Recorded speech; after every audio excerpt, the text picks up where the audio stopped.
Listen up, warriors. The Frozen Sea Showdown is here. 8 Brancos, 2 sides. Ready your hooks. Well, the rules? Real simple. Hook 'em over, then bash 'em. Or hook 'em back and stash 'em. Remember, kills will make you stronger. More kills, bigger targets, so swing those hooks. More kills, better hook, so wipe off their looks. Crabs in the river, hook 'em. Reel 'em in for new skills. Stun. Magnet. Reflect. Chests in the cave, hook 'em. Reel 'em in for new skills. Team heal. Team super hook. Crazy ults. Total chaos. Triple hook. Recall hook.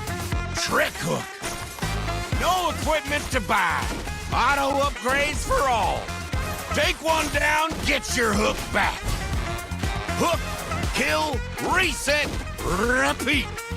Hook till you can't hook no more. Remember these words. Hook, kill, reset, repeat. Hook till you can't hook no more. Hooks ready? Let's go!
Between dreams and nightmares.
Welcome back with more MCT AMER South playoffs. It is day 2, and after an explosive start to the playoffs, the intensity is only getting higher. Every team still standing is fighting for momentum, survival, and a shot at the championship glory. Yesterday set the tone, but today the pressure rises even more.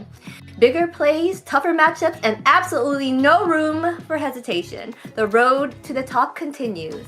Let's get into the action. We've got Private Dancer and Rico on the caster desk with their enthusiastic commentary.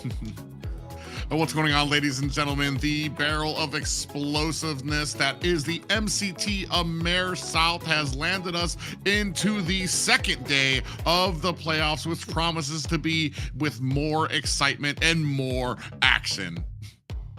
Yes, you're totally right. So hello to you, Zena. Hello to you, Private. Hello to everyone here on MCT AMER South. Today is gonna be a very special day, a very crazy, wild, with 2 crazy matches. So here we are, as always, with the fancy suits, fancy casters, fancy productions. Because when it comes to MCT AMER South, we'll be back. Let's go. And we also want to welcome our Indonesian and Philippines watchers and viewers. I know it's a little early for you guys, so if you are catching it right now, we thank you a lot for coming in and actually watching the matches start. Yeah, it's going to be a lot of action-packed intensity here today, especially with what we left off from yesterday. 2 teams moving forward hungrier than ever. I feel like both teams have made huge and whopping strides when it comes to covering up some of the, let's call it hurdles that they've been going through during the Swiss stage. And that's what the playoffs is all about, is like getting on, putting on your best pants, making sure that you are ready with your best strategies coming into take on some of these great teams.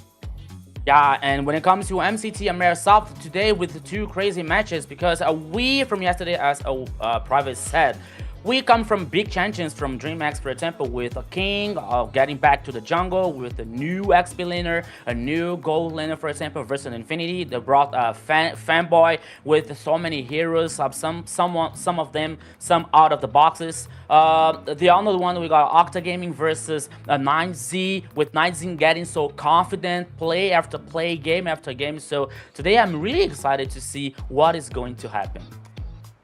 Yes, and before we move on, let us get a reminder of how the format is for the playoffs. Welcome to AMER 2026, the official league for Mobile Legends Bang Bang in the Americas. In this video, we'll walk you through the format of the competition. The league is divided into 2 regions, North America and South America. Each region features 8 teams, for a total of 16 teams competing in the ecosystem. The regions compete separately during the season before meeting in the Americas finals. Each region begins with the Swiss stage. All 8 teams compete across multiple rounds. Teams are matched against opponents with the same win-loss record, ensuring balanced competition. Matches in this stage are played in a best-of-3 format. The playoffs are divided into 2 phases based on seeding. Lower-seeded teams begin in Phase 1, where matches are played in a single elimination format. Higher seeded teams advance directly to Phase 2, which uses a double elimination bracket. Matches throughout the playoffs are played in a best-of-5 series. In Phase 2, teams that lose in the upper bracket move to the lower bracket for a final chance to continue. The playoffs culminate in the group's finals. The final match is played in a best-of-5 series to determine the group champion. The champions from North America and South America advance to the Americas finals. Here, they compete to determine the best team in the Americas in a best-of-7. Everything leads here. AMER 2026 starts now.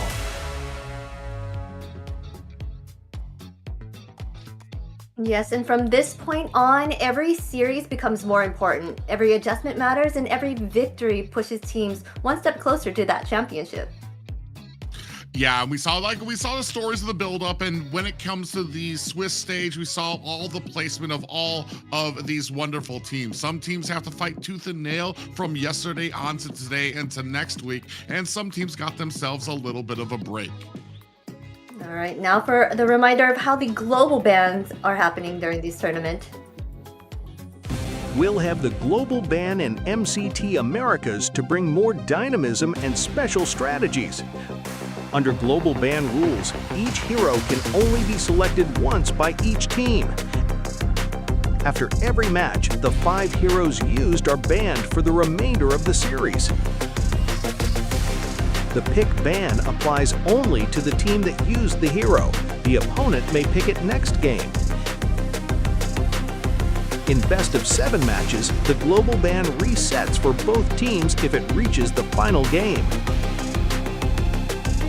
Expect new strategies, fresh picks, and much more.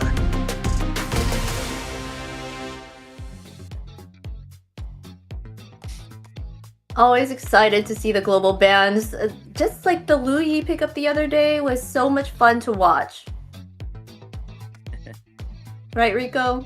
Yeah, it's really exciting. It's really funny to watch the global ban systems here. So it is very interesting about that, because many people say, oh, wait, is the global ban like in all over the places, all over the world for MLBB? Not only, I think that I think about that possibility, because it gets more dynamic in this championship and the tournament, and it is so nice to see so many different heroes. Some of them not outside of the box, not so far from the meta, for example, but it's also interesting to see these heroes being used here with the global ban system. Yes, always super fun. And a reminder, you guys should follow us in all of our social medias, okay? MLBB Esports. We are on Kick, Twitch, X, Instagram, Facebook, YouTube, and TikTok. You can find what happened yesterday on there, see who won, and also any tips and tricks, and also highlights maybe even from our casters here. Yeah, if you guys did miss all the action yesterday, including that Lu Yi pickup that came out, that was actually very amazing. You guys can check out our social medias to see all the highlights and things like that that happened throughout the playoffs as well. But you can check it out only on our social medias. Yeah, not only that, you can talk to us, you can tag us in your screenshots here when you are watching this broadcast. So always reminding you guys that you can send the like, share the live, call your friends to see and watch the second day of MCT AMER South. All right, but now let us get into the action. Let us see the brackets right for today, or what moving forward. Well, how is our brackets going on, Private? Yeah, as we talked about, the Swiss stage went ahead and showed us who was going to be our first seed through 8th seed. Unfortunately, yesterday we did have to say goodbye to Black Sentence and Titan Esports Club. They were at the bottom of the pile, 5 through 8 there, and moving forward will be DreamMax and 9Z Globin into the 2nd tier. Still, in the 3rd tier there, you can see Entity 7, Alpha 7. They get themselves a little bit of a break, I want to say, for the hard work that they put in getting to the top 2 seeds of this playoff. So it's going to be very exciting as we move forward. Like we said, we've been following around these teams through the Swiss stage.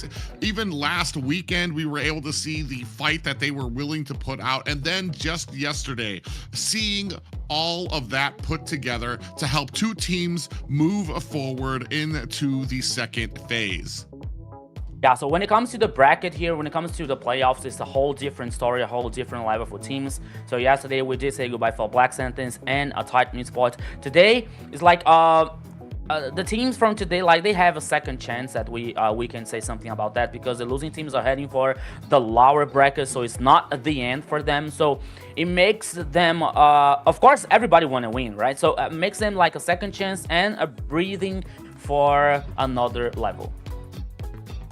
So it was exciting to see the growth from these teams. You know, the ones that didn't do so well in the Swiss stage, what they brought the other day was amazing to watch on the screen, right? They put in so much work, and it was a big fight between the 2 teams. Like you would think like the one between Titan and 9Z that you know, they Titan won the first time, so they sweep them, but that 9Z made them go run for their money and ended up coming on top this time around. It's how the tables flipped. But let us get a reminder, MWI right now for the ladies, so you can get in on this action, right? Open registrations May 2nd through May 11th. Gather your girls and get in your squad so you can get in on MWI.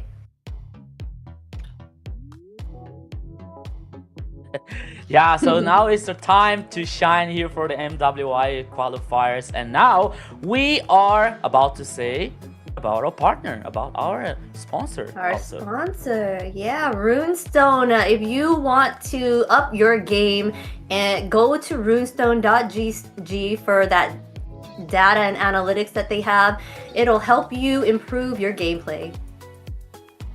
Yeah, it's there's a lot of information out there for it. If you're trying to get better, trying to get more information, why not choose a company that has the same passion and love for the game that you do? And that would be runestone.gg, a major reason for this broadcast.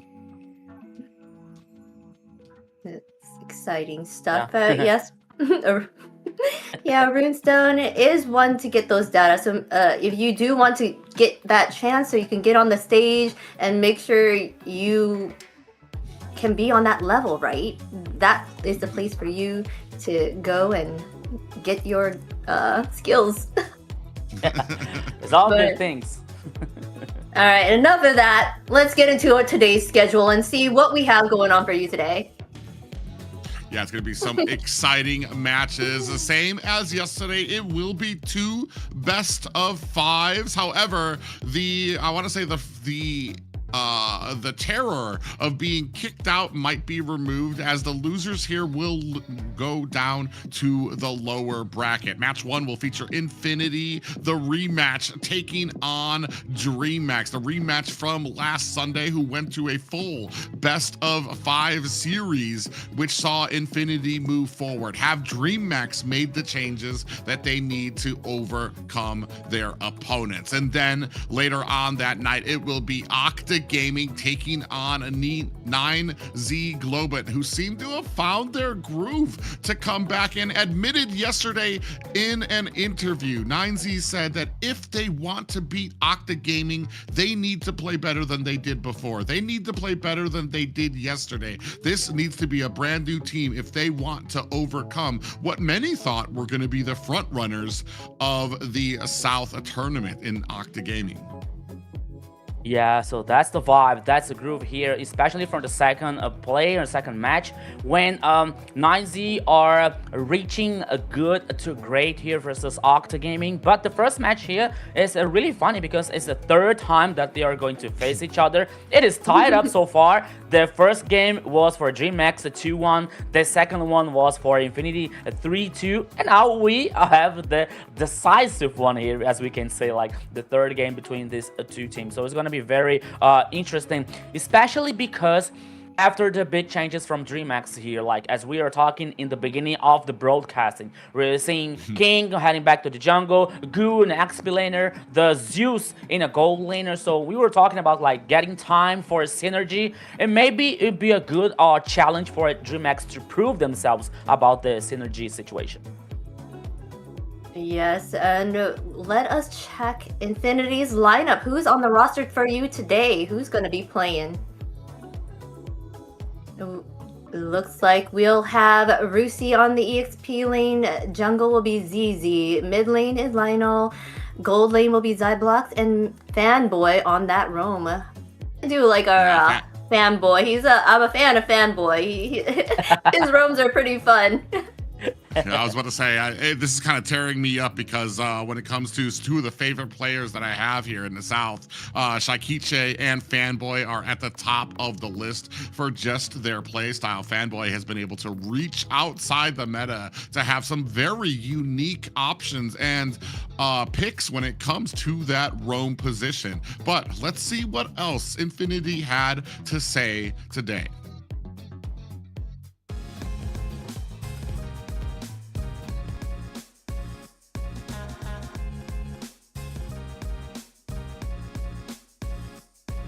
Rushi.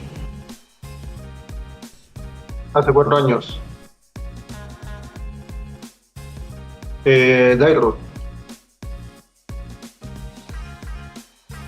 Fanny. Sanford. Yo mismo. La Pulapu. La cofre de Paquito. El Saber. El Isla. Setián. La Fanny. Fanboy. Sí. Sanford. A nadie. Urano. Early. Carly.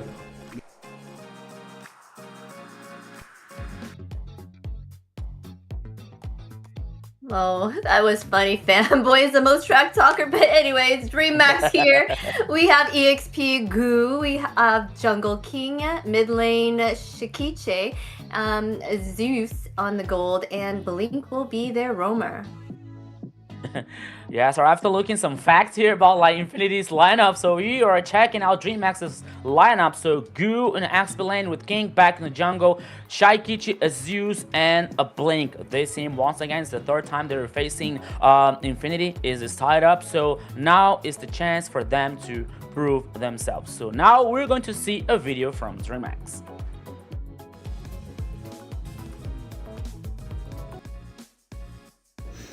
Bueno, mi top 5 de ADC sería... Top 5 sería UPA, de cuarto a Doom, de tercero lo pondría a Gusta la Gusta. Es una ADC que me gusta mucho y tiene mucha experiencia. Y de segundo lo pondría a Fury. Y de primero me pondría a mí.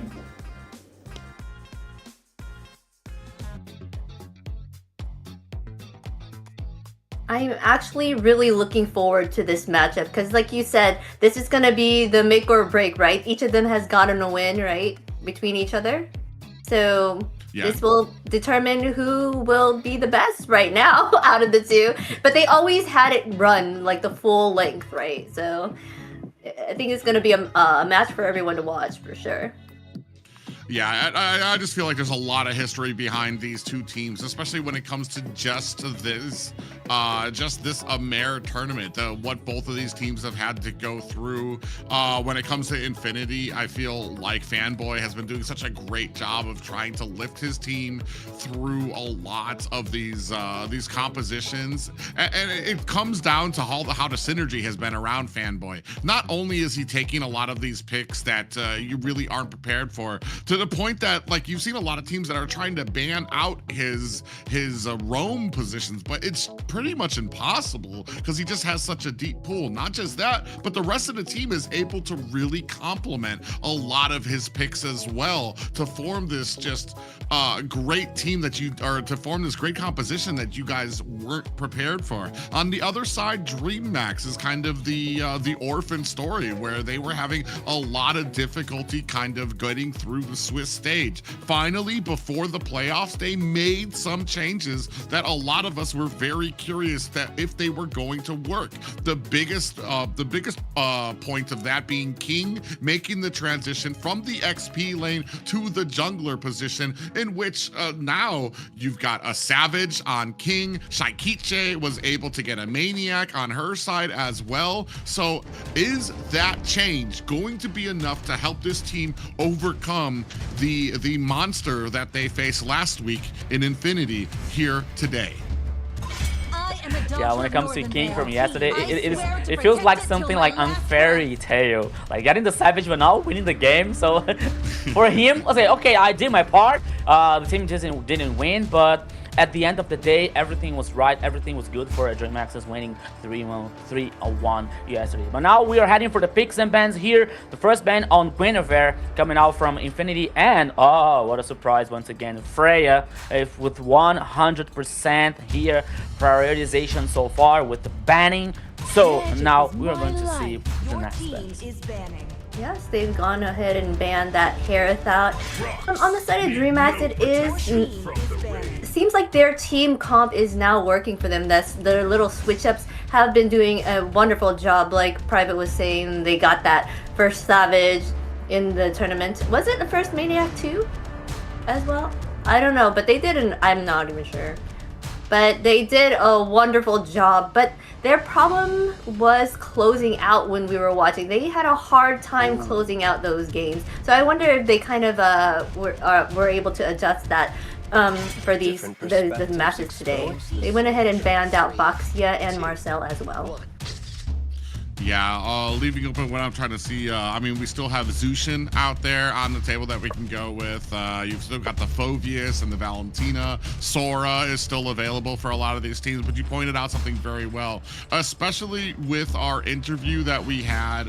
I want to say that it felt like they understood that they had a lot of work that they needed to do still to be able to overcome, but we're gonna for both of these teams, if there's something that I went back yesterday, especially as DreamHack, the first thing that I would address with them is the closing out. They have turned into this well-oiled machine in the beginning of the game, but when it comes to trying to rush on the core, maybe we get a little overconfident. We're not all target locking onto the same thing. Do we go for the core? Do we go for the kills? We need to keep that communication up throughout the entirety of this game, because there's a lot of slip-ups. They didn't lose the series yesterday, but it could very easily, especially against a team like Infinity, who's just had such a stellar rise here lately, it could spell the difference between victory and losses here for DreamHack. Yeah, as we were talking yesterday, like this closing out issue from DreamHack. Yeah, yesterday was it was versus let me see, I forgot, I have a bad memory. Yeah, it was versus a Black Sentence, was the 3-1. So the first two matches, they were like really having problems of closing out. So we were talking about, okay, it was versus Black Sentence. When it comes to another teams, you know, like more qualified teams, like versus Octa Gaming or Alpha 7, for example. So this could be, and this has to be fixed. It has to be talked to the team, you know, to be rearranged on a DreamHack. But by the time you were seeing, and we were talking here, so the first choice for Infinity comes from for Zunshin, and the response for DreamHack, Suyo and Claude. So we were about to see, we saw actually Suyo in King's hands when he was an XP laner, and also Claude, it wasn't so good, but now Suyo comes in the jungle, and Claude here in the gold lane. I'm kind of surprised that they banned Phovius instead of priority banning the Zushin, but I guess they feel that they have something here, but they're pairing that with the chip. She's gonna be able to go everywhere and CC everything.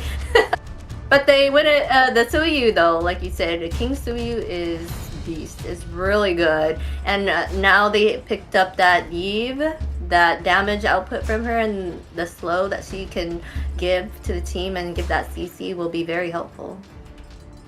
Yeah, interesting here. We picked up Julian, which you don't really see too often in the meta so far, just because I feel I feel like he's kind of a poor man Suyu when it comes to, he's got mobility, he's got a decent amount of damage that he can dish out, but what Suyu has, including those escapes, is that Suyu can get a bit of defense with a lot of his kit that Julian doesn't have. So he's almost like an assassin, and he has an escape, but it's just not the range that you get on something like Suyu, or that you would get on a Harley who can use his teleport. The teleport is huge for Harley. And Julian, it's going to be very interesting to see how we play this. But Chip out there, that's pretty much the special for Fanboy here. He's been very successful on it. His team understands how to utilize a lot of those teleports to get around the map, to make sure to isolate out any part, especially in the early game.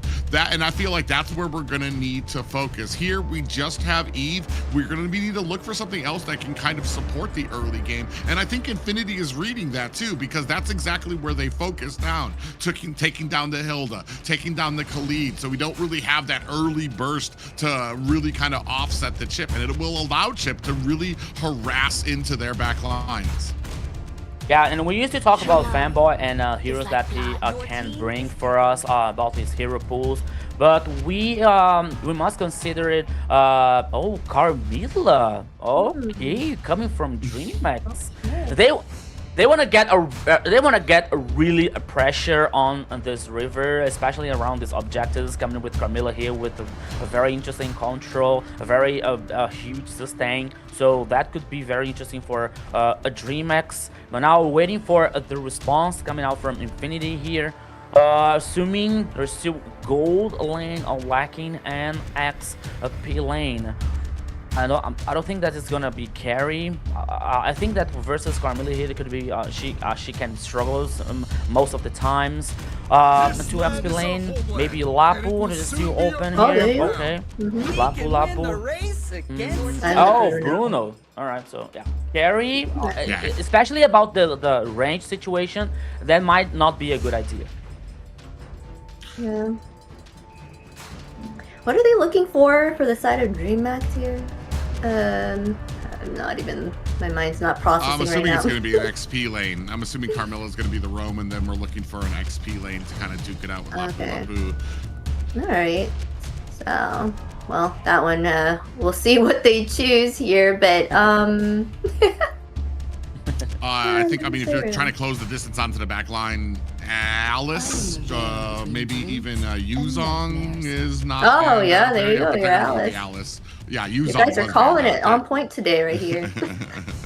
Well, it's the first one. It's before we have a lot of these ones off the table. So this one's almost, it almost feels like it's too easy when you have all the heroes available out there for them.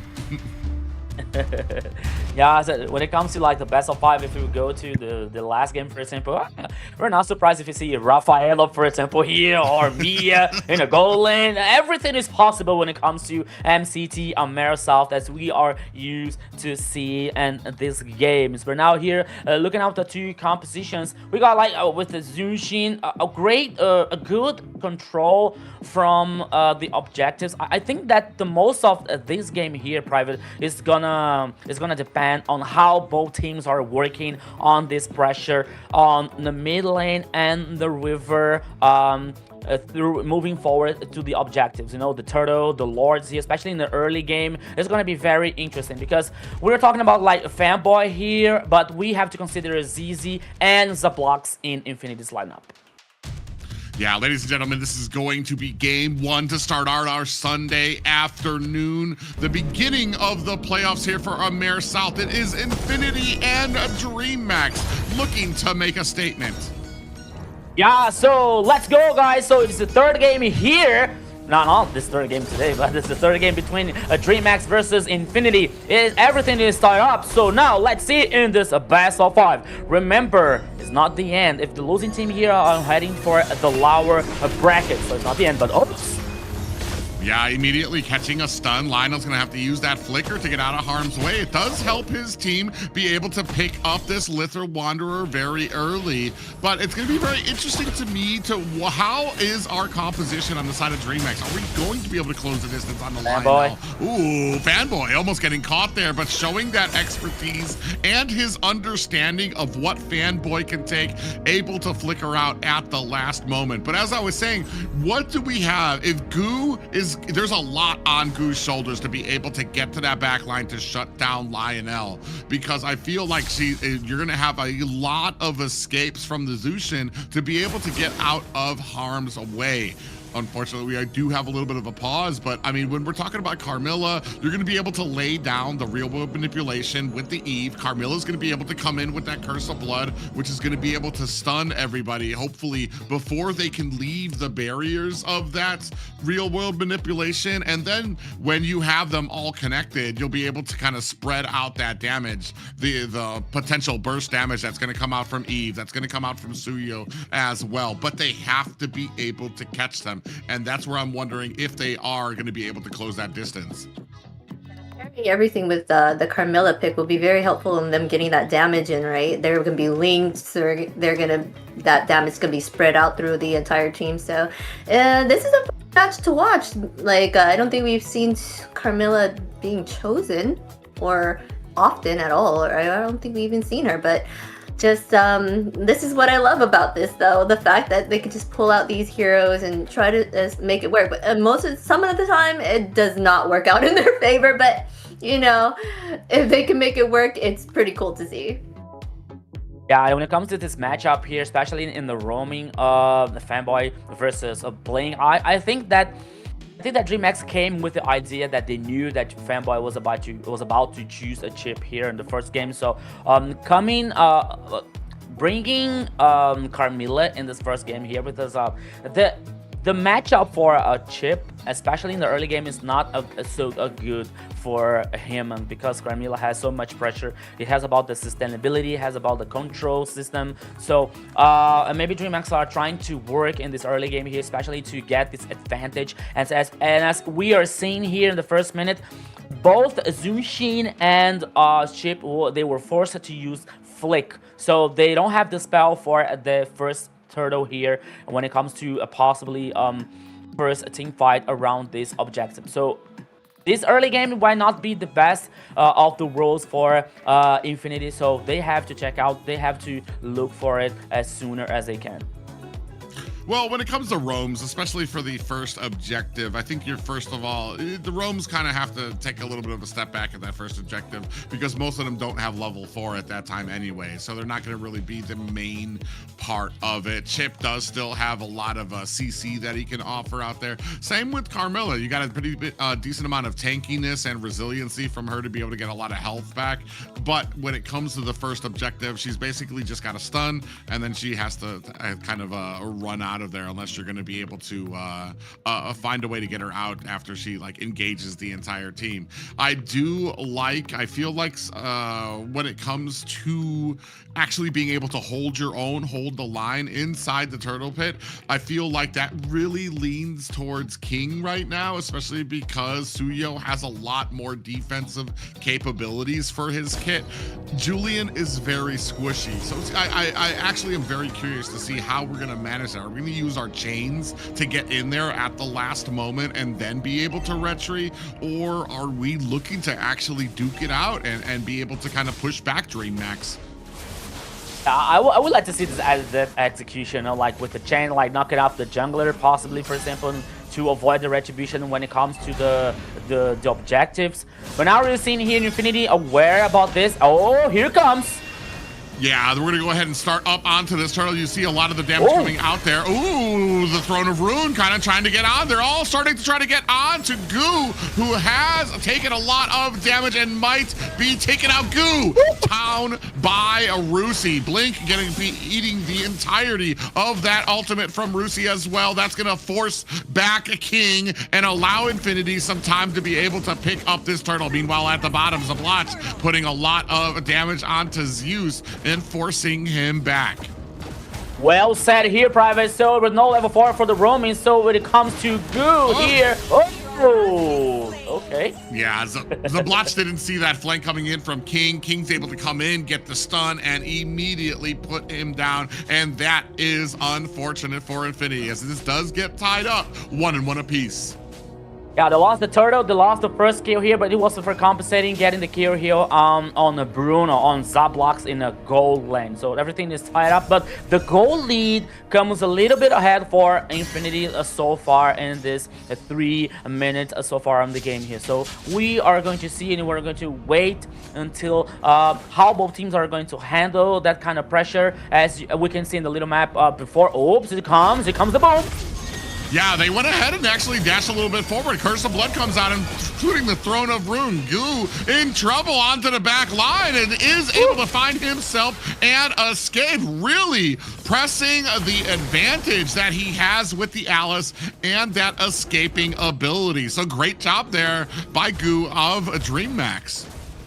Yeah, once again here, Zunshin causing a lot of pressure, causing a lot of trouble versus DreamMax, especially with the stacked lantern here coming with this great crowd control. So once again here, Gu was in trouble. At this time, he was able to survive. He was able to escape. Now head back to the base, regen this HP, and now both teams are heading for the bottom lane, the goal lane here, which are the two. Oops, Gu. Alright, so the flicker is on the move. The flicker is still open here, but once again, what a pressure here on the top side versus Gu. We're at a point though now both roams do have their ultimates for this next objective too. So you can actually go ahead, get a decent amount of pushing in the side lanes, and Fanboy will still be able to come in with the teleport. You see him here looking for an angle to get in. He's on the wrong side. Oh, look at the stun on the 3 members of DreamMax, but down comes the real world manipulation.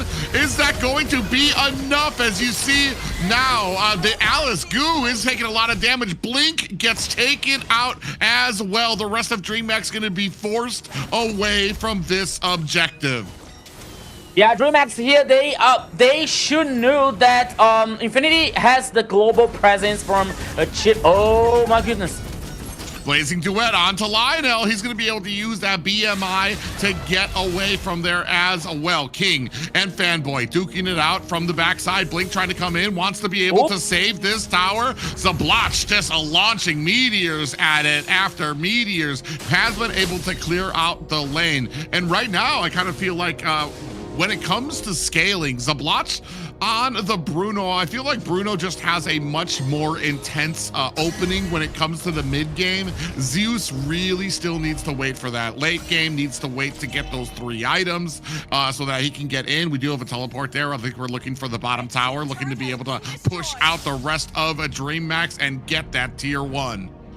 Yeah, it's becoming just a little bit complicated for DreamMax, especially because of Fanboy's global presence with the Chip's ultimate. So by the time that we have a team fight, for example, anyone from Infinity can join this fight. Oops, in the top side, King. Okay, he was able to survive. So in the mid lane here could be very interesting for Infinity, especially now working on the macro or working on the map advantage so far and the 2 turtles. As we were seeing, the gold lead here always getting higher for Infinity. 3,000 for Infinity, sorry, when it comes to the gold lead so far. Yeah, and I feel like this is kind of a great combination. You have the Chip and the Bruno, so you're going to be able to get around. Ooh, speaking of which, the big stun lands on the King, and there comes the damage from that knife of ZZ on that pickup. And we were wondering if Julie would be able to pay the dividends. He is squishy, but he pays, or he actually comes back with that with an immense amount of damage that he's able to output. And you saw just a little example of what he was able to do to burst down King. And now the sieging attempt onto the mid tower. Throne of Rune lands onto the back line, followed up by the Curse of Blood and real world manipulation. The big blast of damage coming in the form of Zeus coming in with that blazing duet, but it's not enough as they're still taking a lot of damage, looking for an escape, getting put down. Gu, the second player for DreamMax to go down here in Infinity's 5-2 lead.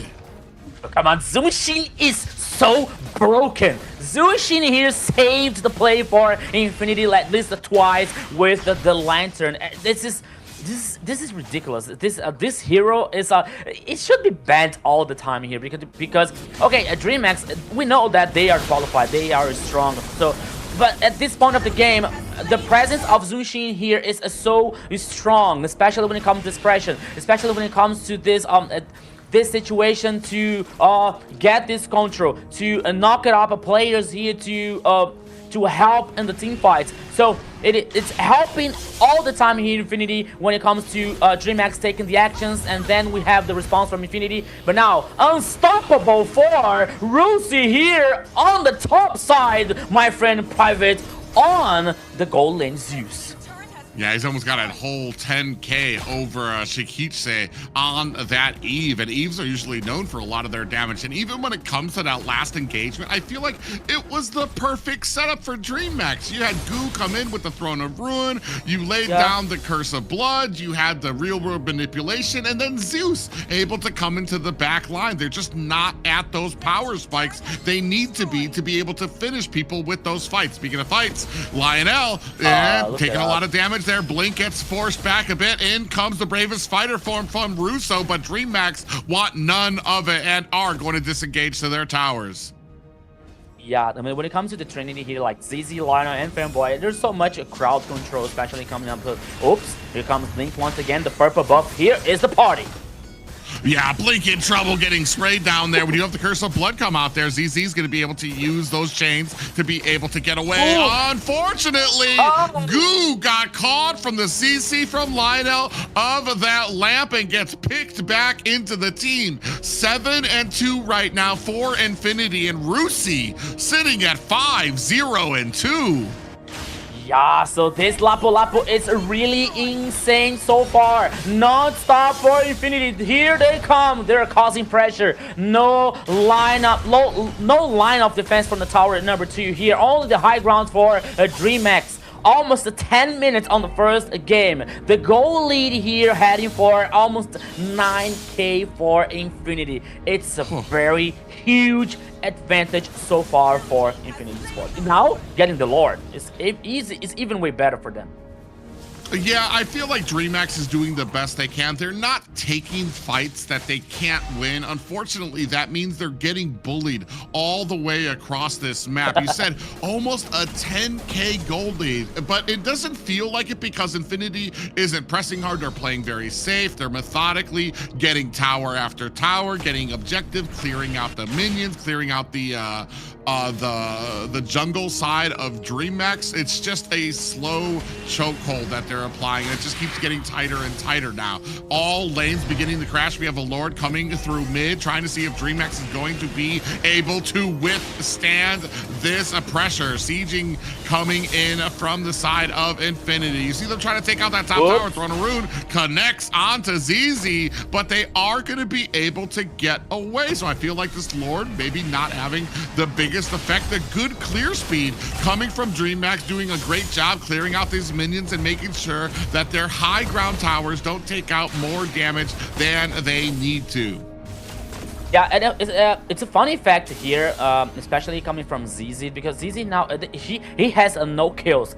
He has 5 assists, you know, but his presence is so huge. His presence is so important for Infinity and that composition in their idea, especially when it comes to the chain to knock it up the plays for DreamMax. So everything is working so well for Infinity. Like, I think that, okay, they have the idea, they have the plan, the strategy. They practice this exhausting like so many times, you know. But it feels like something went like way even better than they thought. At least I have this impression, you know, because as you said, DreamMax composition is not bad, you know. Like, they have the Goo, they have Alice, they have Ivy, for example, King with Suyo, you know. But I just think that Infinity here they only play better, you know.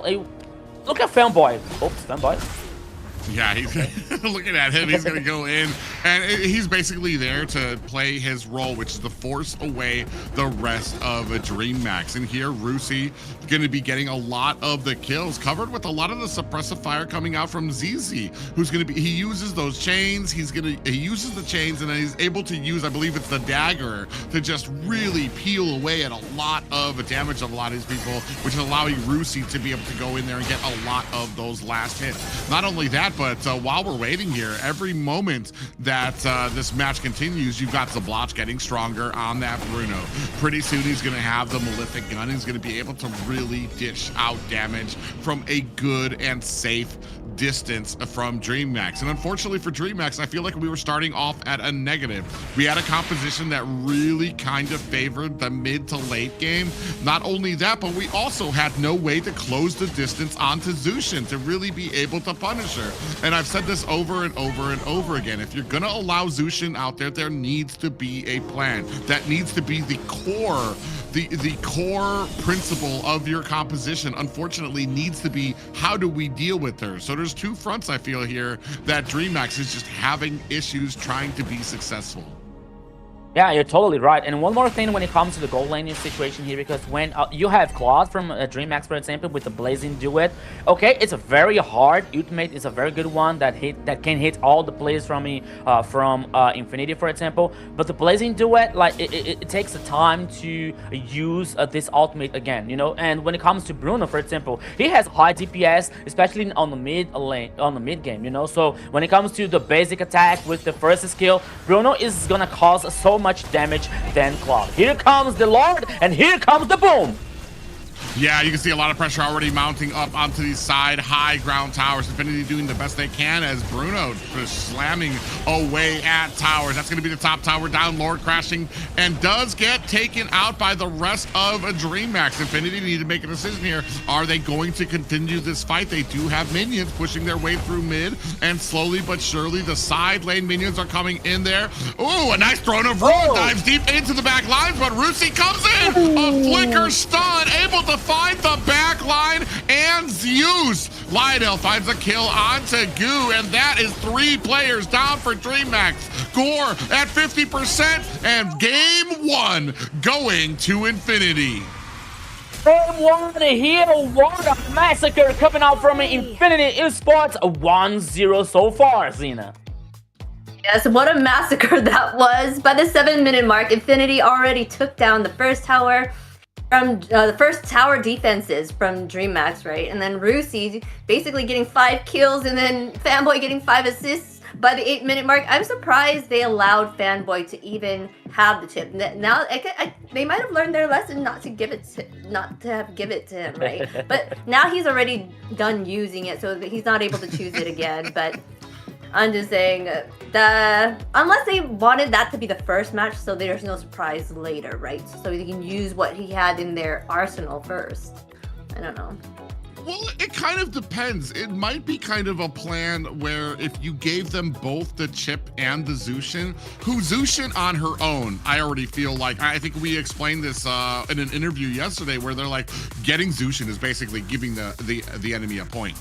But if you mix that with having chip, basically you've negated one of the points you get. Because I feel like on his own, Fanboy, with whatever composition he goes with this, even if it's not with a Zushin, he's going to be successful. It's almost like giving them an automatic point. If you give them both of this, you're combining, you're basically saying, all right, you could have had 2 points by playing both of these heroes separately, but we let you play them together, so you're only going to be able to get 1 out of it. That's just like a real, like I'm taking a real big liberty on a narrative here, but that was a super successful composition coming out from Infinity here. DreamHack just unfortunately they were not able to close the distance, and they had some great engagements. I feel like they played this composition the way it was supposed to. The only problem was it didn't come online fast enough to deal with Infinity.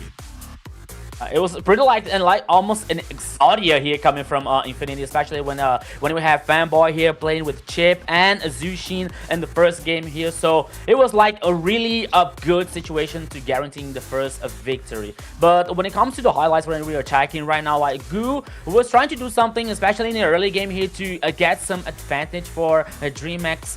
But dude, when you're facing like Chip and Zushin, you know, with this huge control pressure, especially on the river. Okay, we can talk about like the Romans are not reaching the level 4 so far to fight versus in this turtle, but there is still the jungler, there is still the XP laner, for example, that can help on the process, that can help the team. So here, Rusi was on fire with this Lapu. Okay, we talk about Fanboy, we talk about like ZZ, but the whole team from Infinity, they are showing not only a synergy, you know, but a confidence to play together, a confidence in their partners, in their teammates here to play so well, to do the execution so well here when it comes to the victory from Infinity. Yes, and this player came into the match with confidence and completely delivered. Let's check out your MVP, Rusi. As I was saying, he was going in already with those kills right from the start. He has 605 KDA, 52.3k total damage, and 789 golds per minute. He was unstoppable, literally. He did not die. Yeah, I mean, when it comes to like counters for the Eve, a big one there is Lapu, who's able to kind of close the distance onto the back line, but he wasn't even just focused on her. He did such a great job of being able to find the squishies at each and every one of these engagements, kind of hiding in the bushes. And then as soon as you saw like the Throne of Ruin is out, you're gonna start seeing the real manipulation come down, and he comes in from the side to really put on a lot of damage to that back line. So he was just everywhere he needed to be successful for his team. Yeah, Rusi was on fire in the first game here, especially with this Lapu. So the first game for Infinity comes for Infinity. And we're talking about the global ban, right? So, and this second game, let's see what is going to happen, since like the both teams are not allowed to repeat those heroes. But there are still some situations and some cards on the table that both teams here has to take care. First of all, is Infinity allowed to let this machine open for a DreamHack? I don't think so, because as we are seeing here, it's a high presence and high win rate percentage coming up from Zunshin, for example. So so many questions when it comes to the both teams here, because this is the third time they're facing each other with a one victory for both teams. So they know each other. They know very well how they play, you know, the executions and stuff. So let's see what is going to happen in the second game here. So sorry about it. Yeah, Zushin is a force, and once I saw her being chosen, I'm like, why did they give that to her already? This is the first match. But like you said, taking out the Zushin and the Chip, those are two strong ones alone, right? To kind of give that CC to the team and be more helpful. So that kind of like might be something that might deter them from getting the next match, for the fact that they took out like something that was already standalone, doing well on it by themselves. Well, when it comes to the draft, I mean, they banned the Phoveus as the last ban to let the Zushin come out. Phoveus does have a lot of early game, force that he can do to the enemy team when it comes to those first few objectives. He only really falls off, or I want to say mid to late game, where your team is starting to get a little bit of defense. Phoveus's raw damage is not going to be enough anymore to really hinder a lot of team fights there. So I mean, I understand the Phoveus ban, but I mean, like I said, you still need to have a plan for it. Unfortunately, it just didn't feel like that composition was going to be able to accomplish enough with Zushin just kind of being able to spray freely from the back line.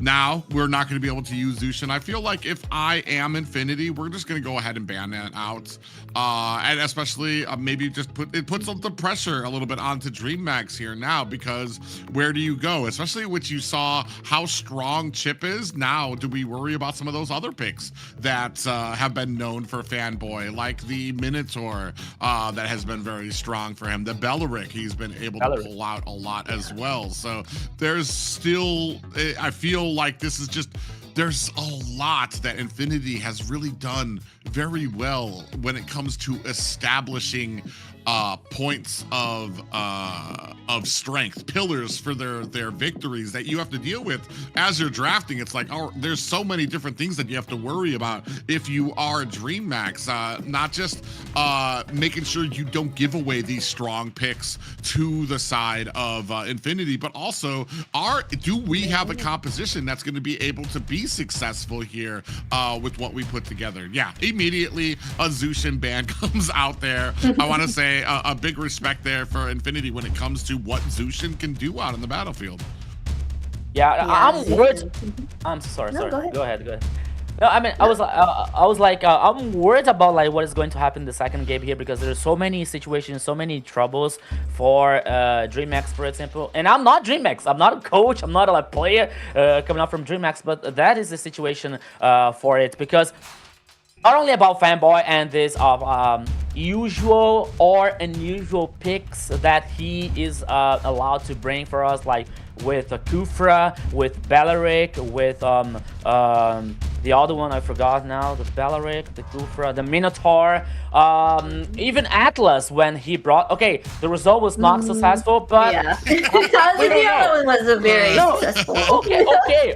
okay. He brought the Atlas and they lost. That's okay, but it is not. It's not like okay, if you bring Atlas, you automatically are going to lose the game. You know, like maybe depending on the composition, depending on idea, Atlas can fit very well in other composition. It's a theory, okay, but. Fanboy is about to bring other heroes, but not only about Fanboy.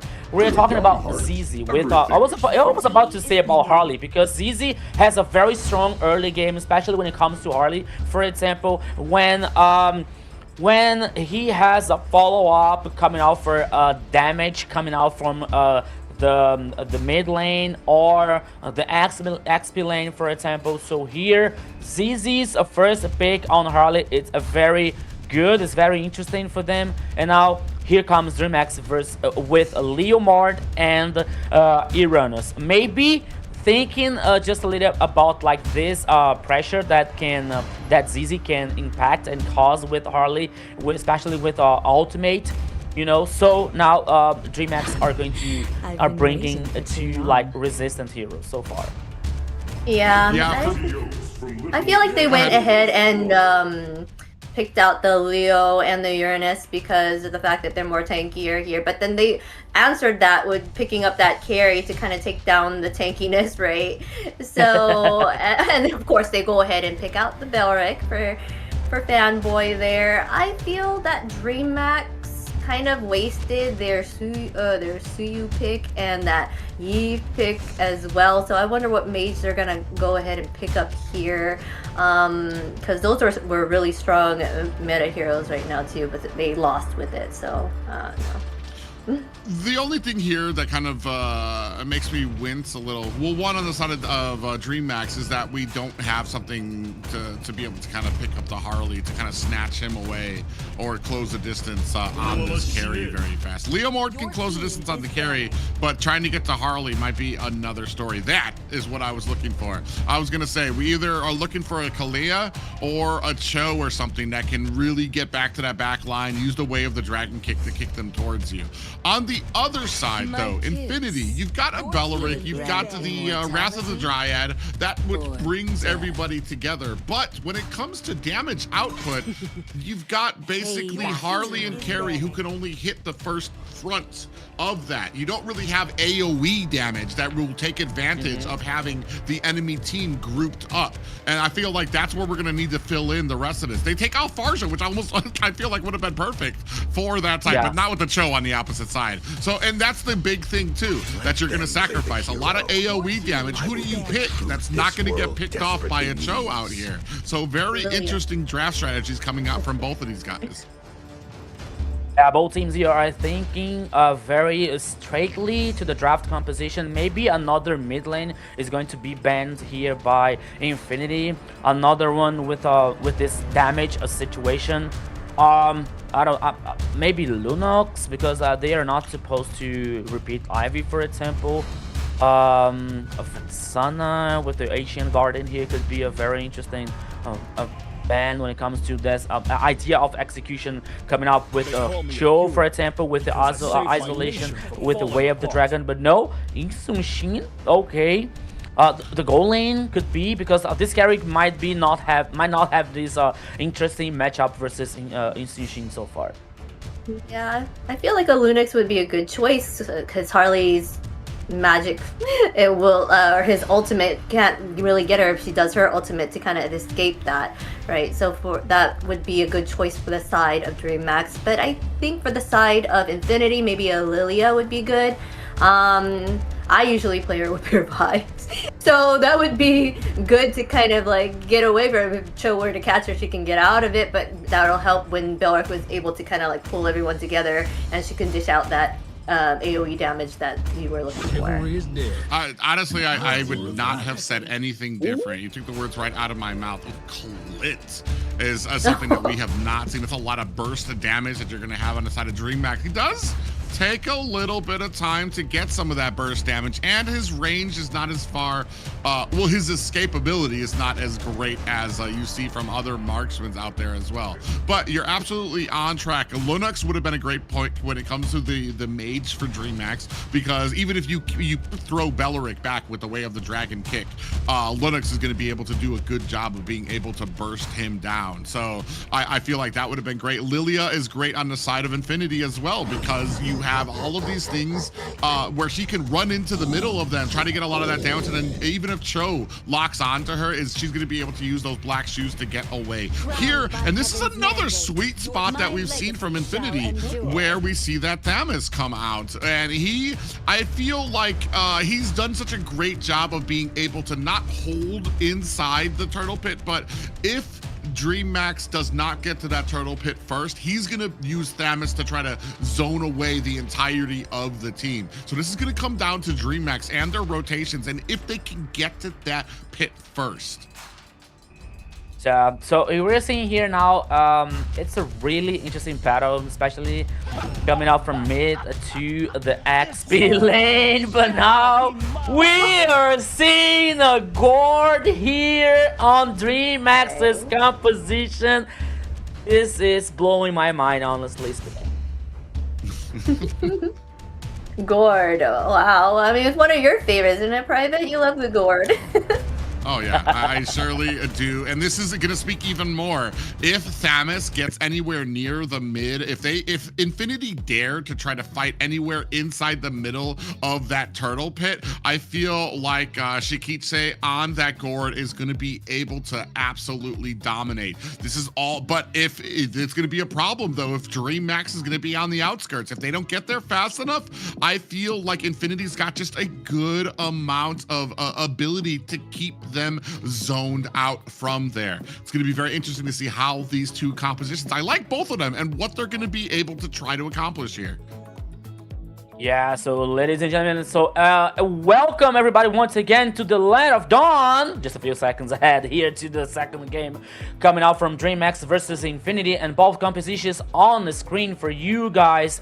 And yeah, you were right, Private, when you say like, okay, Shikit with the guard here, like causing dispersion and the tons of damage when it comes to the second ability and to the ultimate. For example, with this high damage, continuous damage in the ultimate, for example, and the possibility of getting the stun with the first one here. But if ZZ finds a flank, if ZZ finds a way to get next to Shaikichi, for example, okay, they have Leomore, they have Sho here who can protect, who can make this appeal versus to Gord, for example. If ZZ finds this way, followed by the ultimate from Zetian, for example, that could be a problem for DreamHack and Shaikichi, which is very important in this lineup for DreamHack so far. One of the things that I think we've talked about till we're blue in the face is I feel like Shikitse is just one of those mages that I'm just like, I'm not worried about her.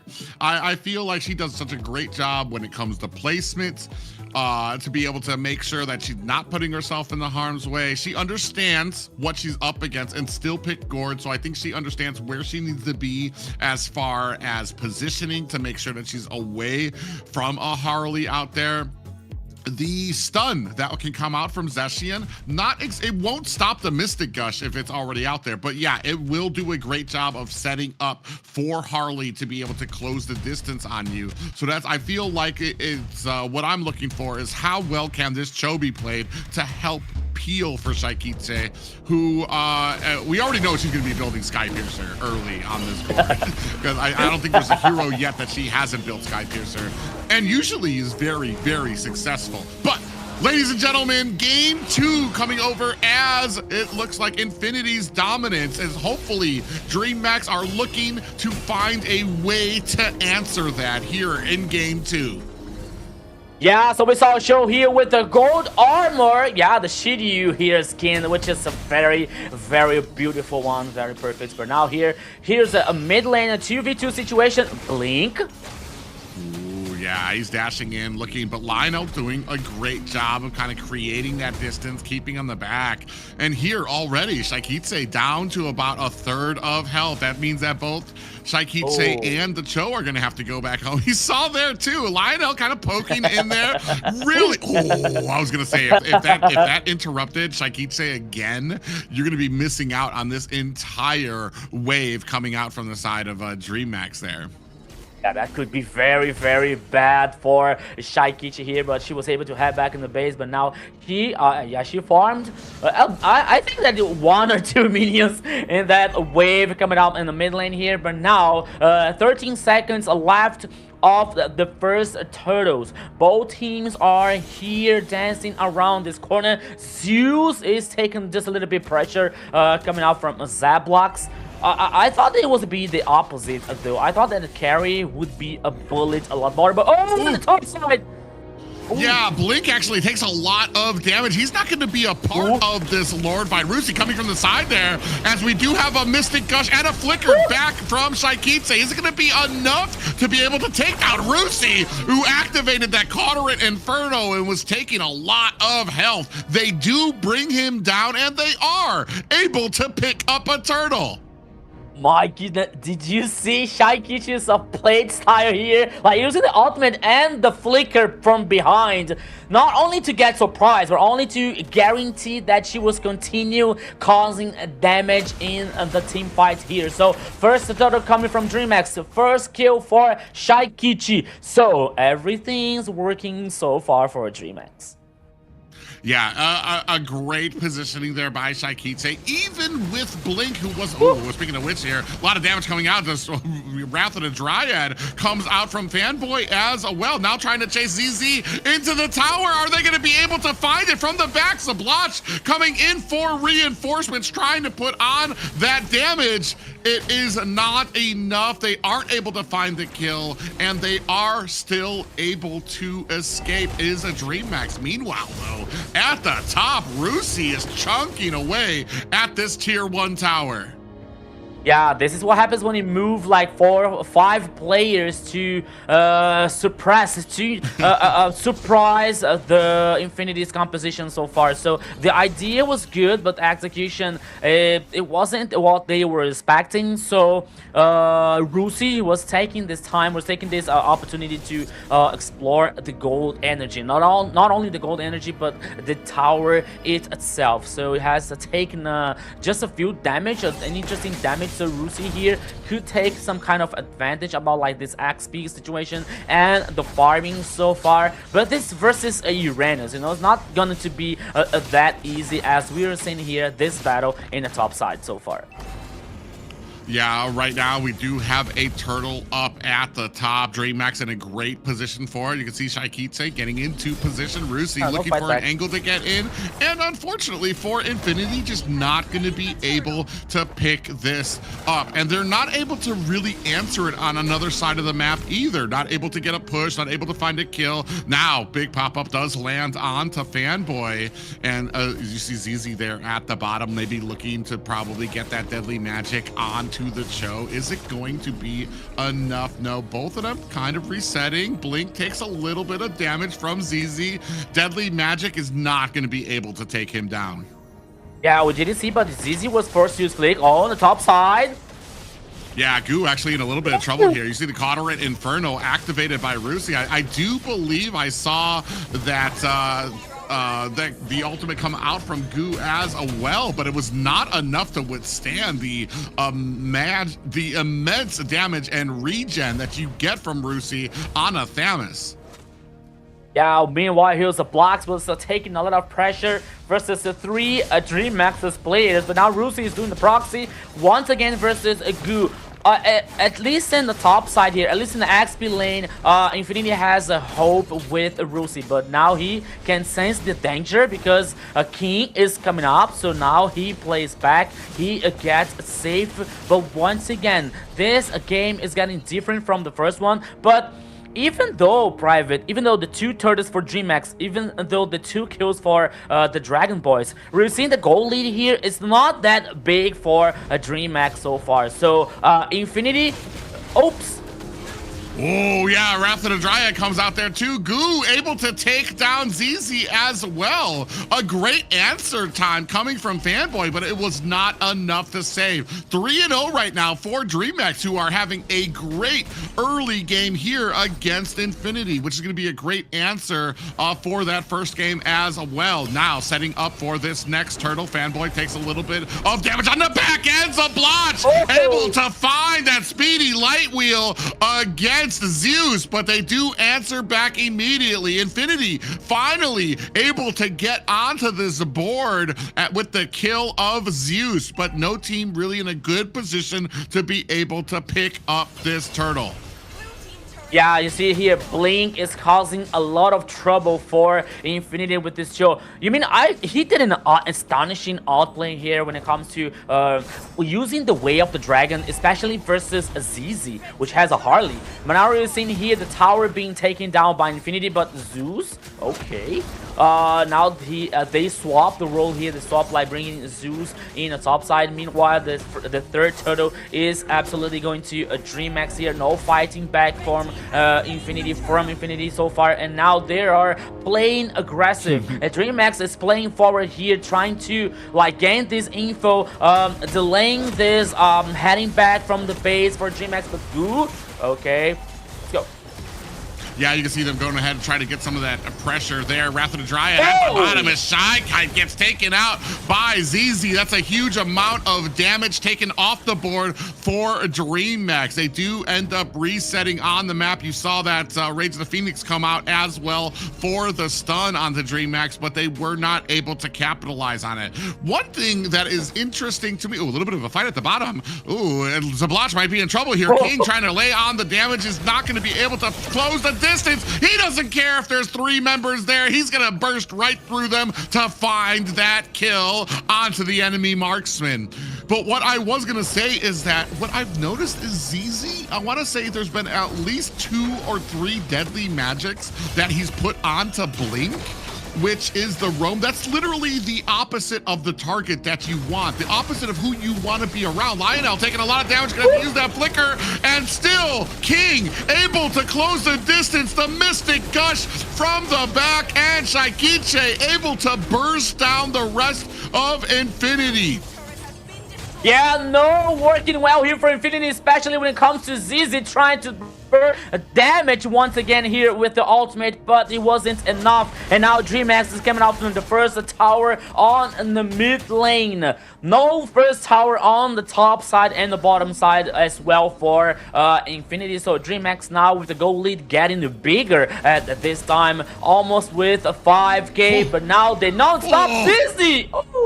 Oh man, imagine getting chased down with King Leomord on that horse, able to chase down ZZ for another kill. Just some great answers of being able to chase down that Harley. Now almost down to all high ground towers for the side of Infinity. You can see at the bottom, Zablot's gonna do a good job, but not with his team trying to get that little push in. Mystic Gush is out as well, and Rusi in trouble. Zeus with the big damage coming out from that Clint, able to find a kill of his own. They are gonna go ahead and take down those tier 2 towers, but at the bottom lane, you can see Zablotch doing a good job of being able to get that split push in. Infinity, there's nobody there that's gonna be able to answer it just yet. You finally see Goo having to come in on that Uranus. Zablotch is gonna be surprised. The 3 players of DreamHack are hiding in the goal lane here, but the cavalry maybe arrive. Let's go, Private. Oh, Zablotch able, another flicker, and is able to get the outplay. 3 members onto Zablotch, but able to grab and snatch one person in the form of Shaikiche to take her down with him. I can die, but I'm bringing one with me so far. That is a Black Samoto here with a carry.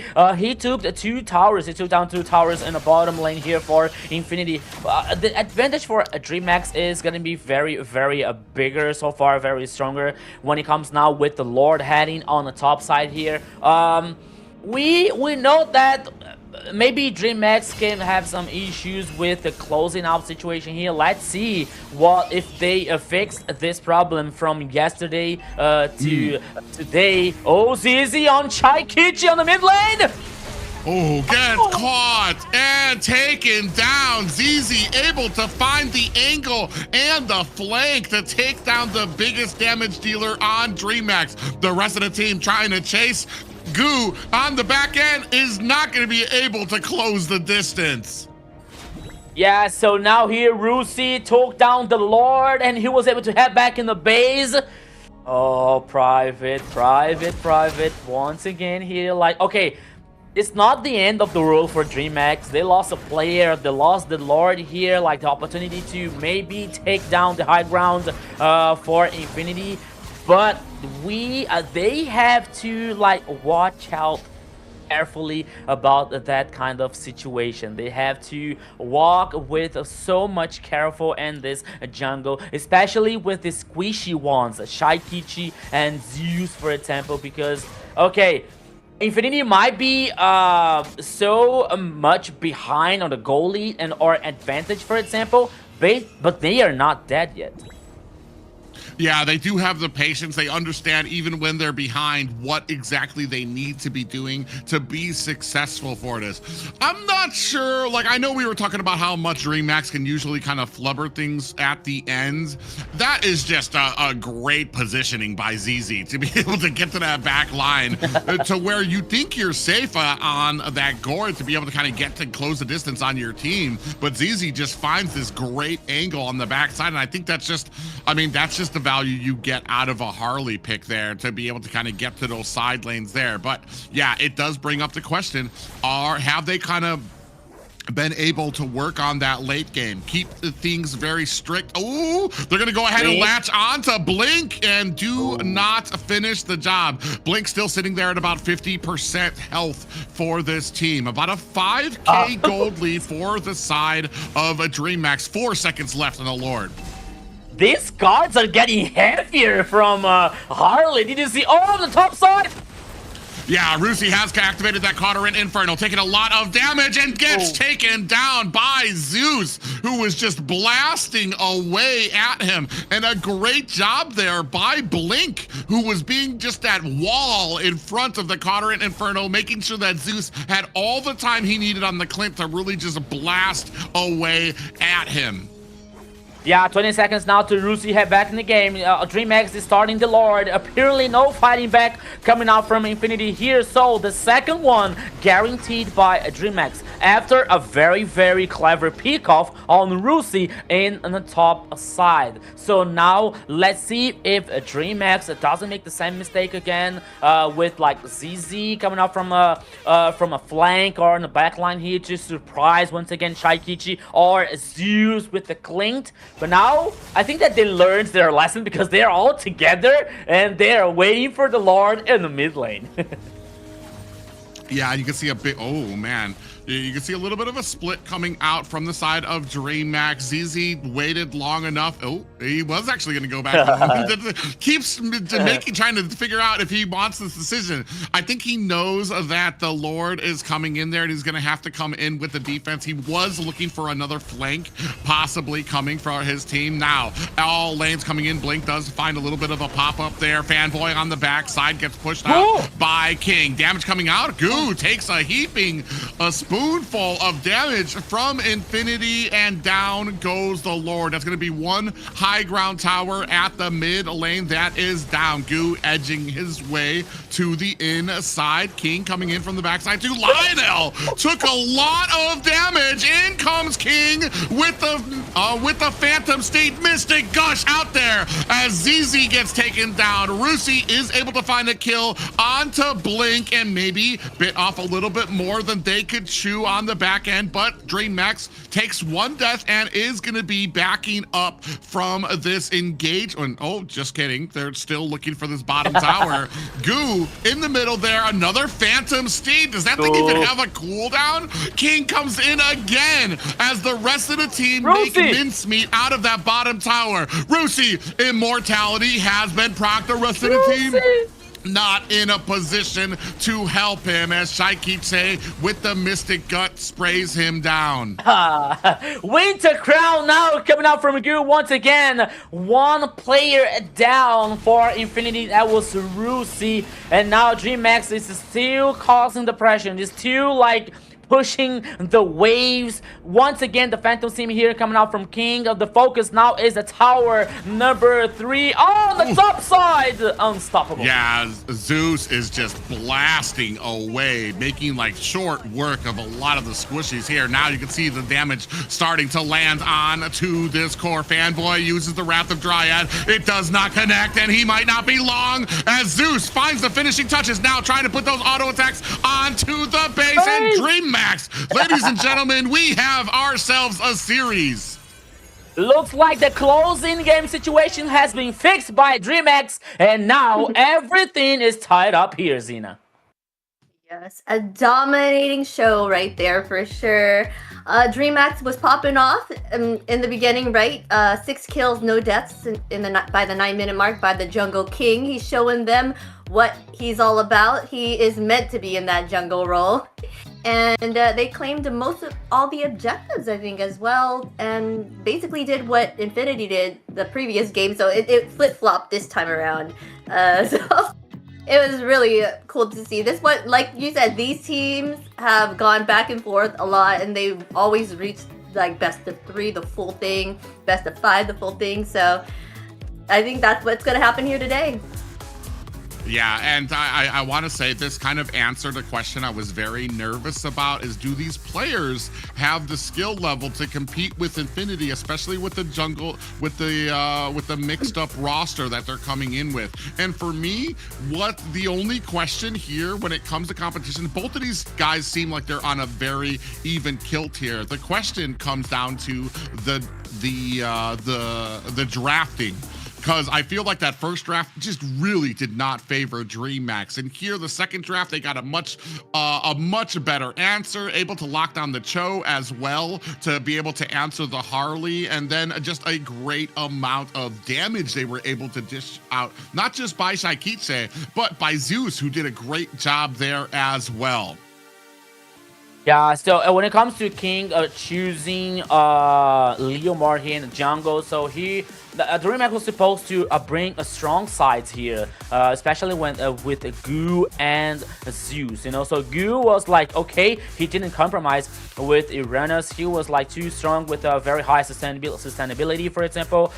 We saw Clean on the gold lane here, like getting bullying sometimes Zablox with carry, especially when it comes to this high damage caused by a Clint here. So Shaikiche once again with a good position. Okay, she was surprised like maybe once or twice by ZZ with the Harley, but after that, like DreamMax realized that okay, we have to play together. We have to take care about like these flanks, these back lines here, these possible back lines, you know. And even though like Affinity was trying to compensate something with the macro, you know, with using their size to push the minion waves, for example, and not to get so not to take so much pressure, but it wasn't enough for stopping DreamMax's composition, especially when it comes to this damage situation coming out from Zeus, coming out from Shaikiche, for example, and in the ultimate, everything was fine for DreamMax so far. Alright, here we go. From the first move to that final push, this player stayed one step ahead. Our MVP was King. King the Jungle. King of the Jungle, right? 617 KDA, 62.4k total damage, 775 golds per minute. He did an amazing job to give the team that offense, right? And well, had them all on the defense. And well, not just that, but he's also able to kind of close it. He was another reason that Harley had a hard time being able to come in, because as soon as that Phantom Steed came on, King was able to chase down Harley. We saw a lot of times where he absolutely like gunned him down, like was chasing him throughout across half the map, and Harley didn't have a teleport strong enough to be able to create the distance he needed there. Here you see the Mystic Gush kind of coming out as well to really help, as King was able to kind of lay waste to a lot of the team from coming in from Infinity here. I'm actually very, very surprised when it comes to Infinity, because I've been talking before that when they use a lot of these roams that aren't the typical meta that you see, they meld and they make sure that the composition favors these roams. I talked about it right from the draft. The Wrath of Dryad is able to bring everybody together in very close proximity, but you don't really take advantage of that when most of your team is only going to be able to hit the front line of that. You didn't really have any AoE damage out there, except for maybe Zetzion, Thamus, but you don't really want Thamus to kind of get in the middle of that fight there too. Or they weren't really able to find those opportunities for him to get in there, especially with the amount of burst that was coming out. And unfortunately, because of that, I feel like it was almost, I feel like it just was not the right time to play the Beleric pick out there.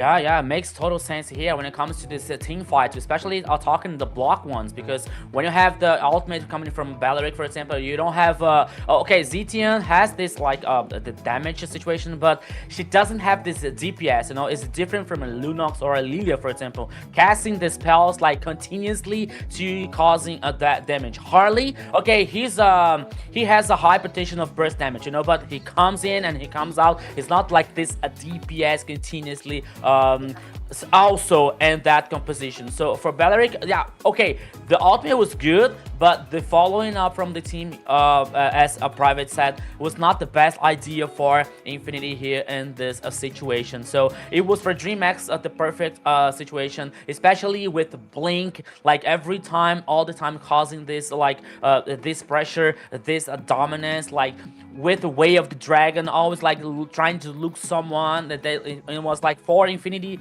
situation, like they were always concerned about like, okay, where is Blink, where is he, is he about to use the Way of the Dragon here to isolate someone? So these things, these problems were come for Infinity in that situation in the game number 2. So well-deserved win from a DreamX here, especially from the composition, and especially bringing Gord from Shy Kitty here, so new hero, that another thing outside of the box from DreamX here, and shows us that they are able to respond these like non-meta heroes coming out from Infinity. Yeah, just like Fanboy, Shaikiche is really good with having that versatility. She has so much heroes under her belt, so she's able to kind of match Fanboy in that sense, where they can have so many options for them to choose from.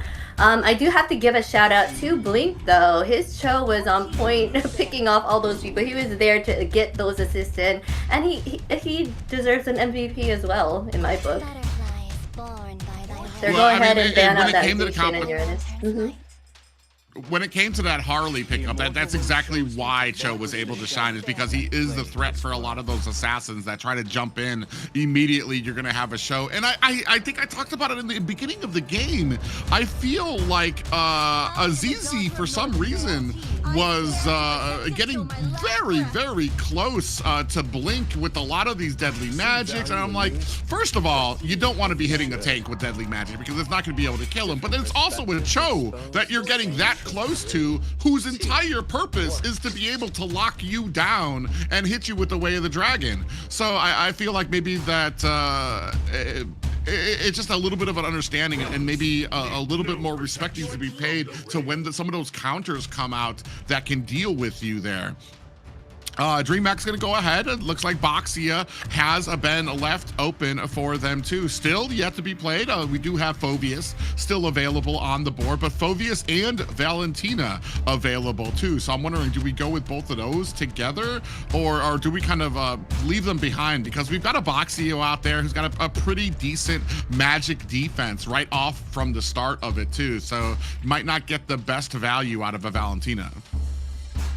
Yeah, plus when it comes to Boxia and his buff coming out from the stop healing itself, so that might be another thing that Infinity has to think about it. And comes to the response, could be Phoveus and Khalid, for example, because if they be open for DreamHack, for example, okay, totally different, coming with Harris, okay, very strong gold lane, and Yuzong here on the XP lane. Now, Valentina and Phoveus could be the response now coming out from DreamHack. Yeah, Valentina and Phoveus. What else is open? Sora. Is Sora as strong anymore? I don't know. I feel like people are choosing more things Or before they're Khalid choosing and Valentina. the Sora. Yeah, so like what about Sora? Like, I don't know, people, is there a reason they're not like so set on him as much anymore? I don't know. I feel like Sora has answers now for them. Yeah, I was about to say Phoveus is the obvious answer here because of the Harith on the board. I'm not sure if we're going to be looking for a Valentina just yet. You make sure that you're not going to, I want to say this, having the Phoveus on your team, make sure that you're not going to pick up the Valentina on the Infinity side, just because of that dashing ability is going to be something that Phoveus is really going to be feeding off of. You already have Harith out there, and Lunux is the great off-end there when it comes to Yuzong, because if you're going to come in with that Black Dragon form, Lunux is going to be able to use that brilliance to be able to get away. Kai is an interesting pick up here. I'm wondering if this is like a jungle. Is this going to be a roam? What are we going to? I wouldn't put it past Fanboy to be using this as a roam. We haven't seen it in a while, but it doesn't have. I feel like it's. I don't even know what the win rate of a Kai is here. I think we saw it yesterday and it didn't do great. I forgot who used it out. It's something I'll have to look up there. But we're going to be moving into the second banning phase for both of these teams. So we're seeing now Hylos getting banned from Infinity, and Lilia coming out from DreamHack here, like the focus on the mid lane carry, and now the gold lane, the Moskman from Infinity. Will DreamHack keep focusing on mid lane here? Maybe an Ivy banning, for example, or a Farsa. But maybe that could be a possibility, but they have to think about like the possibility for a Kai being or in the jungle or in the roaming here with a Fanboy. But there's a lot of options still here from DreamHack. Yeah, maybe they're still continue, maybe they're still focusing on the mid lane here with Ivy, for example, when it comes to neutralize the real world manipulation. Okay, so this is the last ban, and now we're going to see if Akai is a jungle or a roaming with the fourth choice here from Infinity. Yes, it's starting to get harder for us to kind of figure out what they're going to end up choosing with all these global bans going on, right? So it will be interesting to see what they decide to come up with here. Kai should be very helpful in keeping the team at bay for the side of Infinity. I guess it kind of, for me, it kind of depends on what we're going to use, and maybe, I mean, I feel like a Kai might actually be a problem if we pick up like a if we pick up like a Cho on the side. Oh wait, DreamHack, we already have the Cho that we just used the last one. Who else? Oh my god, and I'm losing my mind again. The Tsunami Slam of Kalea is one that we could use if we grab a Kai, bring it back. Linux is going to be able to burst that down very quickly as well to kind of, if we're looking to snatch the front line. So, though that this does mean with this pickup of Hilda from Infinity side, it does mean that a Kai is the jungler for the side of Infinity. Hilda, I like the early game there, presence coming out from them, but more CC answered on the side of DreamHack. They're going to go with the Bedang pickup. Yeah, so more choices here now, especially for a DreamHack. But Dong possibly, no, not possibly. This is coming out from Blink's hands, and now Zeus with the last choice here with Bruno. Bruno Eudora. versus. Well then, okay. I mean, all right. I don't know what to say, Rico. I mean, okay. I think that Eudora here could be working the right time after Shaikichi, for example, using the ultimate for trying to escape from the heavy spin from ZZ. For example, you know, but there are so many situations here when it comes to the both teams' composition, you know, especially like ZZ trying to neutralize King with the heavy spin, avoiding the retribution in objectives, team fight, for example, you know, or also Blink here versus using the combo with the ultimate, but versus who? Because I had this mobility. Hilda has the high movement of the speed here. Eudora, that's okay because she doesn't have any mobility here. She doesn't have any kind of escape. So many possibilities are going to see here, my friend Private. I have the same kind of, I'm like trying to figure out to try to rationalize the Eudora, how well it could do here. But ladies and gentlemen, I guess we are about to find out if that pick is going to even out for these teams. Game 3 of DreamHack and Infinity, both teams tied on the board. Yeah, so everything is started up so far. The matches here is 1-1 on best of 3 and 1 on best of 5. And now here in this best of 5 is tied up a victory for each team. So welcome once again to the Land of Dawn. This is the game number 3 so far, Private. Yeah, I'm very interested. I'm like you right now. I'm trying to figure out how Eudora really fits into this. I feel like it's going to take an immense amount of concentration and communication from the team. Ooh! Speaking of which, Lionel able to find a kill onto Blink. So Eudora already getting the dividends and the payout for that pick for Lionel as he gets that first blood off of DreamHack. Yeah, first kill here guaranteed by Eudora. It's coming out from Lionel here on DreamHack on Infinity. And oh yeah, Eudora in this early game has this this potential of damage. Oh, in the mid lane once again it is a 2v2. We're not seeing that because ZZ is heading around the top side with already in a level 4 guaranteed the golden crab for Rusi. And now 15 seconds left for the first turtle here. And now we're seeing ZZ is stealing the lizard in the jungle. Yeah, for me, the problem is that there's a lot of options or a lot of targets for Eudora, and I'm wondering, Lionel, who is the priority? Who's going to be getting that stun and that ultimate coming out from Eudora to really feel? We have that Black Dragon coming out, trying to offend on to King, who's having to run away as that Tortoise pushes out, but Shay Kite absolutely shreds him down. Even has the brilliance out there, but it's more than enough to allow Infinity to be able to pick up this turtle. On the back end, though, you do see Goo able to find the kill onto Lionel. The rest of DreamHack trying to chase down Infinity. ZZ in trouble, gets taken down by Shekitse.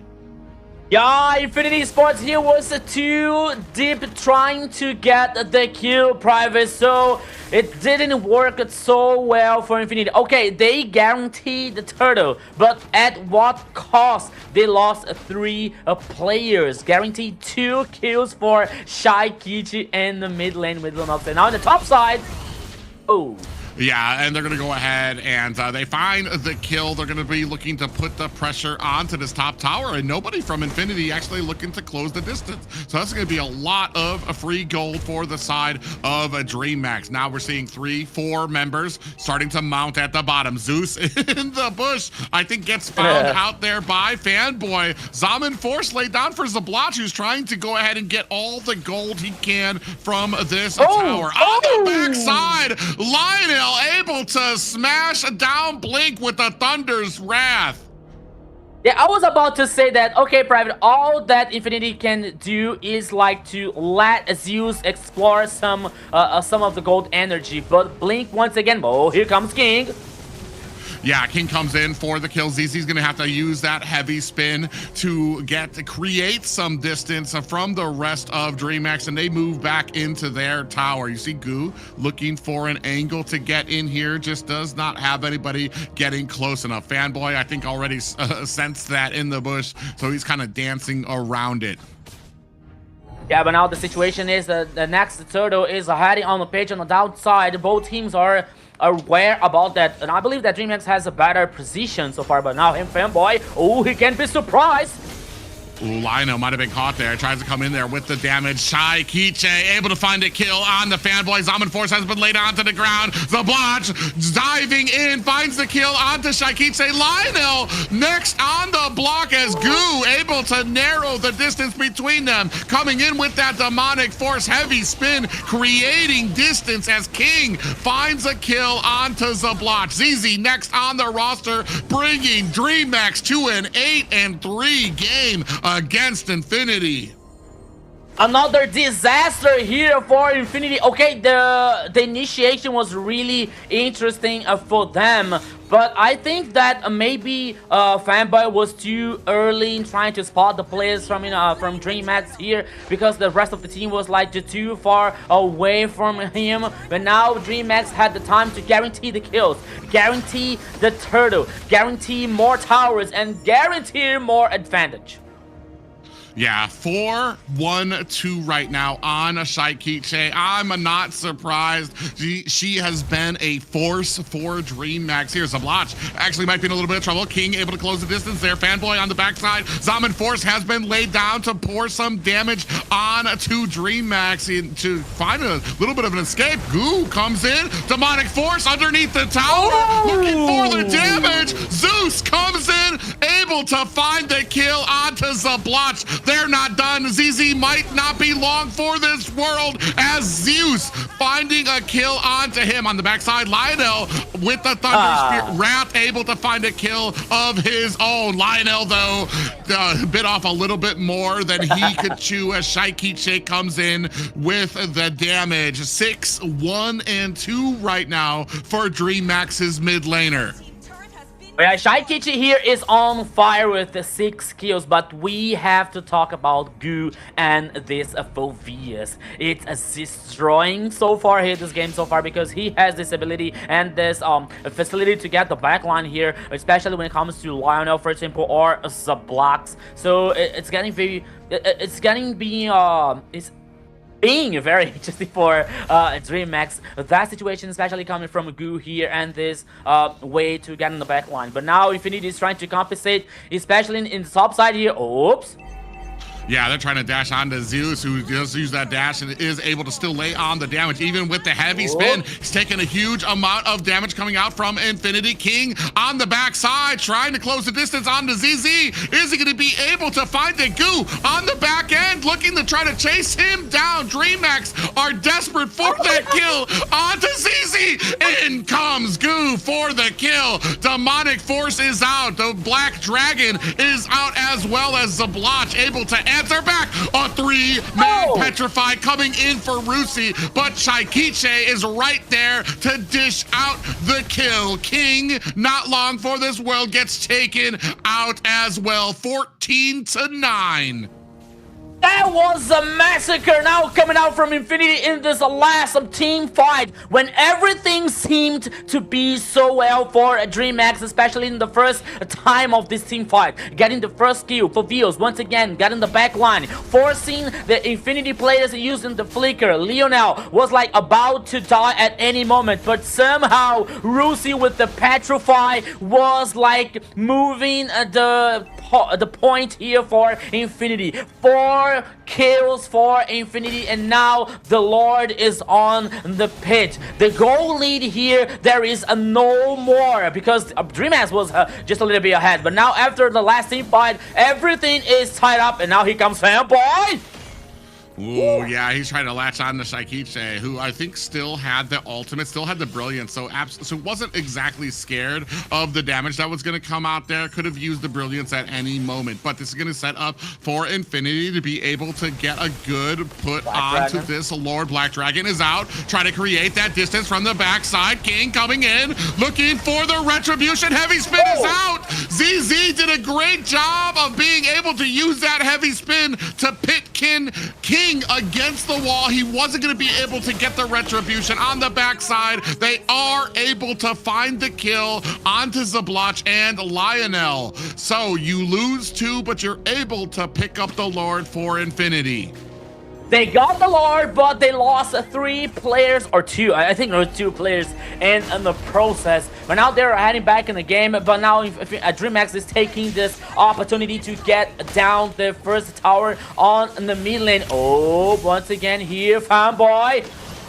Yeah, Fanboy answering back there, taking a lot of damage. We have the brilliance coming out from Shaikiche, who might bit off a little bit more than she could chew, looking for an escape. Infinity decide not to continue on with the engagement. They have a lot of presence on the map. They have the Lord up at top. At the bottom, they have Fanboy, who's going to be able to try to put some pressure onto that bottom tower as well. Now you can see they're going to go ahead and try to harass King in his own jungle. Is he going to be able to get that kill? Fanboy going to run into the tower. Shaikiche able to find a kill onto ZZ, able to answer back after that. Lord King on the backside gets a cut onto Rusi, who is going to use that Black Dragon to get away.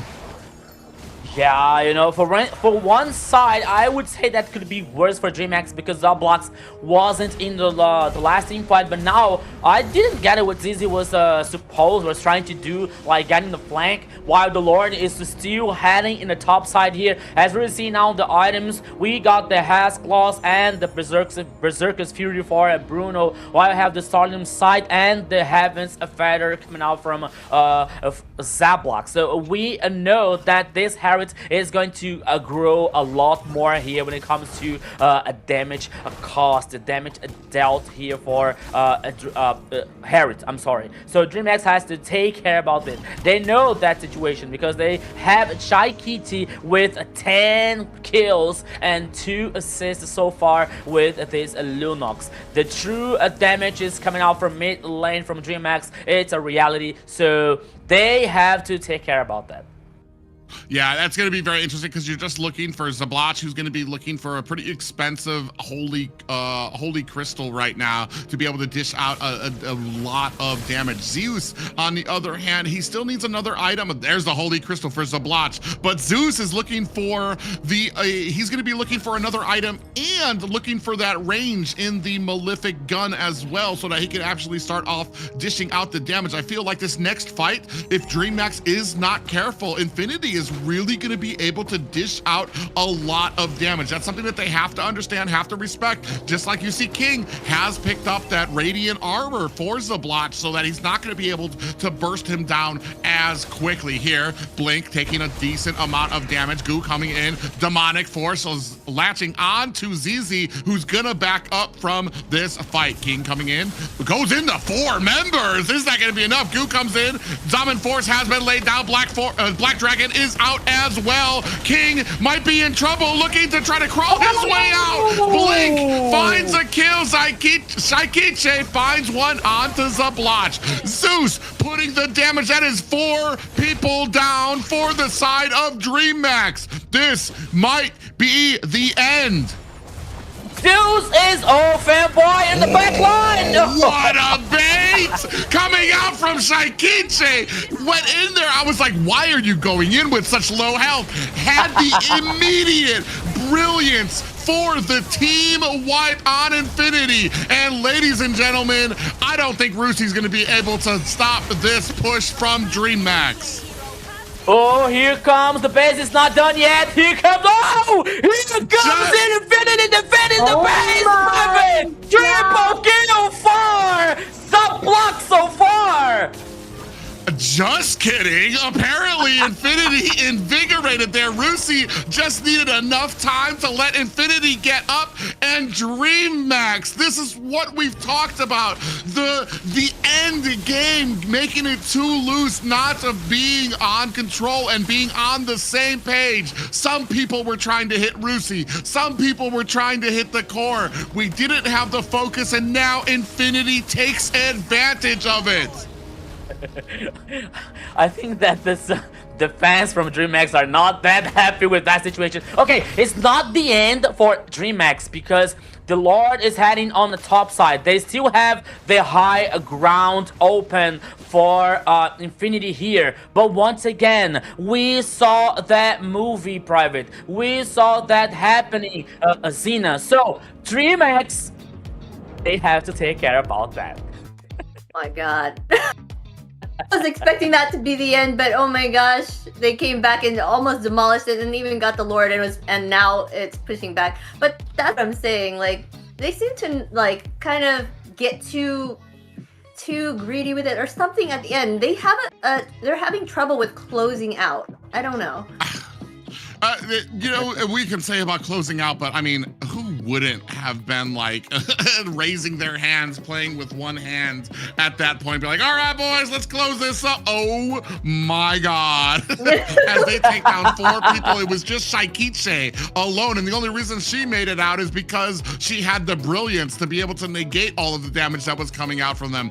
A great defense. And this is what we were talking about when it comes to Infinity and still having the patience, still having the know-how, understanding at every aspect of the game what they need to do to succeed and being able to execute that. Where on the side of DreamHack, sometimes when it comes to that late game, the confidence comes out and they just need to get that discipline to be able to kind of still talk to each other, still understand like, what are we doing? Are we focusing on the core, or are we going to try to take out Rusi and then go for the core?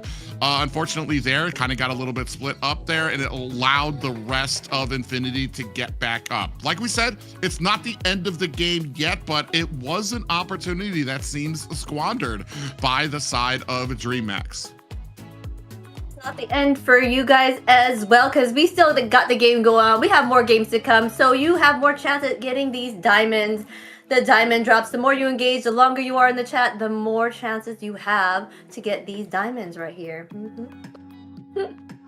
Yeah, so please guys, here you have the chance to get diamonds for free watching us. So this is your chance. The more you watch, the more you interact with us, the more you talk in the chat, the more you call your friends, you have more chances to get diamonds here, okay, to buy that skin that you are looking for so much, you know, when you go to the ranked games, when you lose, but you lose fancy, you know, so that all matters here when you get diamonds.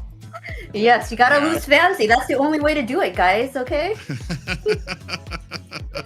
Yeah, so just a little way for us to give back to all of the viewers there. Like you said, stay active, stay chatting, stay respectful to everybody. Like I said, a lot of these teams put in a lot of work out here to get to this level of competition.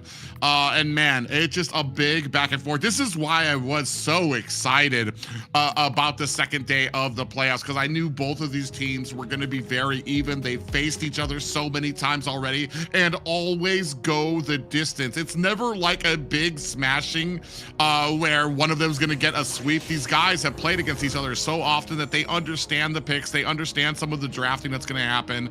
Right now, though, DreamHack have to kind of dust off their shoulders and kind of get back into it. You see a lot of pressure going into the mid tier 2 tower as Zeus just laying waste to that Lord. They weren't even able to finish the mid lane tower, was Infinity, because of how fast he was able to take that down. Zablach does put the last kicks onto it though, and now trying to put a little bit of damage on to these high ground towers of DreamHack.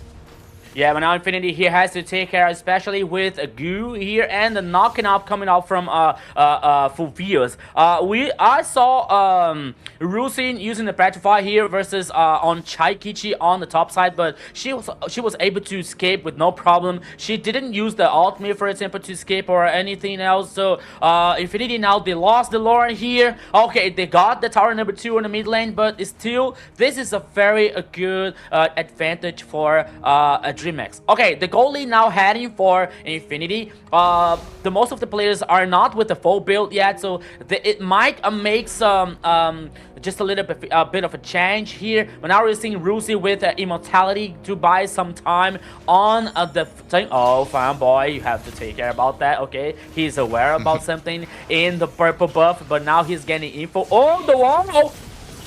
Yeah, he actually gets caught there. It takes about 50% damage. That's going to allow the rest of the team coming in. Here comes the Black Dragon trying to find an opportunity, but they are not able to close the distance. Lionel even came in there for a little bit of a nibble there, but DreamHack did a great job of disengaging from that. Speaking of which, Goo, conceal play comes out. Blink. Oh, they are not able to find ZZ. There goes the stun. Oh. There goes the pop-up. Is that going to be enough? Shaikiche able to find the kill as well. Brilliance is out as she gets and creates that distance. King does have the immortality, but Blotch is right there trying to score another kill. Lionel able to answer back to DreamHack. That's 2 down for the side of DreamHack and 15 seconds left on this next Lord.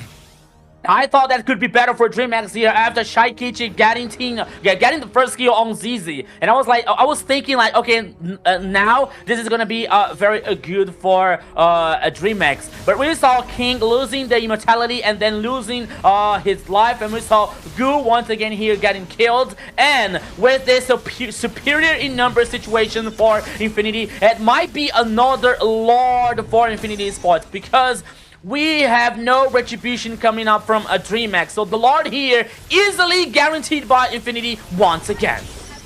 Yeah, they're going to be able to pick that up. It is a 17-minute Lord for DreamHack. I mean, they've still got Zeus, who's able to really dish out a lot of damage too. But if that last team fight said anything, it's that DreamHack is starting to fall a little bit behind. Infinity is starting to come up on theirs. I believe Zablotch already has the glaive too, so he's going to be able to get a lot of penetration on his abilities as well. Now with the Lord crashing down at the top lane, going to be waiting to see if DreamHack can mount a successful defense. Yeah, but now the Lord once again heading on the top side. Now Infinity trying to synchronize all the minion waves. So here comes the pressure. Here comes the fire coming out from Infinity Esports Private. Yeah, Lord's going to look for that charge coming into the top lane, and that's going to make mincemeat of the top high ground tower. In comes the rest of Infinity. One high ground down. Black Dragon from the side looking for the flank. Is that going to be enough? Lord looking to swing away onto the core. Zaman Force has been laid down. Rusi taking a heap of damage. Immortality has been procced. Zeus is right there with Shaikiche to take down Rusi. DreamHack looking to clear out these lanes before they chase down Infinity. Goo on the tip of the spear of DreamHack's offense here, trying to push into the mid lane. Yeah, that was a good defense here coming out from DreamHack. They only lost, oh yeah, not so good because they lost the high ground tower in the bottom lane. And I thought it was only the top side, but they lost also the bottom side here. Okay, so super minions coming out from both sides here now for Infinity, while DreamHack has super minions only on the mid side here. So now there's a lot of time for the next Lord here. So both teams are worried about like getting this information on the map, trying to surprise, especially Fanboy here with this facing check situation with Hilda every single time. But both teams now, oh, Fanboy! Yeah, Fanboy's is gonna be in a little bit of trouble here on the backside, gets caught up there. But I feel like DreamHack needs to figure out a better engagement plan than trying to capture Fanboy. Again, Fanboy is super tanky right now, and you're gonna be wasting a lot of abilities on Fanboy while the rest of the team's gonna come in for that huge amount of damage. And Fanboy, I mean, Fanboy's doing what he needs to do. He's supposed to be in front. He's supposed to be taking that damage. It's just DreamHack is kind of falling for it here. Blink wisely. I was just about to say, if Blink uses that fist crack on Fanboy, I am going to lose my seat here, because like that's exactly what you do not want to do. And a great front line that is starting to come online for Infinity. ZZ and Fanboy, they're just doing the best that they can to kind of stay up front. Oh, King from the backside. Surprise! But unfortunately, he was not able to connect on anybody just yet.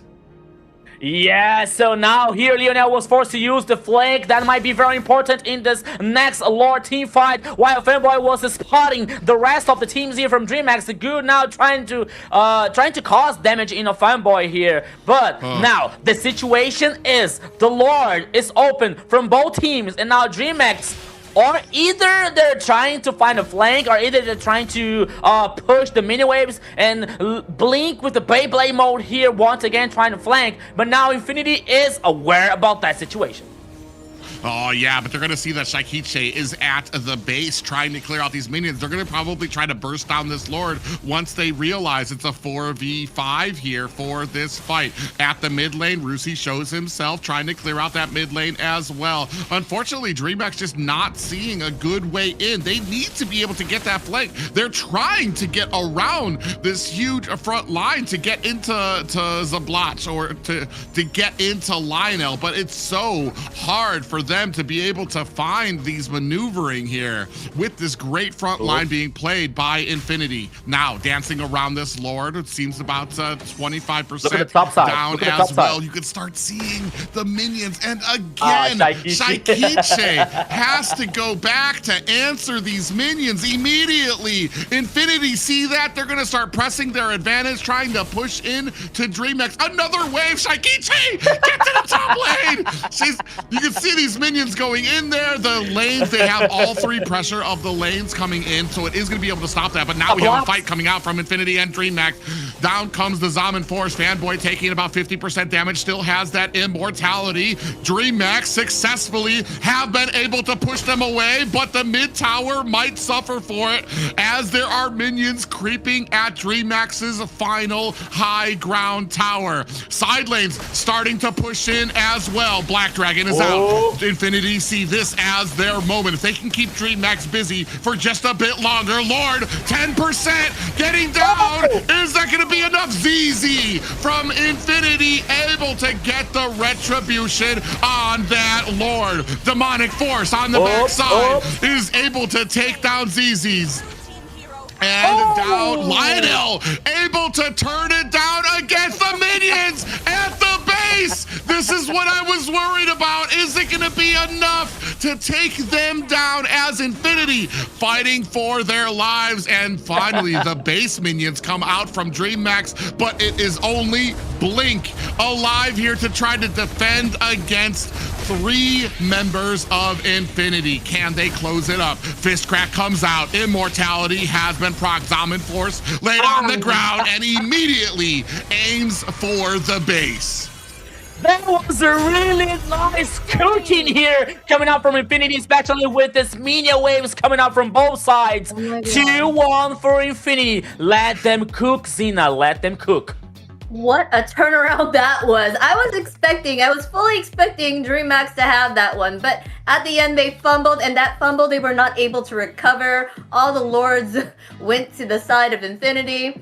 They were not having a good time at the end there. Not at all. Oh man, when I look at this too, I was gonna talk too about the Eudora pickup too, just was not having its great day there, but like, it's hard. I don't like focusing on what the team did wrong. I've talked with you guys before about this. I'd rather focus on what's the Infinity was able to do correctly. But yeah, they took the advantage. As soon as they were able to counter that final push, what they thought was going to be a final push by DreamHack, they kept the momentum in their favor. They made sure that all aspects of this composition were covered, making sure that King wasn't able to get that flank or that back door onto them. But then finally, they just mounted such insurmountable odds, taking down 2 high ground towers, minions consistently pushing. That meant that DreamHack was constantly on a stopwatch. They were constantly on a countdown to how long they could engage here before they had more minions starting to push at their base.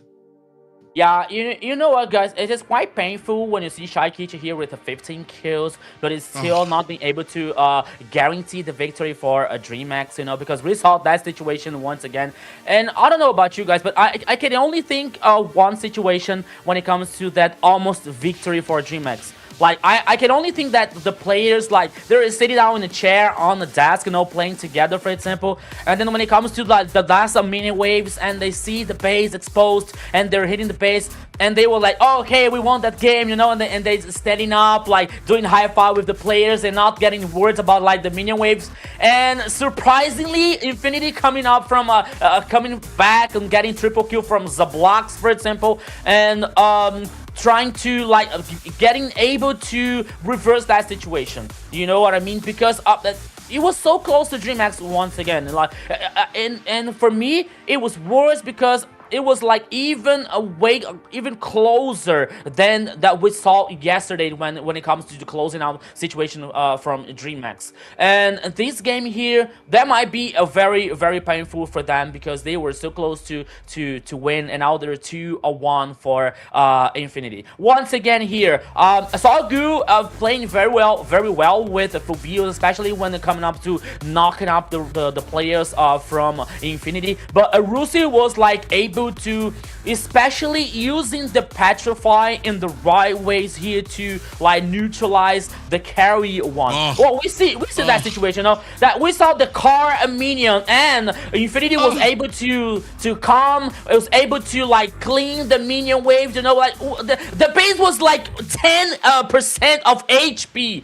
And even though DreamHack will not be able to win this game, it is so painful for the Dragon Boys. It's so painful. Like, not only Chaikid with the 15 kills, but with that situation. And I'm worried about like DreamHack's mentality now, because it was so close for them.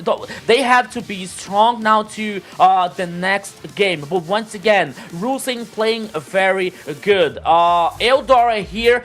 I mean, not sure if Lina was like crucial for this game. Okay, she was like responsible for causing so much damage, especially when it comes to this burst damage coming up from Eldora, for example. But it gave time enough to the DreamHack making a radiant armor, for example, or add things to avoid most of these damages. So for me, it was like the team spirit coming out from Infinity that was able to win this game. And now that situation here, Private, especially like Infinity cooking DreamHack players, like forcing them to heading back to the base now, you know, like clean the minion waves and not getting able to full fight back in the Lord fight. And our MVP will be Zablox on that Harris, able to turn things back around when it mattered at the end. 845 KDA, 82.7k total damage, and 699 golds per minute. Yeah, as they turn things around, as the tanky front line of Infinity started to come online with the Akai pickup, with the Hilda, when they weren't able to finally burst down both of those heroes enough anymore, this really was where Zabloch was able to shine, because you had that front line, they were wasting so many. Look at Zabloch comes in here, look at with all the damage here. This is hard to watch. This makes me cringe every single time I see it. If everybody, you saw everybody, 3 people ran and dispersed. That amount of health on the core, I feel like if we would have just everybody stayed together, just hold the line, screw it, everybody auto attack the base, I feel like they could have gotten that down. Instead, unfortunately, they all turned around, they ran, and that really gave them a great opportunity, Infinity, to be able to come back. Zabloch really took the tip of the spear of that composition when it came to the late game. Yeah, that communication is key, and they did not have that at that moment. Like you said, they probably like split off and were not able to get that tower at the end. Gosh, I can't get over they were really so close to getting it. They do an amazing job as Synergize, just getting like the team together and just working it out through the whole. But at the end, That is, It I can't get over was it. the It's so perfect rough. storm for Infinity too. They did exactly like I said at all aspects of the game. They understand what they need to do. I feel like their draft kind of was hindering them at the beginning to the mid game. It was a real like Lionel. You just were not getting. We were not getting a lot of value out of that Eudora. I feel like it was basically all we were waiting for Hilda to get all of the defense items. We were waiting for the Akai to get all of the defense items that they needed. So they weren't immediately getting bursted down by the composition. And that's where Zablots was able to kind of come in and put out output a lot of damage. Not just that, but the focus to be able to take down and keep the side lanes pushed out so that you had the amount of minions coming into the top and the bottom where the high grounds were taken out. That meant that the biggest damage dealer, your biggest threat, Shaikiche, had to keep on rotating back to the tower to start taking out those minions. You saw at that last one when she rotated back immediately, Infinity started the fight with them. And I feel like had Shaikiche been there at the beginning of that fight, I think maybe things would have turned around for the side of DreamMax for that fight. Unfortunately, it's just a great game and a great strategy coming out of Infinity.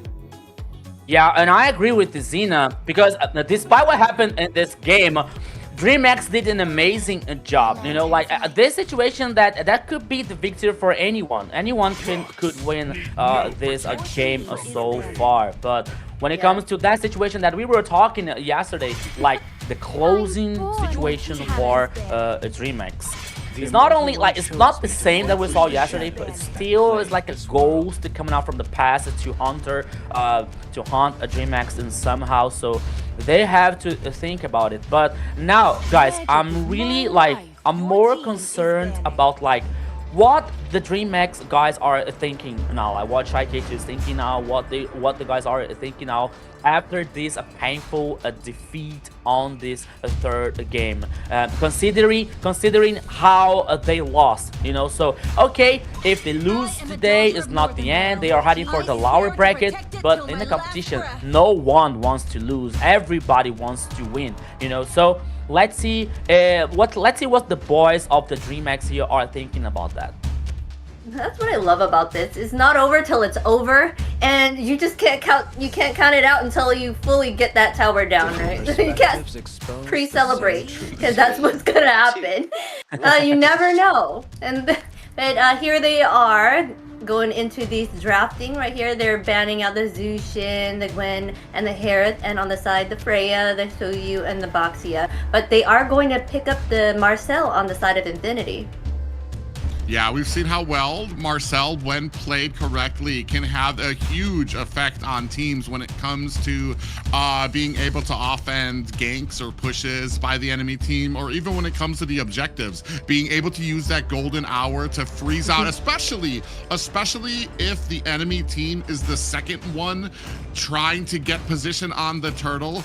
The golden hour does such a great job of keeping them zoned out with more than enough time for you to be able to get a great retribution on there as well. Here I have to wonder, just because DreamMax, oh man, that was basically their game to win. I mean, games like that, I mean, if that doesn't tell you never surrender in any of your ranked games or anything like that, then it's there's always a chance, even if it's like the most minimal. That should be the one to tell you never to surrender. Here now, DreamMax, they're gonna go ahead, pick up the Harley and the Hilda. Time and tide wait Yes, for no I have a man. friend who looks exactly like what you said. There it Private. is. Like in the first level, if you lose the flick and say, "Oh, surrender," I give up. Let's go. No, next one. They say, "Oh, what happened? You only lost the flicker." Come on. There's still a lot of games to happen here. But now, analyzing here now, Infinity's composition so far with Redrin and Beatrix here. I'm still waiting for, like, the chat was talking, Private was talking firstly, and the chat was talking later about, like, when it comes to Marcel, maybe there's a good chance for, like, a Changi appearing here with the Meteor Shower, for example. That could be a very nice execution for that composition. Let's see if Infinity is thinking of something about that. But the fact that it's Beatrix appearing here, though, once again, Like I want to see the rest of the composition because okay, with Marcel that could work, but maybe for like with execution with Golden Hour and the ultimate, I think it is as a Wesker, a Joy, if I'm not wrong. You know, that could work for this composition coming out from Infinity. Now a carry here for a DreamX. Oh, they're banning Kagura here. Considering the mid lane and Farsa, but it's Lionel coming, Lionel bringing Eldora, not surprising that he was about to bring Kagura as well. Yeah, I've seen that Beatrix and Marcel has been paired up and worked very well together. So I'm not really surprised that she's being chosen there because of the fact that, yeah, he's going to do that Golden Hour and then she's going to do all of her ultimates on that and then it's going to rain down and kill everybody in that spot, right? That massive damage and hold for her there. The carry, I guess they picked this carry to kind of deal with the Fredrin, kind of like be able to knock him down later on here. There's so many bans. I'm not even sure what else is open right now. I'm trying to think. I think it's Wesker is the machine gun or the shotgun. Wesker's Elation. Okay, thank you. I think the machine gun is Niburo, and I mean, Niburo's Passion. That's the spray that goes out there. That's the continuous damage, and when you use that with the Golden Hour, they all of that spray just kind of waits there for a second, and then after the Golden Hour ends, boom, you've got this big wave of just a ton of bullets from Beatrix coming out there as well. So I like that coming out there. My only problem is, you have a Beatrix on your team in lane who is doesn't really have the domination when it comes to lane domination. So that's something that Infinity is going to have to constantly rotate there for. I mean, with the Marcel too, you've got some great rotation, some great speed, and a great amount of early game presence there. The only problem when it comes to, for me, when I was thinking about that Golden Hour that can stop the team from getting into the objective space, Harley's going to be a little harder to catch with that, just because I think the last time we saw the Golden Hour used like that, it was against the Fredrin, who's like kind of bulky, has a little bit of a dash, and it's pretty easy to catch him with a big stun like that. Harley, especially with the way we've been seeing him played at this level, gets around all these different angles. You're basically, you're afraid of every single angle that can come in from the turtle. So it's going to be something that Infinity is really going to have to be careful and keep track of. But anybody, I mean, Fanboy has been amazing on all of the roams he's choosing here. Now, like, okay, now we're seeing Valentina coming out from DreamX. High probably here for Shaikichi in the mid lane. But when it comes to the Infinity response here, I found it interesting here, especially when it comes to Glue. Then when you have a Harley on the other side, that maybe with the teleportation here, is Glue using the ultimate that he can glue on the Harley here and cause discontinuous damage so far. So now see Lapu as the last choice. He is coming out from a DreamX, and both compositions are finished. Yes, it looks like a fun match here. Double Golden Hours. Let's go. Oh yeah, it's a great pickup there for the side of DreamX, especially on Shaikichi, who has just been phenomenal in the lane. Unfortunately, even with the phenomenalness that she had with that last game, did take an L for her team. So DreamX, all is on the line here, or they get dropped to the lower bracket. Infinity have got a comfortable little cushion here. This is their game point. Yeah, so let's see what's about to happen here on DreamX versus Infinity on game 4. This could be the last game for the first match for today. And always remember, guys, the loser here, losing team is not done in the tournament. He is heading for the lower bracket and wait for the other opponent here. But so far it is 2-1 for Infinity. So everybody here, welcome to the land of dawn once again. Infinity Esports versus DreamX. And now we're seeing King. Yeah, King was about to check out what is happening on ZZ's side, but now he heads back to the purple buff. I thought he's sitting. I thought it's the purple buff.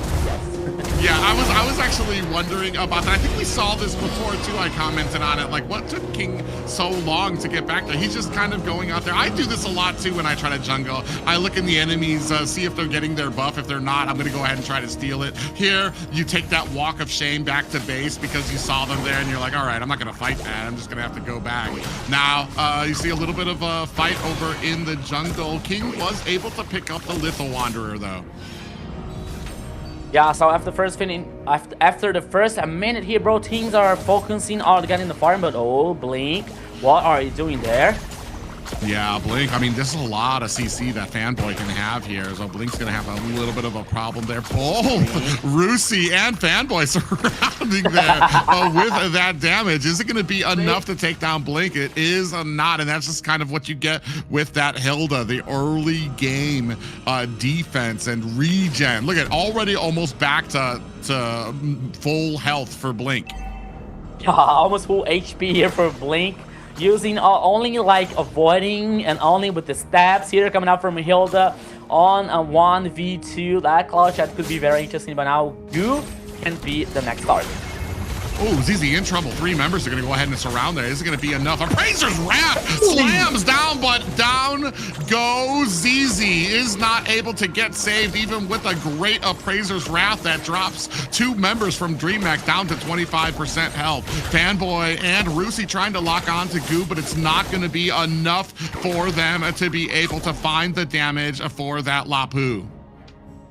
Yeah, I can tell you that one more dagger in ZZ's item here, that could be enough to guarantee 2 kills for Infinity and Fredrin. But here, the fact is the first kill went for a DreamX on King's hands. But now the turtle here, both teams are aware, and Goo is trying to do something. Oh, Shaikichi. All right, here we go. Yeah, Shaikichi does have to use that dash to get out of harm's way. Rusi trying to chase down Blink, half health left on his Zablotch at the bottom. Deadly Magic is not going to be able to find the kill. ZZ is able to pick up the first turtle though, so they do have a little bit of defense now in their pocket if they're going to be able to use it. And this is what I was talking about before, is Zablotch having a little bit of trouble in the lane. Not really a great, a great laner when it comes as a marksman. You're waiting for a few of those items. The Beatrix pick is really just going to shine with the golden hour, and as we get later and later, and they're able to secure a lot of those items that they need. Yeah, but now DreamX is heading for players. 5 players here on the mid lane, heading for the gold lane. Now Fanboy is aware about that. Blink is coming up. ZZ and Lionel. Oh, this is going to be a very interesting situation for Infinity. Let's go. Oh yeah, Blink actually engages on that. Appraiser's Wrath comes down, slams the Zeus down to 50% from the backside. Shaikichi trying to come in. Are they going to be able to find a kill? Onto Zablotch. A great combination from King and Shaikichi to lay on that damage to find themselves with a 2-0 lead. Yeah, that communication didn't work well now for Infinity because the blocks were trying to hit the tower, like especially with the gold energy, while the rest of the team was like focusing on a Blink on the tower, between the tower number 1 and number 2. So DreamX once again has the good play here to surprise the blocks on the bottom lane, getting another kill for King. Yeah, it was actually really great, too, to have DreamX. Half of them were underneath the tower, and then you had the duo. Ooh, actually coming in with Deadly Magic. Rusi takes a decent amount, is going to be able to find and escape and save his tower. On the back end, ooh, Shaikichi, are they looking for a way in? Rusi sitting at about 50%. I think they're going to go ahead and disengage from this, though. Yeah, so now once again, he have after 5 minutes, another turtle. Oh, Fanboy! Fanboy with a golden hour that misses all the members of a DreamMax, and with that advantage gone, DreamMax actually clean up with 2 kills onto Infinity. That's going to enable this Lord to go over to DreamMax as well. Yeah, you know what? I'm not sure about that, but I have a feeling that we are having 5 games here in this match so far, because Marcel is like, okay, maybe I'm being too early. The second turtle here heading for a DreamMax, okay. But at this point of the game, I mean, like, Marcel, especially in the Fanboy, that could be not so good, especially when it comes to the execution and the initiation. So Infinity already lost the first tower in the bottom lane here, which means more advantage for a DreamMax. 4 kills to 0, and the goal lead here almost heading for 3KR in the mid lane. Yeah, they're looking to try to mount some type of pressure here at the mid. Ooh, at the bottom, ZZ takes a little bit of damage. King comes in. Appraiser's Wrath slams down, but slams down onto Blink on that Hilda, which isn't going to really be doing a ton of damage. Still more pressure starting to mount at this mid. Goo manning the front as Shaikiche waiting for an opportunity. Out comes the golden hour, is able to freeze Blink and gets bursted down with the help of a Fanboy who secures the kill for his team. Finally, Infinity on the board. Just to burn my tongue, but King in the backside. Ooh, yeah, Rusi is going to be, was going to try to teleport away, but had that deadly magic still on him. Is going to be able to get away from here. Just take a look at the damage there. I believe that was Shaikiche, and was that King or Goo that was at the top of the damage? 2 for the side of a DreamMax, just manning up the top of the damage for this game so far. Yeah, so in the game number 4 here, so now DreamMax has this advantage, especially when it comes to the towers. Oh, once again, King here on Fanboy. Oh my goodness. Yeah, he is able to get away from that, but you can see DreamMax already inside the jungle, not really afraid of Infinity, is going to be clearing out there. That's going to go ahead and start them onto this turtle. Ooh, they're going to come in, try to get that damage onto Zeus, who might be in trouble, and Lionel able to find the kill there, turning this around. Infinity's advantage. Down comes the Appraiser's Wrath, but it comes down onto a Brilliance, the J-Kite, who was able to negate all of that damage. So a little bit of a wasted ult there coming out from ZZ. DreamMax still not trying to give up this turtle just yet. They're zoned out though, and ZZ's going to be able to pick up the second turtle for Infinity. A 2-4 game, still DreamMax's advantage. Yeah, it was a clever move coming out from Shaikiche here, using the Brilliance, the ultimate coming out from a Lunox.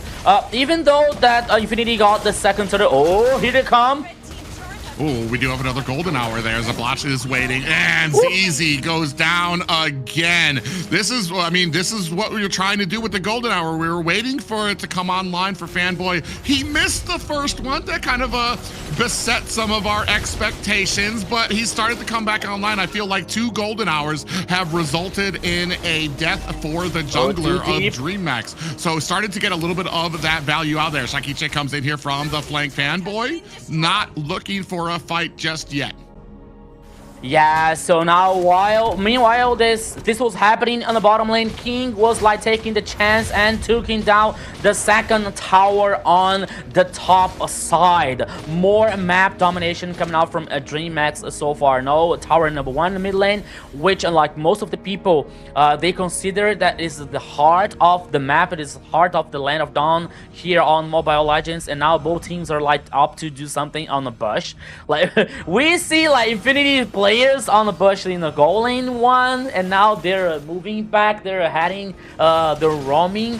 Meanwhile, there are 30 seconds to the first Lord. Actually, I don't believe there is gonna be another turtle here. So the first Lord is about like 22 seconds, and now the King, okay, using the teleportation. Now he's able to escape, he's able to survive, while the DreamMax is up to do something. Yeah, when we take a look at those builds, Zablach had built Malefic Gun and Sea Halberd. which is interesting to me because usually with Malefic Gun, you want to have like a base of damage for it. Like what we saw yesterday from DreamHack, or what we saw yesterday from the Beatrix was an early game BOD. So you had a huge amount of damage that was being output by them. Here, we've gotten the range, we've gotten some anti-heal, so I feel like we're kind of nerfing a little bit of the damage. Ooh, Brilliance is coming out here from the side of Lionel to try to get away. Golden Hour is out. It doesn't really catch anybody from the side of DreamMax. On the backside, King might be in a little bit of trouble. Gets taken out by Rusi again. Another Golden Hour comes out as ZZ gets caught. Is that going to be enough to take him down? It is not. And for the side of DreamMax having trouble, King has just been getting really zoned out from a lot of these objectives. That has not shied DreamMax away from some of these fights here. You see Blink and Goo right up on the front trying to come in with that bravest fighter form from that Lapu Lapu.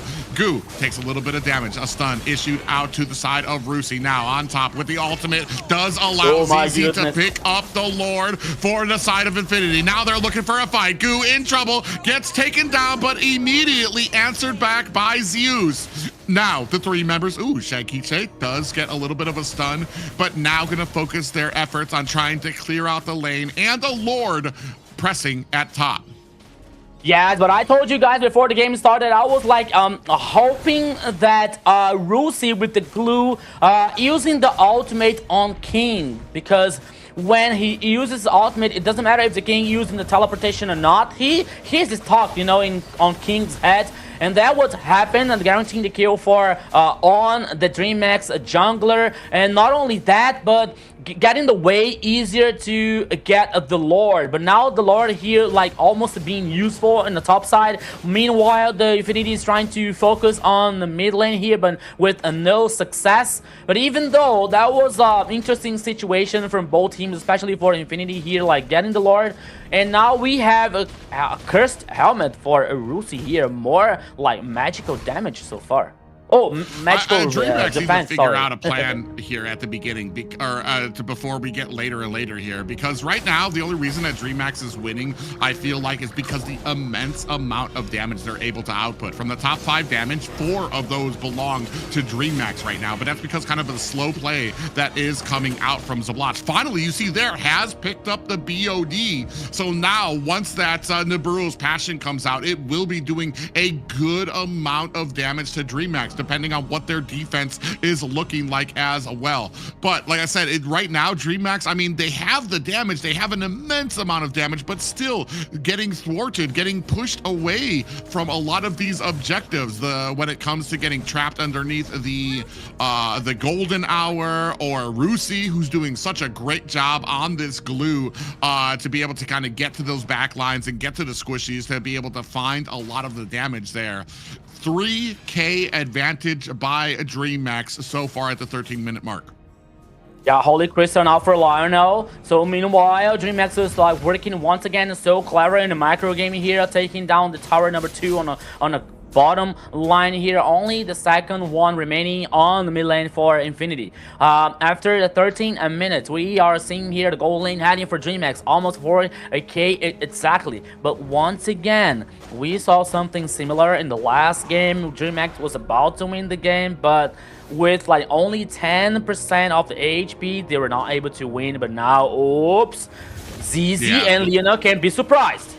Oh, Blink goes into the back line, caught by a Golden Hour. Is that going to be enough? As Glue actually able to find the target. Zeus in trouble, trying to get underneath the tower to take down the Glue. Is that going to be enough? Zeus, gets taken down by Lionel, who dives in underneath the tower, using the Brilliance 4 and escape. Goo taken down as well. That is 3 down for the side of DreamHack. Infinity looking for an opportunity to be able to take down this Lord. King is still up, finds the damage. Excuse me, finds the damage from that ultimate to be able to take down Lionel. Now a Golden Hour. Shakiche right there in wait, but Zabloch is ready to take down that Lord. I saw the Golden Hour say, what's going on? But actually it was Shakiche using the ultimate from Valentina to try to steal the Lord. Even though that was clever move, that was unsuccessful for DreamHack. But once again, King using the flank to get a kill on Lionel. But they lost the players in the process. They lost the Lord once again. And let's see how this Lord is going to be used by Infinity. I almost feel like that golden hour might have worked against them because that allowed Zablotch with the Nibiru's passion. That's a lot of damage that you can dish out with the Nibiru's passion to wave past into the Lord. Now, a lot of power mounting into that mid lane. They do take down the tier 1 tower at mid, starting to work onto the tier 2. DreamHack so far not able to answer back with too much defense of their own. Minions mounting at bottom, Lord coming up at top. You could see waiting, King looking for an angle to try to come in with that deadly magic. Is he going to be able to find it? Does not find the kill, but in comes the rest of DreamHack to finish the job for him. Now the rest of DreamHack going to have to pay attention to this Lord that is crashing up at top, and Zeus with the speedy light wheel is more than enough damage to take it down. Once again, being like a lifesaver coming out from DreamHack here, getting the kill on Zablocks. We're seeing here now, once again, the damage dealt ranking with the Shaikichi and Kinging, both from DreamHack. Oh, also Goo in the 3rd place here, coming out from DreamHack here. We have 3 players from the Dragon Boys. So the game now here, almost everything is tied up. Goo, let's go. Yeah, Glue might be in a little bit of trouble here as he latches onto Zeus. And Zeus, who might be uses that flicker to get away from the golden hour there. And now Blink takes a heck of it. Brazer's Wrath gets taken down. Rusi pays for it on the other side as well. 1 down for both teams here, 9 and 9 apiece.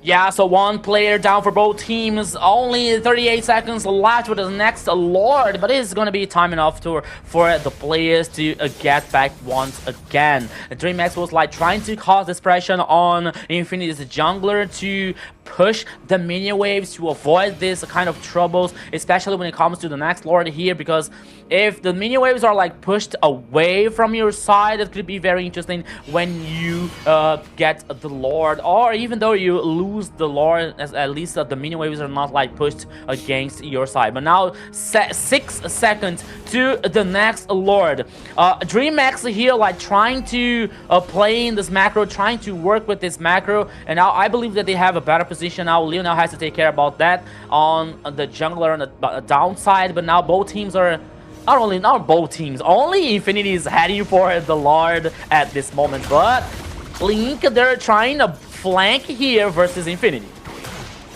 Yeah, and down to 50%, down to 25. Goo on the other side, comes in with the bravest fighter form. ZZ is able to pick up the Lord. Fight has been issued out. Are they going to be able to find the damage onto Rusi? Ooh, actually able to use that flicker. Rusi on the wrong side of the map right now. Shaikichi able to make short work of him. But DreamHack do have themselves a Lord that they are going to have to contend with at the bottom lane. Still trying to mount a bunch of this pressure at mid. Eventually they're gonna have to turn away. Yeah, another Lord here that actually apparently is gonna be useful for Infinity, but now here they come. Here they are playing together, causing expression here, especially in the mid lane. But look again, Blink trying to get a backline, trying to do something here to help DreamHack. Ooh, Zeus with the speedy light wheel, gonna go ahead and spray on some damage onto ZZ. Ooh, and Golden Hour is out there. Shaikichi's own Golden Hour. Is that gonna be enough? Goo finds a kill onto Lionel, who replies and is able to take down Shaikichi. ZZ next on the chopping block. The deadly magic gonna make short work of him. Fanboy and Zablotch running for the hills. They are not gonna be able to sustain into these fights, and unfortunate for DreamHack, they do have to turn their attention to try to protect these high grounds. Yeah, 2 for 1 here for DreamHack, but at least at this time, the minions were able to take down the tower on the top side here. No high ground for DreamHack. Minion waves on the top sides for Infinity. My goodness, another like close match from coming out from both teams here. Like Infinity is getting the Lord, you know, but most of them are like, okay, only getting the Lord to buy more time to take in a breath after a DreamHack's pressure for most of the time at this game. So it is working so far. They're still waiting for like Lionel with this high true damage coming out in the late game, or the blocks with the huge damage with this Beatrix also. But DreamHack is doing a great job, especially when it comes to trying to find a flank, trying to find a backline here with Blink, with a King here to burst the damage to surprise the Infinity's composition. That is also working well. So this is a game that is going to be closed by details. Yeah, and I feel like the difference here, this is going to be a long game. These guys are so evenly matched, even with this draft, and especially with both teams having a golden hour to really be able to compete with. It's just been immediately, it's so hard for either of them to be able to find like those great engagements that they want here. You see a big build up here at the L bush for DreamHack, looking for an opportunity to try to come in on the backside. ZZ and Blink kind of duking it out there. DreamHack are making me nervous here, just watching them kind of like shift and adjust, looking for the angle, coming in onto the backside, looking for Fanboy, who finds himself a golden hour. Shaikiche using the brilliance. What an IMU brilliant, or that was Lionel. That was kind of scary for me. I was like, what was, I was so confused. But yeah, Lionel able to get away from there. One person down. That's going to be the jungler for the side of Infinity. Do they want to try to contest this? We do have another brilliance coming out from Lionel. It's not going to be able to do too much damage, and unfortunate for Infinity, not in a great position. They're still trying to press their advantage here as the Lord gets reset, and DreamHack unable to capitalize even with the jungler down. Yeah, there's a lot of pressure here on the DreamHack's shoulders because the Lord is not getting done by the Dragon Boy so far. 10 seconds for ZZ coming back from the game again, but now they decided to try and melt down this Lord as sooner as they can. Here we go, Private. Yeah, you're gonna see now they still have 3 seconds. ZZ just got back up here. Lord down to golden hour, hoping that they can close the distance for ZZ. A big damage going on into the back line. Another golden hour. The Lord has been reset. Rusi in trouble. Shaikiche finds a kill. A double for Shaikiche. Zablach able to answer back, and so is a Blink. 2 down for both teams right now. Evened out. King gonna be looking for a way into here. Is taking some damage down onto those lanes, but is going to have to go back to the base. Oh, actually, he doesn't. He stops that recall and is looking for an angle to get into here. Oh, do they not know? King is on the side. He's going to be looking for Zablach. He finds the deadly magic. Zablach, not long for this world. Has the immortality, though. Is the rest of the team going to be there? Shaikiche is there to dish out the damage. Immortality proc from ZZ. King trying to put the damage on to the enemy jungler. And that is 4 people down for Infinity. DreamHack looking to tie this up, putting the damage onto the core, but they don't have the damage. What? Well, why are not they getting the Lord? King are like trying to regen this HP. Now he's full HP once again. Okay, they went for the Lord once again. King and Shaikiche, and now Blink trying to do this front line. But Infinity is coming also to the fight back here. Let's go, Private. Oh, King decided to go ahead and put some damage on the Fanboy, taking their attention from the Lord, diving into the backside. Lionel might have opened himself up for a lot of damage. DreamHack immediately blow him up, and King, along with the rest of the DreamHack, have claimed the 24-minute Lord.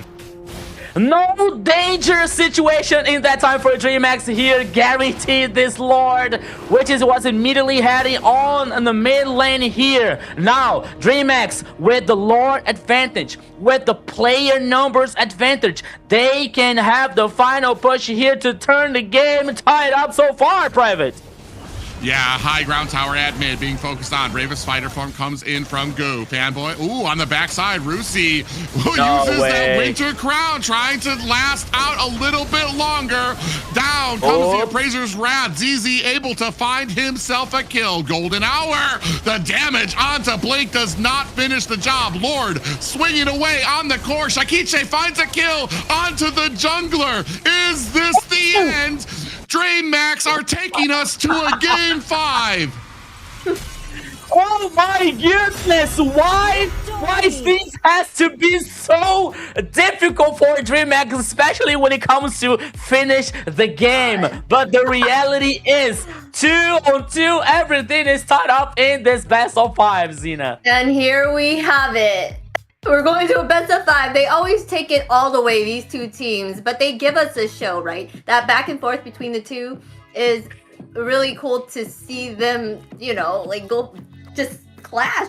I don't know. But that one time DreamHack was that killed everyone and then they were on the Lord. I was kind of like, they had the Lord free for them, right? I was kind of like, why aren't they going for it? But was it a strategic play? I'm not sure if it's about strategic.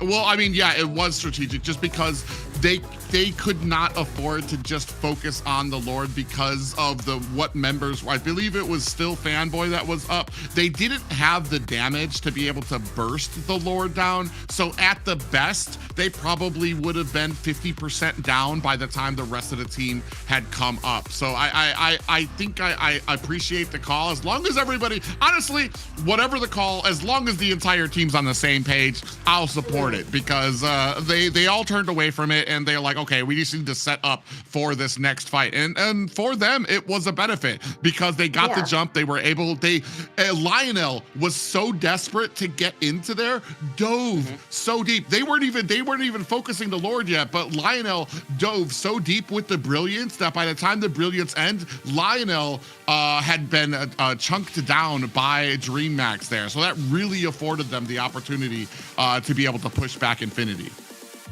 Yeah, so everybody here has a period that they are being impatient. And that was Infinity's turn now, especially with Lionel trying to like solve the problem to save the day here for Infinity, but it wasn't enough. But once again here, DreamHack, the early game was really good for them, especially with King getting the kills, especially with the turtle ones. But that composition coming out from Infinity, it was about like getting up. They needed time, especially for Lionel here and Lunox with a very strong late game. But even though DreamHack was like, okay, they were like looking for the best way, the best chance to get advantage on team fights. For example, we all used to see so many times King and Blink trying to flank, trying to backline here, especially with the King trying to burst damage with the ultimate coming up from Harley, for example. And it was like working so well. But at some point of the game, I think that DreamHack was like, they were having so much pressure in their shoulders that they were like, okay, we have to get the Lord, but we have to like get at least 3 players down coming out from Infinity here to secure the Lord like easily, you know. So it wasn't really easy for DreamHack to do that. But even though like Lionel once again being so early trying to solve the problem, there was a goal chance for them to get the Lord and the final push. I mean, it was it was huge for the side of DreamHack. I feel like Infinity's draft, you're absolutely right. It took time to get online, but Xena. Yes, big moment, create stars. And this player rose to the occasion time and time again. It is Shakiche with 6,212 KDA, 104.2k total damage, and 596 gold per minute. She is such a rising star. Like, she has been a constant factor in wins or stays like less feeding. Like, she doesn't feed as much even if they lose. She is like very consistent. She's an amazing player. Yeah, I've been saying it consistently about Shaikiche when it comes to her ability to maintain focus, understand what she needs to do separate from the team. Even if the team is losing, she very narrowly finds herself out of position. Here, I was almost gonna say I felt like it was almost a hurdle for Shaikiche to have the golden hour, to continue to use the golden hour, because I felt like she was doing so much better when she was able to use damage for the team to be able to get a lot of those kills. But here, even with a support-esque type of ultimate, able to really be a pillar for the type for DreamHack here, to be able to find these great angles and to be able to kind of find a lot of these kills as well. Yeah, despite of this DreamHack's lineup here being so good with so good players, I'm not afraid to say that Shaikiche here is the best player of the DreamHack so far. You know, especially that she being one of this pillar, playing so solid with a high performance with the most of the times. You know, she doesn't compromise, she doesn't feed, as Zena said. So when it comes to bring some comfort zone for DreamHack, Shaikiche is the answer on that lineup so far, especially with these changes that we saw from a few days coming out from DreamHack. Yeah, I do enjoy the change that they have on the roster. I feel like they're shining a little bit more in their roles. Especially King, he did an amazing job just switching back into the jungle role like he used to do before there. And the new players as well, showing that support for the team. They do run the map pretty well in the early, and that shows great teamwork for sure. Yeah, my only complaint here, I mean, I'm kind of heartbroken. I'm kind of tossed out. I feel like it's a menage a trois of two of the players, two of my favorite players here, Shaikiche and Fanboy, who's been doing such a great job of the roam on the side of Infinity. I've absolutely loved his choices out there. Here on the side of Infinity, though, I feel like we really leaned into that late game without really...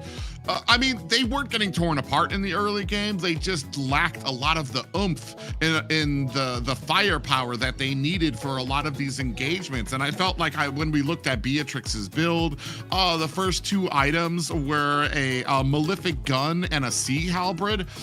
Like that's saying like you're really not doing much in the early game to be putting out that damage. I do like, and I know it's kind of a niche thing to kind of recommend, but I liked when I saw it yesterday. They immediately went for the BOD because they understood that their firepower, the Nibiru's passion, that is going to be the main source of damage for the team when that golden hour comes down. And unfortunately here, as we moved later and later, you started seeing the damage coming out. You started finally seeing Infinity start to creep up in that late game. But by then, I feel like DreamHack had afforded them enough cushion to finally be able to finish the job there. We didn't have enough offense in the early game to be able to shut them down. Yeah. So the question is now, after seeing like so many bands of heroes here at both sides, we're heading for the 5th game here. Once again, Infinity showing the respect about Zunshin, so no Zunshin in this last game so far in this best of 5. DreamHack banning Suyu and Baxia. Oh, hey, where is Freya, by the way? Freya is being open so far. I wonder. Yeah. Oh, I'm sure they didn't forget. Yeah, the first pick, yeah, especially there the it is. first pick coming out from DreamHack. Yeah, okay. Darn, we thought we were gonna see her. Dang, I'm actually kind of mad, Rika. You got my hopes up for a little bit I there. know, Like, we got... see a Freya fight? Nope. I think did we see a Freya yesterday? No, right? We never seen we her have yet, no. we're absolutely 0% here in the south for the Freya. Here on the side of DreamHack, they're gonna go ahead and scoop up Harith very quickly, and I like this too because they banned out the Phobius, so you took out the biggest weakness that Harith has out there. Do we go with a Granger pickup on the side of Infinity or a Barats? They're picking up the Barats. Yeah, that Granger is still open for them on their side as well. I was gonna say, what marksman is even open anymore? Like they use Bruno carry, and what is it? Was it Yeah, I was about to say Moscow. I don't know. Beatrix is there. Oh, Moscow. Yeah. Okay. Yeah. And that was one of the few left here. Like it was still getting to be used in the meta or in the competition so far. So Barat here probably the highly probable heading for the jungle here for a ZZ. It's a good choice in my opinion, because it has like a stacking. By the time that he was like getting hit, getting damage, he was stacking his ability, stacking his buff here, especially with his ultimate to get this possibility for isolate a player, for example, for the rest of the team with follow-up with the damage. That could be very interesting for Infinity. But the response from DreamX comes really strong, especially with an X, Borg, and Farce as well. For me, I like the Farsha. I like the damage that's going to come out there. That's going to be a real thorn on the side of the Moskov. But to answer that immediately with a Kagura, I know I shouldn't lose hope, because Shaikiche has been the queen of like positioning, knowing where you need to be on the map to keep yourself out of harm's way. But Kagura just really specializes in being able to kind of take down, especially still, she specializes with taking down marksmen, but when it comes to a target that is going to be still, that you need to be for those feathered airstrikes, it's like, man, we need, I feel like we're gonna need to really be able to lock down this Kagura or protect our Farsha. Kagura is gonna be, and if your focus is to chase down Kagura, she's actually very slippery, because she's got that umbrella escape that she can use to try to get away, and it's very risky here for both of these sides. Yeah, they're gonna for sure. Kagura is a great choice there to go for that Farsa, but like you were saying, Shaikiche is really good with her positioning and great at not dying. So that's gonna be fun to see how she's able to get away from all of that, or if she's gonna be chased away and she can't make that damage. But they're gonna go ahead and target Banboy here, banning out that minnow. See, keeping it low on the roam choices here. Also, Kalea is being taken out as well. Yeah. So if you say that Shaikichi here is like an undying person, is an undying player so far, is when it comes to playing with Gord, for example, with a 0 mobility, don't tell me when she comes with a Farsa, for example, with the bird form, you know. Yeah, so true, it is gonna true. It's gonna be very like interesting for Shaikichi here and the Farsa in that composition so far, Private. Yeah, and now that we're whittling down, I am kind of wondering where we're going. A lot of respect being paid to Fanboy here with that Minotaur taken off the board there as well. I am kind of curious where we go. We've already had the Bellaric out there. Minotaur is not going to be an option. Chip was the first pick, so that's not going to be an option for them as well. We still have Kufra, but it doesn't really shine except for against Harith. Here is where the Kufra would shine, unless we're really talking like him being able to get a lot of those sets. I'm actually very curious where we go. It's going to be the next pick going over to Infinity. Uranus out there, and I'm actually, is this going to be a XP or a roam? Yeah, I don't I don't even know, but I think Kufra would be a perfect pick actually to kind of like get them off of the board with the Harith, because Harith can be a menace for them later on if he keeps building up. So if they stop him from gaining any momentum and keep him from doing his little dashes, then that will probably be a helpful factor for them in winning this match. In the relentless flow yeah, of time, but you know, guys, I'm feeling. I don't want to be early, but I'm feeling an Atlas here in I was about to say, when you were naming them, I'm like, Atlas was another one, but I don't know. I think Kufra would be better. Yeah. I mean, despite that they lost with Atlas, with the last Atlas from Infinity here, I believe that is going to be like a very huge wall coming out from Infinity's composition with Uranus or in Barretts, for example. And I think that Atlas here, like using the ultimate with the execution, it can come with the burst here coming out from Kagura and just following up from a damage, you know.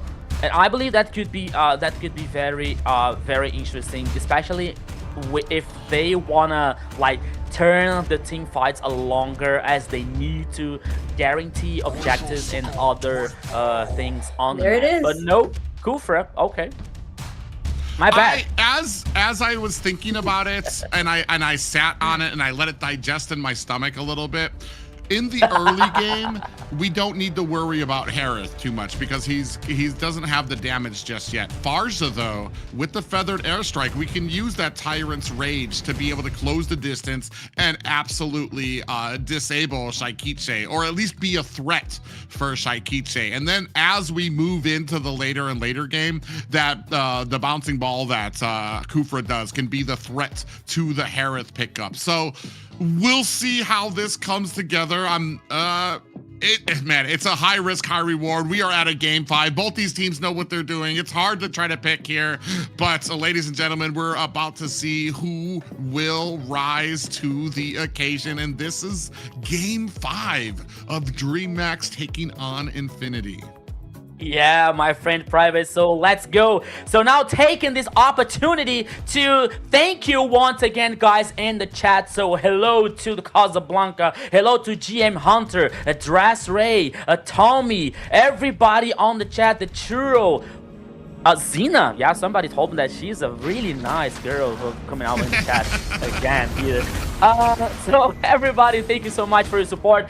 Don't forget to send a like. Don't forget to share the broadcast. Call your friends, because this is the last game coming out from the first match. DreamHack versus Infinity. Things are gonna be wild here, Private. Yeah, I'm actually very curious to see how some of these compositions are going to work into each other. Where are we going to be going with the Daytona's welcome too from ZZ? Who's our target to be able to take down on the side of DreamHack? Is that maybe King that we're going to be looking for? If we kind of gulp him up there right before the objective is about needing to be retried. Is that the plan here? I'm very interested. Like I said, there's certain drafts that really kind of, especially here at game 5, we really kind of dig into those hero pools to see what a lot of these teams have left out there. So far, not too much. Ooh, we have Tyrant's Rage that does catch on the Blinks. Now, damage coming out from ZZ, and Blinks might be in a little trouble. 4 members able to tear down Blinks, and that's going to be the first blood for Infinity.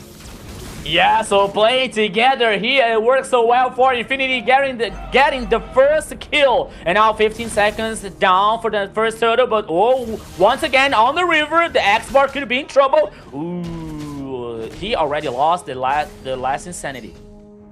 Yeah, in the early game here, Infinity really taking an advantage here.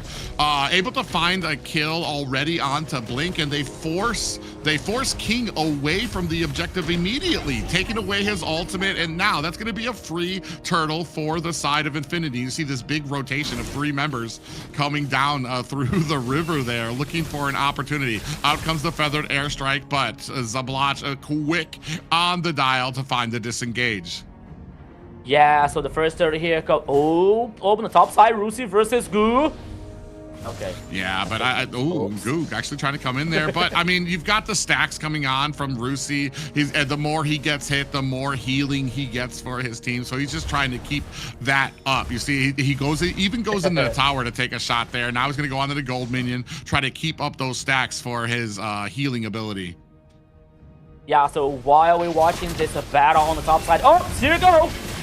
Yeah, Blink in a little bit of trouble, does get a Daytona's welcome, but Shaikiche is right there to take down ZZ. Fanboy down to 50% health. Lionel able to find the kill onto Shaikiche. This is what we were worried about, but Lionel not able to find an escape for himself either. Yeah, so Leona was trying to escape with the umbrella, but he wasn't fast enough here. But now 2-on-2 on the kills so far, and both teams are waiting for the next turtle. We're seeing now the damage dealt ranking so far. Goo, but he can be surprised. Rusi versus 3. Oh, yeah, you saw that final slash come out on the Rusi to keep him underneath the feathered airstrike. What a play coming out from DreamHack. That's just connection and communication and synergy with your teammate. Yeah, but now here comes a try for response. Oh, here we go. The Tyrant's Revenge and Tyrant's Rage out there. King has to disperse. He didn't want to have to deal with that SOD from the incoming Zablotch, so he has to back away, unfortunately tying this up at 3-3 apiece. Speaking of three, the trio down here from DreamHack unable to find the kill onto Zablotch.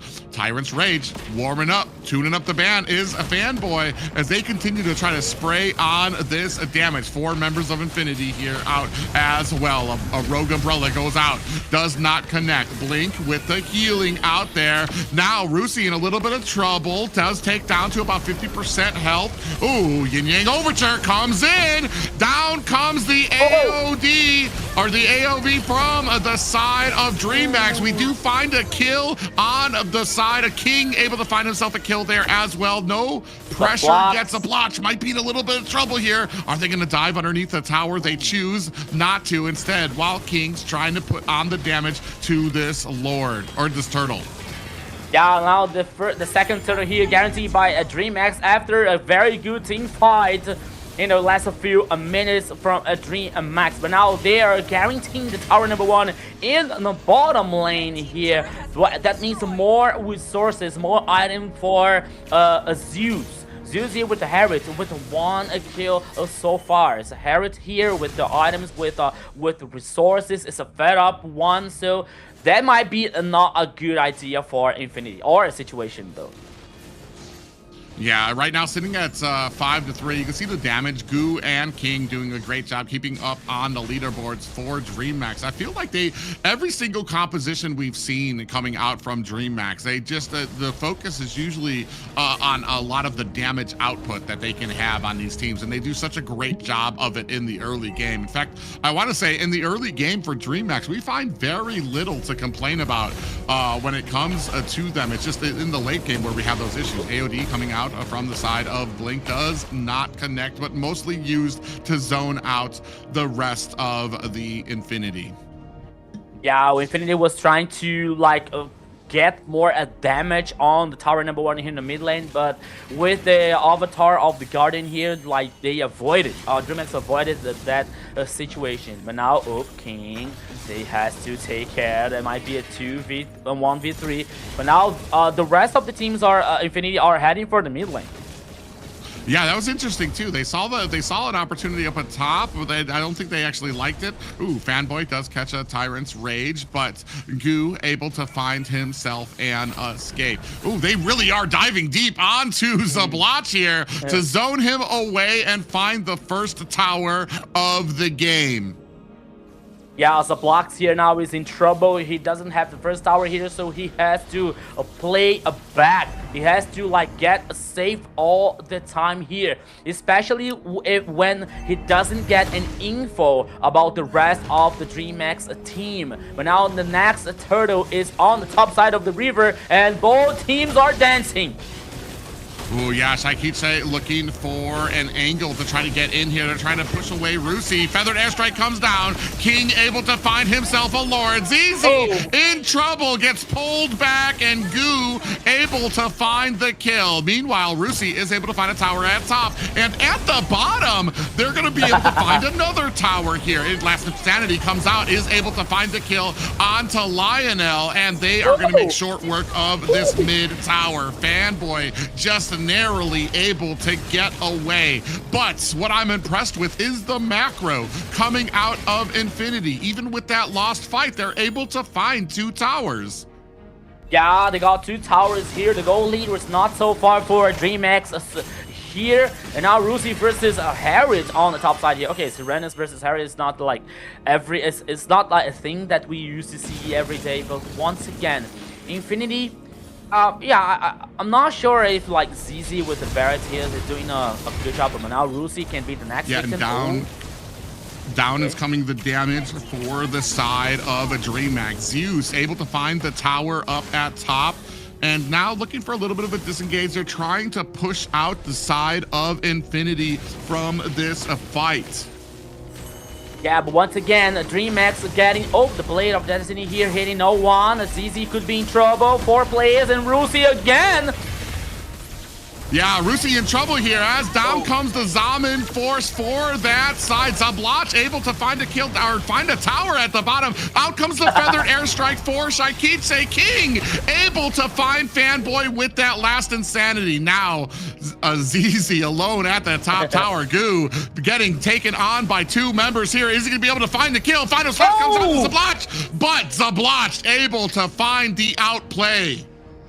But now here comes their DreamHack's response. This is 2v3. Leo now on the bush. He was able to get back in the face. And Zablotch was alone. Okay, bye, my friend. I have to go. Maybe you lose your life, but I'm safe. And now here's the Lord for DreamHack. But Infinity is coming up. We have a fight back here. Oh! Yeah, now they're going to go ahead and continue. ZZ able to find an early kill onto Shaikiche. That's going to be a big amount of damage down for the side of DreamHack. That's going to push them away from this Lord, while Infinity now going to start pushing into this fight. Final fight comes out. SOD coming out from Zablotch. We do have the Avatar the Guardian slamming down onto both sides, looking for an angle to get in here. Blink taking a whole lot of damage. Down comes the Zaman Force, able to take down Lionel. ZZ in trouble. That's going to be the Infinity Jungler down for the count. Rusi next on the chopping block. Zeus able to find the kill there. That's 3 players down for Infinity. 3 players down here. DreamHack getting 3 triple kill. Oh, triple kill actually coming from Zeus. Oh, once again, now Zablotch is the next victim. And this Lord could not be easier than that for the Dragon Boys. Yeah, now they're going to come in here. This is going to be a very easy Lord for DreamHack here. 14-5 Infinity. Their backs are against the wall here against DreamHack. This is game 5. There are no more chances for this series. They need to be able to find an angle, find an advantage that they can use to find an angle for some type of success here. Right now, they're getting out damaged, they're getting output, they're getting pushed away from objectives, and I don't know what else they have in the tank for this. Yeah, so Fanboy here is trying to do something. He's trying to flank, he's trying to get this initiation, especially with the Tyrant's Revenge and the Wrath, but the fact is, maybe there's not like enough damage yet coming out from Infinity's composition. When you see like Zablotch here, like I'm not sure if I see only 2 items, but now he comes again. DreamHack. Yeah, right now the feathered airstrike being used in succession with this rushing power. Lionel in a little bit of trouble here. Final slash is going to push Rusi into the back line as well. Shaikiche trying to lay on the damage on the back line too. Rusi taking a heap of damage, trying to find an escape. Zaman Force has been laid out. Still 4 members left of Infinity. Lord ticking away at the bottom high ground tower. Go leading here, almost very high for DreamHack. I think that they're heading for the final push. Could it be? Yeah, is this going to be the end? It does look like DreamHack. Ooh, this is where they kind of have a little falters when it comes to the last end of game. Last Insanity is out. In comes the Winter Crown from ZZ, but does not save him from the rest of the damage of 5 members of DreamHack. And very wisely, DreamHack going to disengage from the core there, looking to possibly find an angle onto another high ground tower. Mid and top now being focused on. Infinity not able to find an answer with some defense. The feather airstrike raining down damage to zone out Infinity, and they might be looking at this final high ground tower.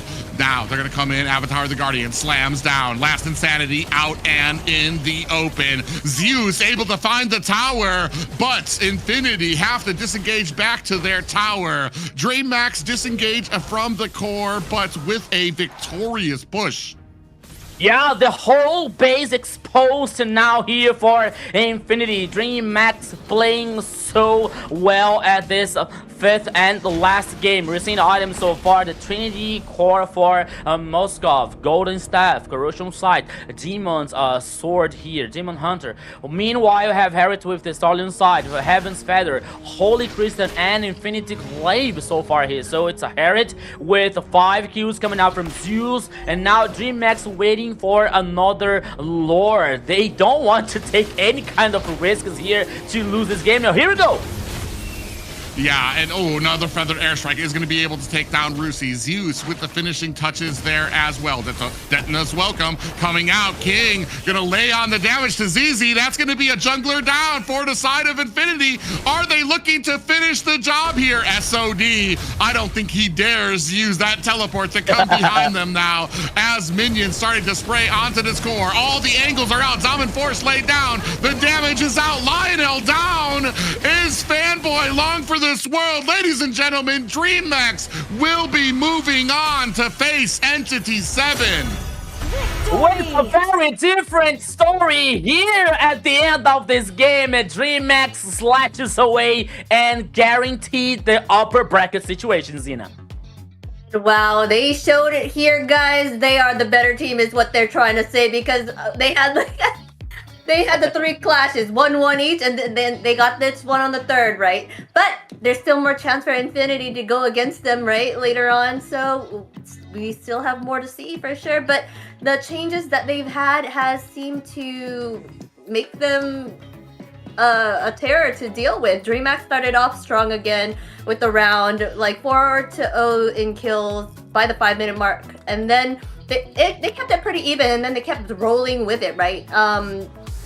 And they ended up taking it all in the end and dominated with 21-6. That is crazy. A wonderful job by the team. Yeah, King here with 6-0 and 11. There's just a man when it comes to the draft here for the side of Infinity. I mean, Barat's. I just don't think it worked out. King with the. I feel like King. I immediately knew exactly what he needed to do to be able to kind of take down that pick, especially with the Uranus out there too. Xborg was just a great solution out here, especially once you get all those stacks up, you start doing true damage to them as well. Here you see 6-0 and 11 for King. He was, especially in that front line, just really pouring on the damage to the point that Infinity was not able to hold that front line of them. Yeah, and despite this whole idea, they had to get a physical damage hero here, because they were bringing Shite here with the Farsa and Harriet with both magical. So someone has to be responsible for this physical damage, and it was for a King here with the Xboard. But once again, Infinity trying to think outside of the box, bringing a Barret, for example, and a Cooper, but at this time it wasn't enough for beating a DreamHack. But once again, they're not done at the competition. They're heading for the lower bracket. But here, as we're seeing the highlights, for example, we always see a DreamHack working in that high composition burst. Coming out from King with the last Insanity, coming out from Goo with this very knockout possibility, coming out from Arlott, and so many times here. It was a huge control, especially coming from the AoE from Gatochkaka, for example. That could be another, that was another hard situation for Infinity. So the whole DreamHack composition was so hard to Infinity face, and it wasn't enough to beat the Dragon Boys in the last game. Yeah, and I have to wonder how much the global bans kind of came into play there at the end. I mean, we've seen them go into a game 5 before, but some of those picks there, I mean, the Kufra was a bit of a stretch. I mean, I know what the actual option was for it, but Xena, the MVP here. All right, King here sitting on his throne once again, getting that MVP. 6-0-11 KDA, 88.2k total damage, and 721 golds per minute. They all put in so much work that I was not sure who was going to get MVP, but this is well deserved. He deserved that, every bit of it. Yeah, I was thinking about it would be between Zeus or King to be the MVP of this last game here. Zeus played very well with Harriet also.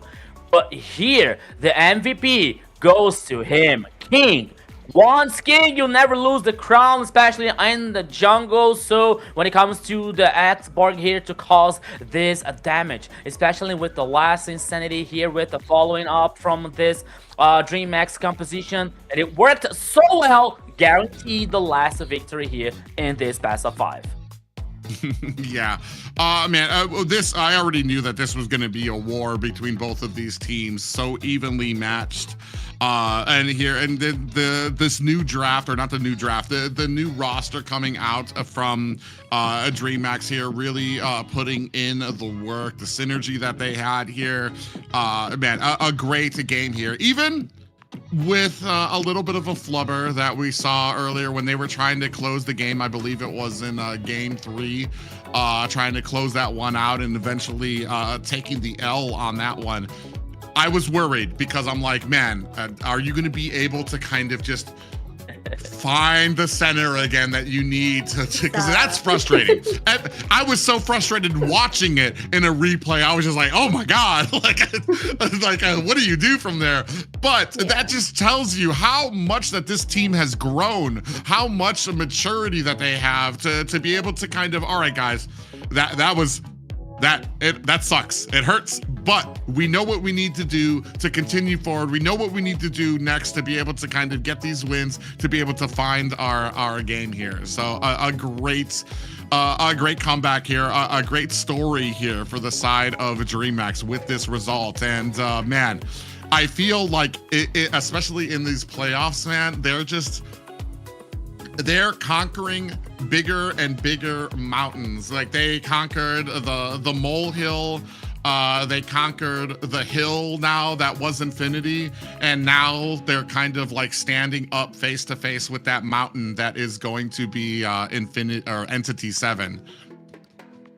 Yeah, I think they can be up there with them. They're doing an amazing job here dominating the map in the start, and that was just a little fumble there. I think they learned their lesson after a bit, and they're like, all right, we gotta make sure we end it before we celebrate or something like that. So, wonderful job positioning from Shaikiche was amazing. I was watching all those highlights and seeing her, like, where she would put herself. I'm like, wow, that is precision to a T. And Blink support was amazing. I just can't say enough about the team. They worked so well together. Yeah, I think that for DreamHack is it was about like a roller coaster of feelings at this best of 5, you know, but we are going to talk just a little bit about it later. But now Xena has some good news for you guys. Yeah, I know you guys been here watching the chat. Guess what? You're gonna get diamonds too, so make sure you get in on those diamond drops. The more you are involved in the chat and engaging, the more longer you stay, you get more of a chance getting these diamond drops, okay? So, get in. The more, like I said, keep it positive and keep on chatting. It'll give you more of an opportunity to be able to pick up your diamonds and maybe that skin that you've been having your eye on. And yeah, and despite like some people say, no, don't talk to the chat, it is cursed or something. No, we are going to talk to you guys. The chat here is the main star of the show, so you interact with us, talk to us, you get the chances to get diamonds here with our diamond drops. Thanks to the Mother Tune and to you guys. Yes, I was sitting here chatting with you guys too, but also, ladies, if you are in the chat, we do have MWI qualifiers open right now, open registrations from May 2nd through May 11th, so gather your gals and get in on MWI. Yeah, ladies and gentlemen, like we said, you've been sitting here watching the guys. We do know that there are a ton of talented females out there, like Shaikiche, like Ashley in the North as well, and North America, speaking from them, who got second place in the last MWI. We were looking for more regions to get involved here, to find that path forward, and maybe even find yourself a seat in the MWI. Yeah, so this is a chance here to take inspirations like Shaikiche, Ashley's, or Angelis, for example, who won the Esports Awards in the last year. So you have tons of inspirations to you, lady. have your chance to subscribe here and open registrations on MWY. That's all for you, ladies. Don't forget. Yes, be inspired. But we also want to give a shout out to our sponsor, the runestone.gg. If you want to up your game, go to runestone.gg to get that real-time data and analytics. Yeah, if you're trying to improve your game, like I said, use an organization that has the same passion and love for the game that you do, and that would be no further than runestone.gg.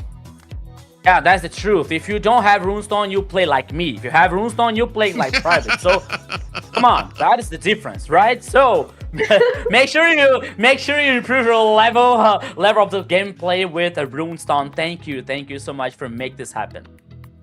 Yes, a big thank you to them, and thank you to you guys. Follow us on our social medias, please. Mobile Legends, NA Esports, MLBB NA Esports. Okay, Kick, Twitch, X, Instagram, Facebook, YouTube, and TikTok. It's where we're all at. You can check us all out, find out who's won recently, the matches, where the brackets are. Keep up with what's going on in the tournament.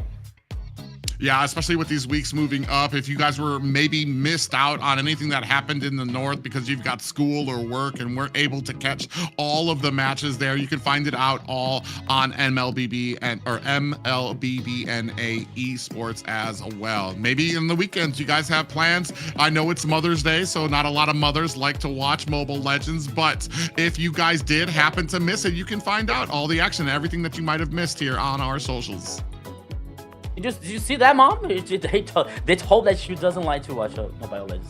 Yeah, I'm kidding about that. But you have the chance here to get to track the highlights, to get more about the updates, the patch notes, everything that is happening on the MLBB ecosystem. And I gotta tell you guys, 2026 is going to be an amazing year for MLBB. Yes, it's gonna be a wonderful year, and we want to wish you guys a wonderful year, and also welcome all the Indonesian and Philippines watchers out there. We appreciate you coming by and watching our little tournaments that we're going, and we plan to grow more. And salamat and terima kasih. I hope I said it right. Yeah. But yes. That's how I say hello. I have no way. It's a lot better than I would have done when it comes to it. But yeah, it's great to have a lot of the different regions checking us out and seeing what it is all about, especially with us. Like I said, this is kind of a brand new thing. It's a staple and history being made here as we have all of the North and South, the Americas, joining into one region to compete, to decide who we're going to be sending forward, to decide who's going to be representing this region when it comes to our international stages. Yeah, so we got the Americas joining together. We got the South Korea allowing the MLBB scenario. You got the Turkey that is going to be the next stage for the M8. So many amazing things happening on MLBB scenario so far. So this is our year to make this community even better and even bigger than they are. So this is your chance to still love this game. This is the best game ever here when it comes to MLBB, when it comes to Mobile Legends, bang, so keep talking to us and keep following our social networks, so you are about to know everything that is happening on the MLBB ecosystem. I gotta say, I'm really excited about that, because after Americas, we're gonna have the EWC, we're gonna have the ENC as well. We're gonna have the M8, we're gonna have the wild card. Oh my goodness, there's so many things, and I can't wait to see that. Yeah, we got so many tournaments coming up, and it's exciting to see that it's all up there, and it's in every region, right? Everyone has something for you to watch, something new coming up along. EU has a whole bunch of things coming up for them as well. It's amazing to see the world come together like this, right? And get into the game, something we love, and share that passion and drive for it, for sure. Yeah, that's what it's all about, the world just one big happy MLBB hug when it comes to a lot of this competition here. But as we've been seeing here with the AMER South, MCT AMER South, we've had a ton of growth coming out, and this is been one of the biggest treats for me. I know, Rico, you've had the blessing of being here for a while and understanding these teams intimately, and for me it's like it's just the pride of seeing these new teams, for me, new teams, and seeing the story that they have, seeing the story that they've been building here during the playoffs here, especially DreamHack, who have had such growth throughout here. A lot of us, even to the point that I dare say that I was questioning the belief when it came to us juggling around this roster, but they really showing that they have that cohesion, the ability to get better here, and that's what you need to have if you want to be successful in the playoffs. Yes, but before we move on, guys, we are going to take a quick little break before we move on to Octa Gaming versus 9Z Globant. So we will see you in just a bit. Every diamond count, and with Bonox, recharging is easy, fast, and secure. Jumping now, choose your top up and get ready to dominate the map. Plus, use the code MCTBNX to get 5% discount. Skins, events, hero, everything within reach with a single top up. Less waiting, more action. Recharge with Bonox and play it at next.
Listen up, warriors! The Frozen Sea Showdown is here. 8 Brancos, 2 sides. Ready your hooks. Well, the rules? Real simple. Hook 'em over, then bash 'em. Or hook 'em back and stash 'em. Remember...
We are back with more MCT AMER South playoff action.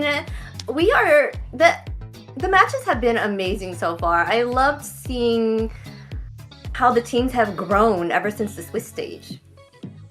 Yeah, it's been a great path for a lot of these teams here. The last series we watched, Infinity taking on DreamHack, I think all of us knew, and a lot of the viewers knew, this was going to be a slugfest between two teams that were evenly matched and have been back and forth through their entire history here in the playoffs. But I mean, coming up next, I feel like this is something that has been said when it comes to the teams, especially for an organization as established as Octa Gaming. 9Z Glowman, we had the opportunity to see yesterday, to see them be able to overcome some odds there, but even they admitted that if they want to succeed here against a team like Octa Gaming, who many think have had a sure win for like second seed 2 here, if they want to be able to defeat a team like that, they're going to have to play better than they did in the Swiss stage, better than they have yesterday. They're going to have to be a team that has continually progressed and is better than ever before. All right, let's get it up on the screen here. Let's see what we have next. Today's schedule, as we go on, we are going to go have Octa Gaming against 9Z. We had Infinity go against DreamHack. Ended up being the whole best of 5 there for them. DreamHack coming up top, Infinity going down to that loser bracket. Yeah, so I agree with you guys. Totally. There was like so many emotions today, so many actions today. I was actually getting hungry. I was like eating a sandwich before heading to the broadcast, before heading to the break time so far. But here now, we're heading for the second match. Octa Gaming versus 9Z Global. There's so much history among these two teams, especially when it comes to the mid lane, Sagan from Octa Gaming, and the goal lane from 9Z, that is Augusta. Both of these players, they played together in old RRQ Akita, which they were champions of 5 times in a row when it was MPL here in the South region. So they have a lot of history together, but now they're facing each other on different teams. This is going to be very interesting. Yes, and we're going to jump into Octa Gaming's lineup. Let's see who we have playing for us today for Octa Gaming. We got Lucy, Thanatos TZ, Seijin, V2, and Saber for today. Yeah, a big lineup here for Octa Gaming, who have been pretty dominant throughout the Swiss stage. I think they were actually tied with Alpha North at 3-1. Unfortunately, I don't know exactly what the stats were that brought Alpha North up to the 2nd seed and knocked Octa Gaming down to the 3rd seed, but I know that they are here looking to prove a point here, and a great roster that they have here. We're going to see what they have to say as well. Yeah, now we're having an Octa Gaming video.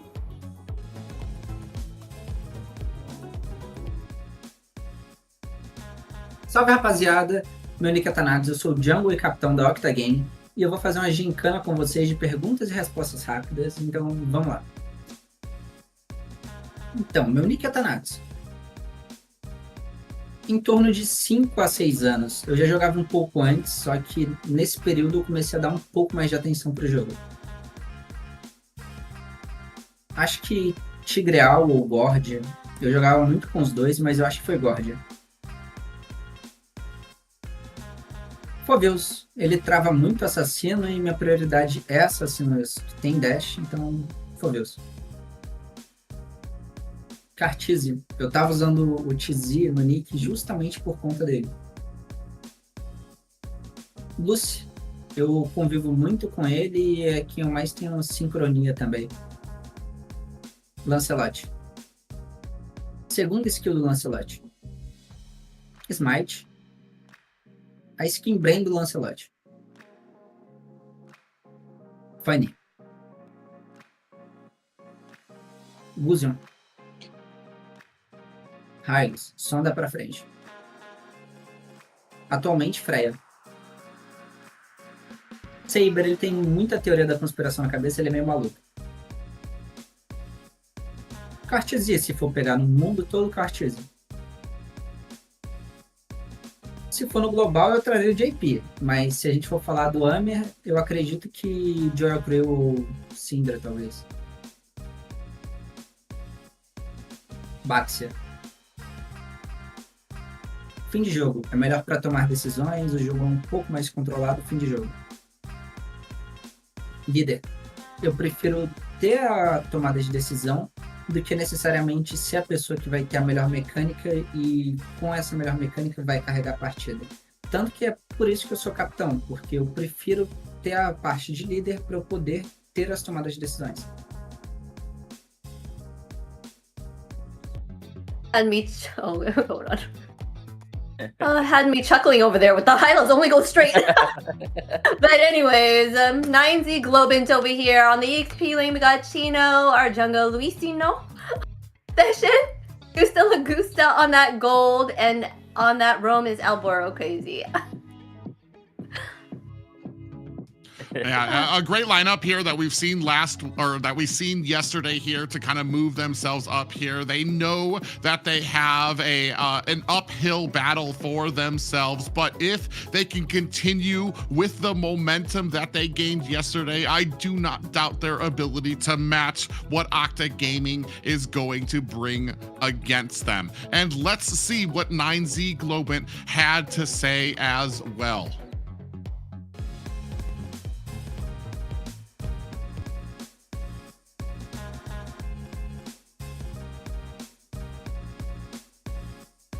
Jessin 2018 Busion Caso Busa Chino Valentino la ulti de Changue ejecutar la básica de Changue Marcel Changue Misa Carly Israel Sin Paquito Setlian Tardío Carry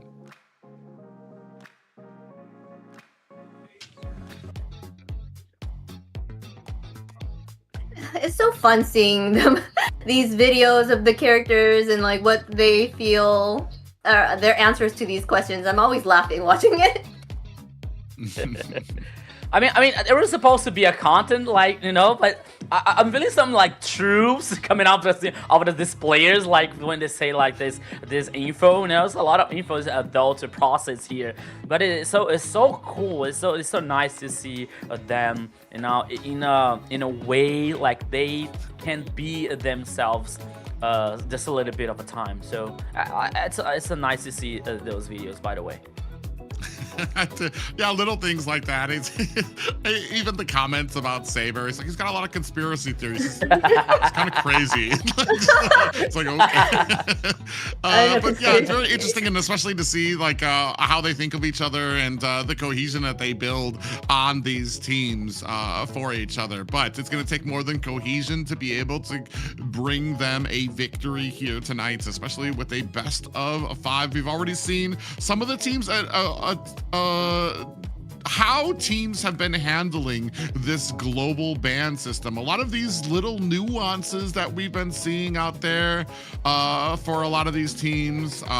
Beatrix has come on as a mainstay almost when it comes to having a Marcel on your team. We saw the Lu Yi as well make an appearance yesterday as well. So I'm actually very curious to see where we go from here. Yeah, and here when it comes to this challenge, especially for 9Z Global, is going to be a very true one. If you want to be, there is a saying that means that if you want to be a champion, you don't have to choose the opponent, right? So you have to face everyone. You have to face everything to be the champion, you know. And today is going to be a hard challenge for a 9Z Global, especially because they are facing Octa Gaming. The only match that they lost, it was versus Entity 7. Entity 7 ended the Swiss stage, ended up the Swiss stage on the first seed. You know, like the first game was like Black Sentence 2-0. Second game, DreamHack 2-0. The third game was about like versus Entity 7 was a 3-1, and the last one versus DreamHack 3-0 also. So the only game that they lost was versus the seed number 1, that is Entity 7. So as Gusta was saying yesterday, if they want to defeat Octa Gaming, just being good is not enough. They have to be better. Yes, they do. The 9Z did say that this one's going to be a tough match for them. They are at least know that they're going against a really top contender here. So they have to bring their A game to kind of get through it. They are gonna go ahead and ban out the Yves and the Freya and Carry as well. Yeah, and we're going with the pretty standard bans out here. I feel like we're kind of leaving a few of them open. Still got Marcel, still have Zushin out there as well. Still, you know what? I don't remember. Did we see last game? Did we see Sora at all? I haven't seen him. No, I don't think they chose him at all in that last match we did. No. At least in the last match we didn't see. Yeah, that's why I asked you guys. I'm like, he's not priority anymore or something. Something's, I don't know. What happened? Something happened. Yeah, something happened. You know what? I was like remembering the talk that we had yesterday with Gusta. That we were saying like, one of the dangerous players on Octa's lineup is V2. You know, like he was saying that V2 is a very good gold laner. It's a very solid one. So I'm wondering here, like, if 9Z is gonna focus on this like a gold lane situation, especially trying to neutralize V2's options here. But I think that a funny thing that is happening is it's actually Octa Gaming that is focusing on Gusta. They brought out the carry, they brought out Harriet here, and Harley in the jungler, probably for Thanatos Z as being the first potential here. But now the first choice coming out from Octa Gaming is him, Baxia. Yeah, that's a pretty interesting thing. I think a lot of respect coming out from Octa Gaming when it comes to Gusta Lagusta. We saw Gusta Lagusta is able to shine on so many marksman picks, and even when it comes to bringing out some of his comfort picks, like a Wan we saw yesterday. Not just bringing out the Wan, but a dominating game with a Wan, a hero that has kind of slipped pretty far from the meta here. So big focus out there coming from the side of Octa Gaming. With the Baxia pickup, it does leave open the Zushin for the side of 9Z Globe, and they're going to scoop that up alongside the Glue pickup. Well, they're making sure they pick up those meta and not giving it to the other team. Baxia's over here, Zushin on that side. Glue's, he's pretty good as well. It played right. but they're gonna go ahead and pick up that Claude here, giving a smaller hero pool for Gusta Lagusta. Yeah, so, and especially when it comes to Glue here, it doesn't matter if it plays on the roaming side or the XP lane here. It is a very good situation, especially to get like some mobility heroes, you know, like it was for Harley, it could be a trouble because the Glue and the ultimate, when it's stuck in his head, you don't have ways to get out. But whoa, we're seeing the Faramis here on Octa's gaming composition. Yeah, Faramis has been we haven't seen him very often, although, which kind of is actually a little bit crazy for how deadly he is to a Glue. When he has that split and all of those little minions, Faramis is able to be able to, I think he does bonus damage for every single enemy that he hits in one blow, and that clears out Glue's minions very quickly here. Oh, yeah. So, but the problem is that Faramis, this is not a great meta for support type roams. So, and that's why you haven't seen so many Faramises, but here I feel Octa Gaming is very confident in this pickup for them. That's exciting to see. Faramis on the stage. I say Faramis. But yes, that is a big counter there to Glue. So I wonder, that was their target to kind of handicap the Glue here. They're going ahead and picking up the Suyu. I wonder what their next ban. Oh, Phobius being banned here on the side of 9Z.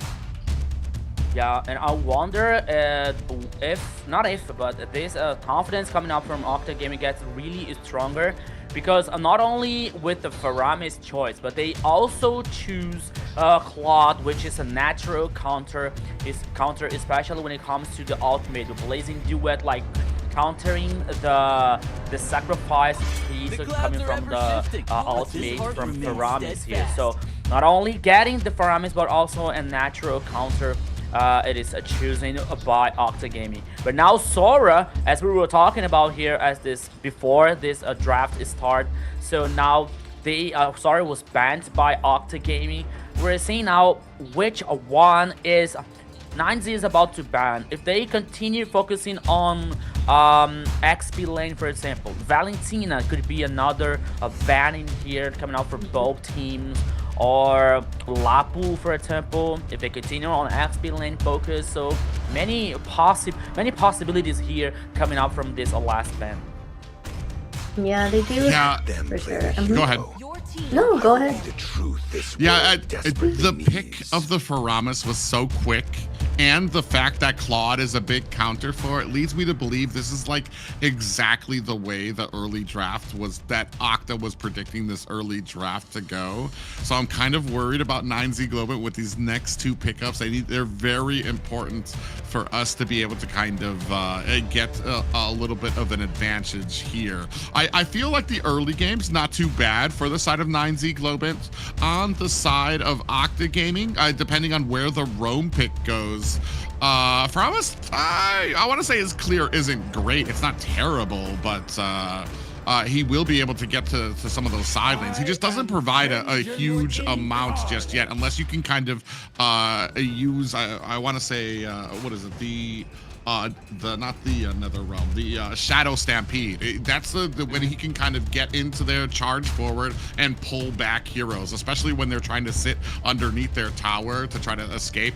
So it's something that 9Z Globant's going to have to be very careful of, especially because I feel like some of these niche picks, it can be even deadlier because teams have forgotten how to play around them. You know what I mean? They might not be as great on their own, but the fact that you haven't seen it in a while, like we saw with the Lu Yi, where that where her ultimate was coming down, and I think it was a Lapu kind of like stood there for a second. It was like trying to compute what was happening here, and then suddenly you have the entire team coming down onto you. Here, gonna go ahead and scoop up for a little bit of security for that early game, Hilda, which means Glue will be going into the XP lane. Yes, they went ahead and picked up the Hilda. They banned out that Moskov, giving Lagusta even a smaller hero pool, but then they have Bruno Granger open, even his favorite, Wanwan. So he still has options, nothing major there for them. They're still needing their mage here on the side of Octa, as well as their healing there. Oh, unless they're using Fairness at the mid. Oh. Yeah, Fairness is a mid. Oh my goodness. If you want to control, you have control now coming out from Octa's composition here. To be honest, I was expecting the Hylos, especially when Thanatos TZ talked in the video, saying, "Oh, Hylos is only moving forward." You know, like when you get in a composition like that, you gotta say, "Okay, pick Hylos, just go forward." You know, with the glorious path, so you help your team to get this following up with the move speed and the damage as well. But no, they came with the Grok and Terizla here at the final composition. Penalties on a tectonic charge here. There's a lot of control coming out from this Octa's composition. And the last one that I didn't see because I talked too much is Granger coming out from Lagusta. Yeah, I'm almost kind of a little iffy about the Granger, only because I feel like it could have been saved for a Harith pickup that would come out there. But if they're victorious here, then you waste a lot of picks on the side of Octa Gaming. But I feel like too here with Faramis, with Terizla, and even the Grok, I feel we're setting ourselves up with a decent amount of cushion for a lot of these positions that even if we lose, we had 3 heroes that aren't picked as often, that aren't considered as strong in the current meta here too as well. But man, I am intently excited to see how these, oh, did they just switch around the, oh yeah, they just, for some reason they just switched around where Thanatos TZ was on there. I was a little confused. I thought they switched positions. Did you imagine surprise? Teresa on the mid lane. I'm back. Oh man, but yeah, they do have a good CC comp there. A lot of control for that side. They just want to kind of, I guess, make sure they can keep them locked down enough for what they picked the Claude, right, to dish out those damage. Yeah, I mean, you're gonna have the tectonic charge, you're gonna have the penalty zone, and then you're gonna have Faramis, who can come in with I think it's the ghost bursters that he uses. That's that little that triangle damage that he's able to spread out, where how many enemies are in there, the more damage it does. But Rico, go ahead and take us into game 1. Yeah, so everybody here, welcome to the Land of Dawn for the first time here in this Best of 5. Octa Gaming versus the 9Z Globant. This is the last match of the day, of the weekend from the MCT AMER South. Let's go, my friend Private. And actually, it was like a visual bug because I thought I was seeing like Thanatos TZ with Teresa in the jungle. But no, it's a Boxe in the jungle.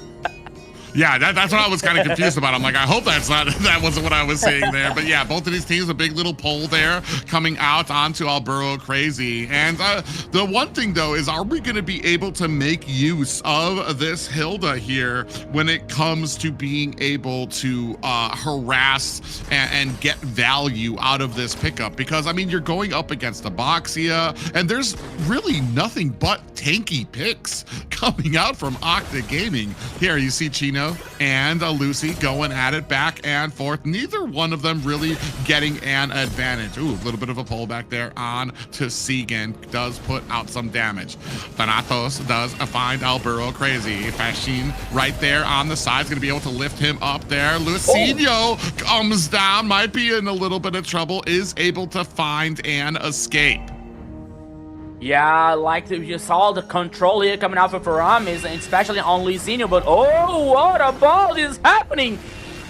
Yeah, we're gonna go ahead and try to find, I don't know, Alburo Crazy got caught there on the enemy side, might be in trouble here, gets hit up, gonna find himself a little bit of healing there. In comes Fashion, Lucinho able to find the first blood, and that's gonna go ahead and set them up for a Lord. Saber down as well. Lucy gonna have to look for the disengage. That's gonna open up this first hurdle for 9Z Globant. Everything went well here for 9Z Globant because Alburo Crazy was able to survive. He bought so much time for the response coming out from 9Z Globant. 2 kills for Luizinho. The first turtle for 9Z Globant. What an interesting early game here for 9Z Globant so far. Yeah, we take a look at the emblems here. I mean, nothing kind of out of the whack here. A little bit of a fighter emblem there on the side of the Granger as well to kind of get a little bit of healing, but I think that's become a little bit customary now on the marksman side to kind of add to the healing that they can get once they hit that mid game and get those 3-item spikes. I think Gusta Lagusta is going to be the Gusta Lagusta taking on V2 is going to be the big one that we're looking at for. Speaking of which, up at the top, a little bit of action going on between Saber and Alburo Crazy. V2 is going to come around the side for a little bit of support.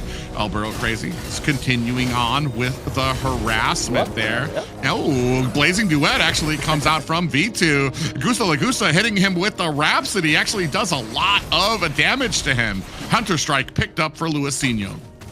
Yeah, Alburo Crazy is still on the bush here, waiting for a Saber or someone to get lost in the jungle here, coming out from Octa Gaming. But now, oh, Saber, Thanatos, TZ, and Sagan are playing together. Alburo Crazy. It's very crazy, though. It's just like, okay, it's in the nickname, it's in the nick here, so that is why using Crazy on that side. But once again, 9Z Global trying to dominate this space, you know, because they got the kills, they got the turtles, so they don't want to lose this rhythm. They don't want to lose this pressure caused by this advantage so far. We're seeing a goal lead now, like just a little bit more than 1k for 9Z Global. But now in the mid lane, here we go. Yeah, a little bit of action there. I think that you saw that Thanatos was trying to find himself an angle, but Chino was right there to continue on to enable a little bit of an escape for his team. First turtle, or the turtle is up right now. The second one of the game. Saber in a little bit of trouble here, gets caught up, is going to try to be getting away with the photonic charge. We do have the Nether Realm that just got activated. Is that going to be enough to save Octa Gaming? Now, coming in Fashion with that ultimate, is able to find a kill on to Octa. Lucy is able to reply in kind on to Chino.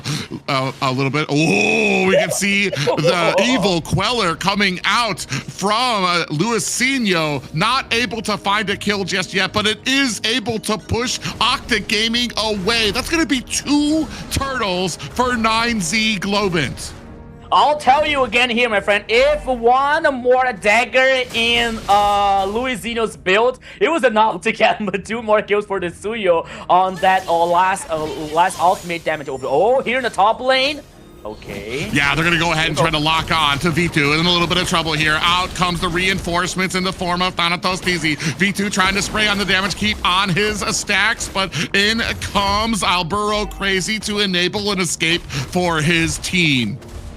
Good response coming out from 9Z Global here. The cavalry always arriving on time to save their teammate. Alburo Crazy sensing the danger. 3 players of Octa Gaming. Chino is on the bush for anything happens, in case of anything happens. But now we're seeing Fashin and Gusa heading for the top side. Maybe we can have some kind of party, but now the rest of the team from Octa Gaming are moving out from the mid lane. They're always like working on this roaming, even to try to surprise Gusta on the gold lane. Yeah, the communication between both of these teams is tremendous there too, especially when it comes to Saber using that wall to input it into that bush to pop out both of 9Z Globin. As soon as that happens, immediately V2 turns away from the lane because he realizes that there's 2 members in there waiting to try to get a gank on there. They're so quick to respond, so quick to understand, and it's no wonder it's been so tough to get any type of ganks that haven't been in the form of like a lot of these objective fights here. Gusta with the Rhapsody putting on some damage on the V2. Thanatos is able to find himself a kill onto Chino. Is this going to set up a fight here? And Thanatos able to find himself a kill onto the second turtle, or actually the third turtle there for the side of Octa Gaming. 2 kills as well, bringing us to a 2-3 game. A very crucial kill here for Octa Gaming to guarantee the turtle, because after that, Luisinho was not able to contest, was not able to fight back about this third turtle. But now here in the top side, oh, V2 almost getting killed by Luisinho with Suyo, but now Alburo Crazy is up to do something. Both teams are heading on the top side. Here comes the boom. Yeah, they're looking to try to maybe put some damage onto this tower. Fashin gonna have to use that ultimate on the backside up at the top. Thanatos trying to lock on to Gusta. Still able to create that distance. This might have been a little bit more. We do have the Nether Realm out there to try to save out Octa Gaming. Still trying to spray on the damage. Chino might be in trouble, taking a lot of damage, and Saber with the kill onto Chino, who has been caught again. Unfortunate for the side of 9Z Globant. Yeah, so the last minutes were so perfect for Octa Gaming here privately, because they were able to get the kills, they were able to get the turtle, and now get the tower in the top side, working with the macro. I think that one of the situations that 9Z was like a word about to take control of the game, you know, because okay, the early game was very interesting for a 9Z Global, but minute after minute, Octa Gaming was heading back in the game, step by step, you know, getting the kill, getting the turtle, getting the tower, not only the top side, but also in the bottom side here as well for Octa Gaming. But now, almost 9 minutes of the game, goal lead here, heading still for 9Z Global, but Octa Gaming, sorry, is stronger than ever. Yeah, they're still got a lot of power behind that. They might not have the gold lead, but I feel like they have a great value in the gold that they do have. 9Z Globin trying to get a position onto this first Lord. Meanwhile, Octa Gaming coming in from the side is going to get that information. Backing up the whole of 9Z Globin. They understand. Luisinho's up at the top right now. Actually, we do have a little bit of another realm coming out from Octa Gaming. Fashion going to have to use that ultimate to get away. Is it going to be enough? Luisinho comes in, is able to take down Segan. V2 is next on the chopping block. Burl Crazy able to find a kill on the Thanatos. 3-6 right now is 9Z Globin chasing down Octa Gaming. Lifted up, put back. Lucy in trouble. Gets taken down. That is 4 people down for Octa Gaming. That was absolutely a hell of a cracker now for 9Z Global, guaranteed 4 kills. And now the Lord, easier than ever. The first one goes for 9Z Global. There is a gold opportunity to take down more towers on the map versus Octa Gaming. Oh man, they're doing such a great job. Even when it comes to the disengage for Fashion on the Zushin, I want to say use that ultimate and went up. And I was actually a little nervous. I'm like, oh my God, you don't have anybody up there. And it was Luisinho was still up there solo clearing the lane and decided to come down and help out and was able to really turn the tables into that fight. And that's just some great communication, some great synergy when it comes to 9Z Globin here. Octa Gaming having a little trouble when it comes to a lot of these engagements. Yeah, it's something like you don't get it why the jungler is hiding on the top side, why the Lord is in the downside, and then all of a sudden you are seeing Luisinho, getting double kill in the team fight. So everything working so well with 9Z Global, especially with the communication system. And now the Lord heading on the top side here. 9Z Global heading to the opposite side to destroy the tower number 2 on the bottom line here. So I think that they're gonna leave the Lord here to take one more tower. They do that. They get more map here domination. Here comes 9Z Global. Burrow Crazy is playing aggressive. They opt to do something. Yeah, I think they're making a smart choice here by disengaging. There was the entire team kind of just waiting for them all to try to funnel into that mid lane. So not able to find exactly. But I mean, when you're talking about map presence right now, when you look at the towers, this is not something I thought I would see, especially in game 1. Octa Gaming is down about 5 towers now to 9Z Globin, who are having a very successful game. Yeah, not only the tower is a difference here, Private, but you see the goal lead now, it was like way ahead for 9Z Global so far, almost 7k. And when it comes to a Granger, for example, when it comes to a Zushin, that means a lot for 9Z Global to like be more comfortable in the game, to like guarantee more pressure, to cause more dominate. But now here comes a party at the purple buff from Octa Gaming.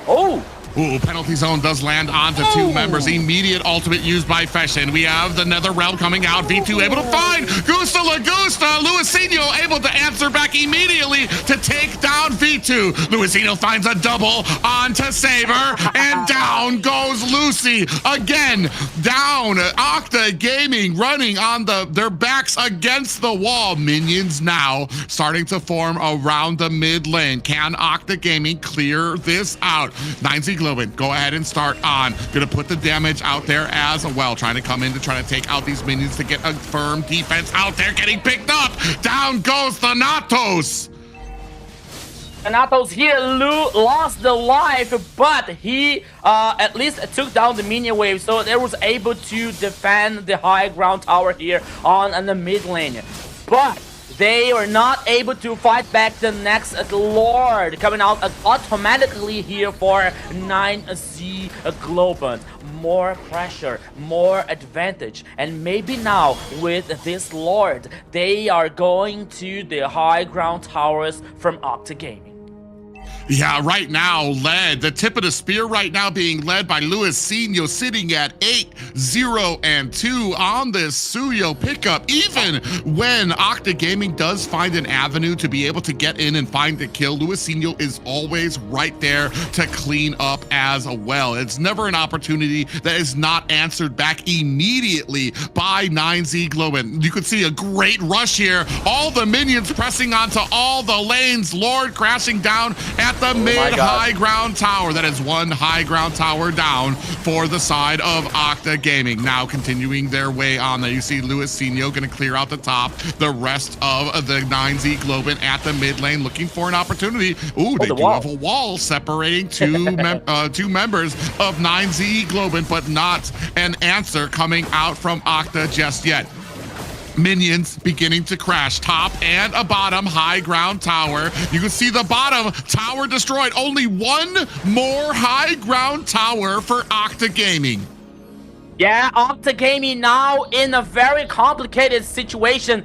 10k in the gold lead here, Private. 10k goes for 9Z Global. But they, oh, here it comes. Yeah, a little bit of engagement comes in there. Penalty zone onto 3 members there as well. Luisinho comes in for the damage. Evil Queller comes in after the Nether Realm has expired. Continuing on, Fashion finds a kill onto Lucy. Now the rest of Octa Gaming looking for an escape. Thanatos gets taken out as well. Luisinho with the kill. They're sitting at 9-0-3. 9Z Globant turned their attention to clear out enemy territory. Yeah, there were another minion wave heading on a mid lane, but they didn't want to take any kind of a risk. They took down 2 players, but here the safety is the motto for 9Z Global. One more minion wave heading out the top side here. They want to take down the last high ground tower. They want to cause more pressure. Here comes the wall. Here's a bit of a shiver, but now, oops, here comes the boom. Oh.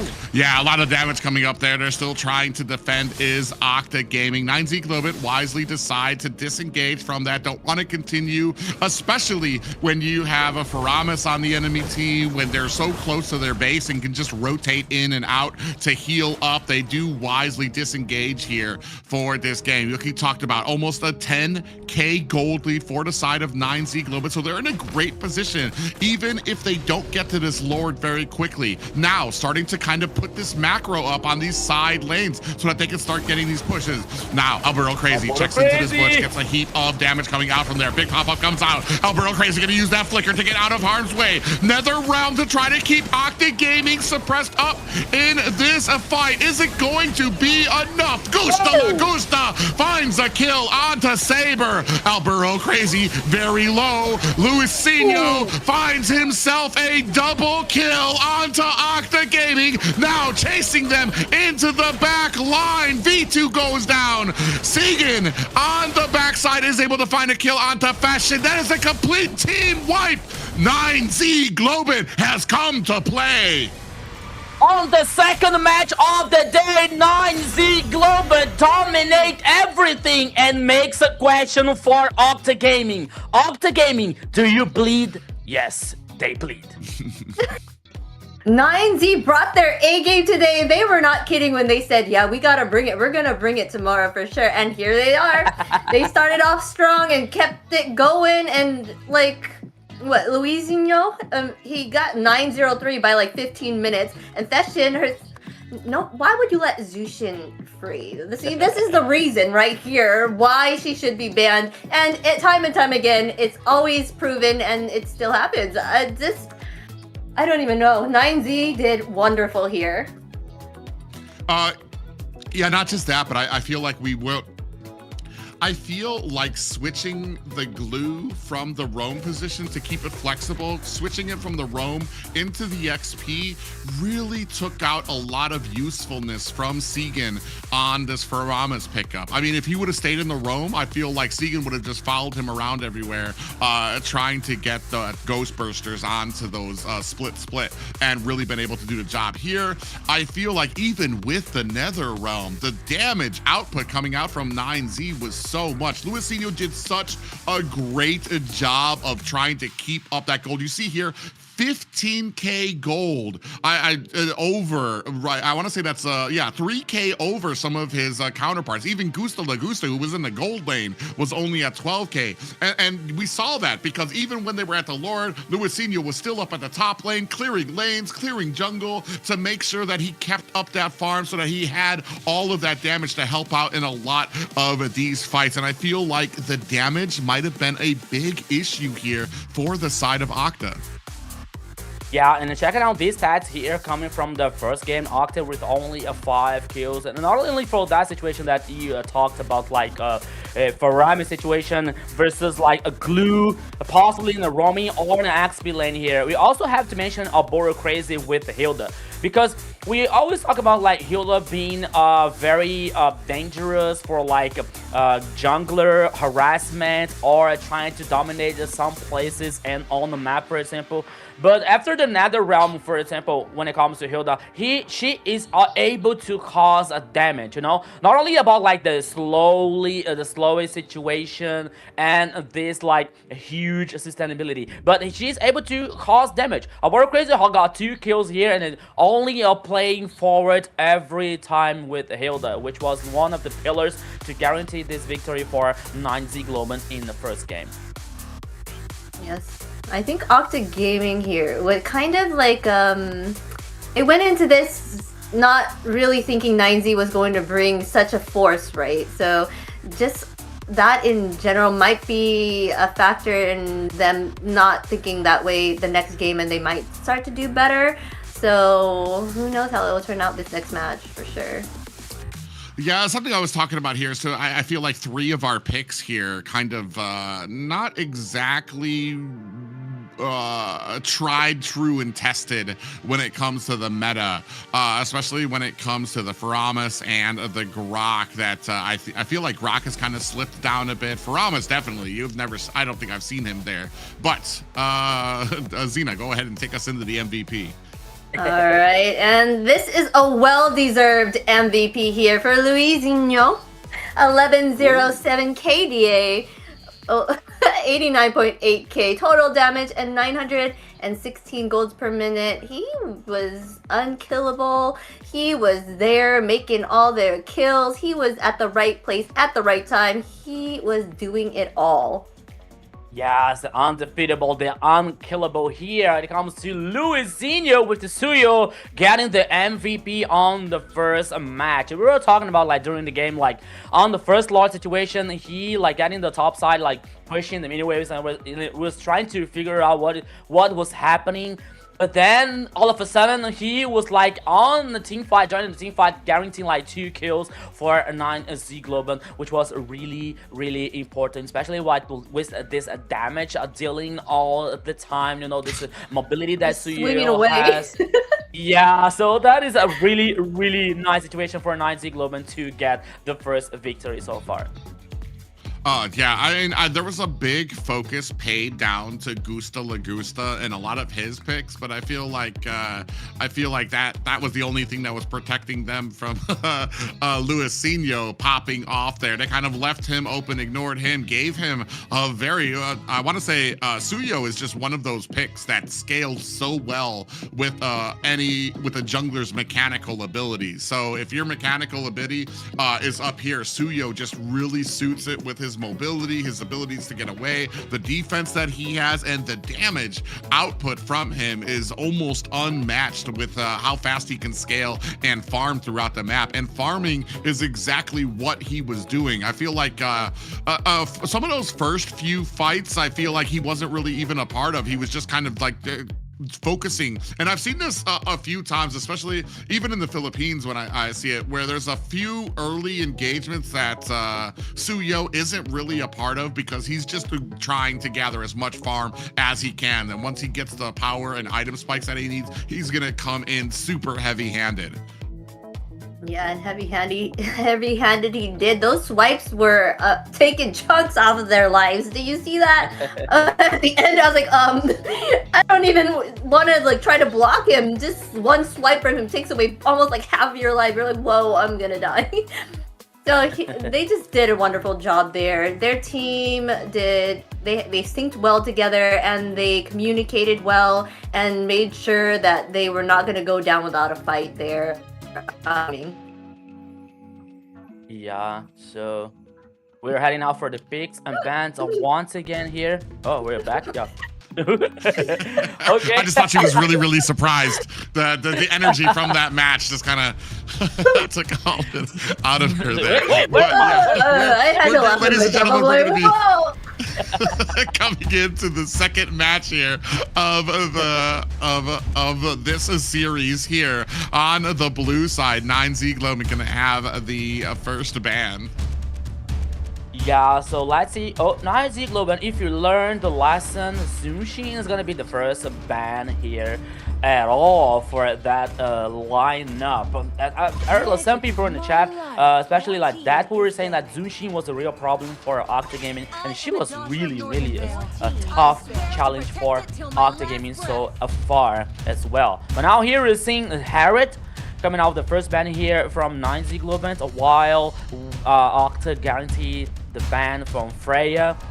And now we're seeing the second one. I mean, it means like there's so many options, there's so many broken heroes in the meta here to choose, you know, to ban and to think about, okay, we have to ban this hero and we have to get a strategy to fight against this other hero, you know. So it's a lot of like broken heroes to so less bans at all. Yeah, we see here. I wonder if they're gonna ban out the Zushin. They saw. I would think that they would ban out the Zushin so that they wouldn't have it, but they still have like one ban left. So which one are they gonna prioritize? Do they think she's a threat, or do they know something that counteracts that? You know? But I think it's just really hard. Yeah, in general, to kind of see what to counteract that. Come on, I would lose all respect for 9Z Globe if they let. I don't know. I think this is a consideration here. There's something that they're fighting with against the Zushin, the pickup here. I mean, possibly Phoveus, I guess. Marcel is still open as well. Yeah, like where are they going? I'm waiting. It should be the Zushin, right? We're going with the Zushin, no? Not the Zushin? What is it? Something immediate? Or the Phoveus we might be going for?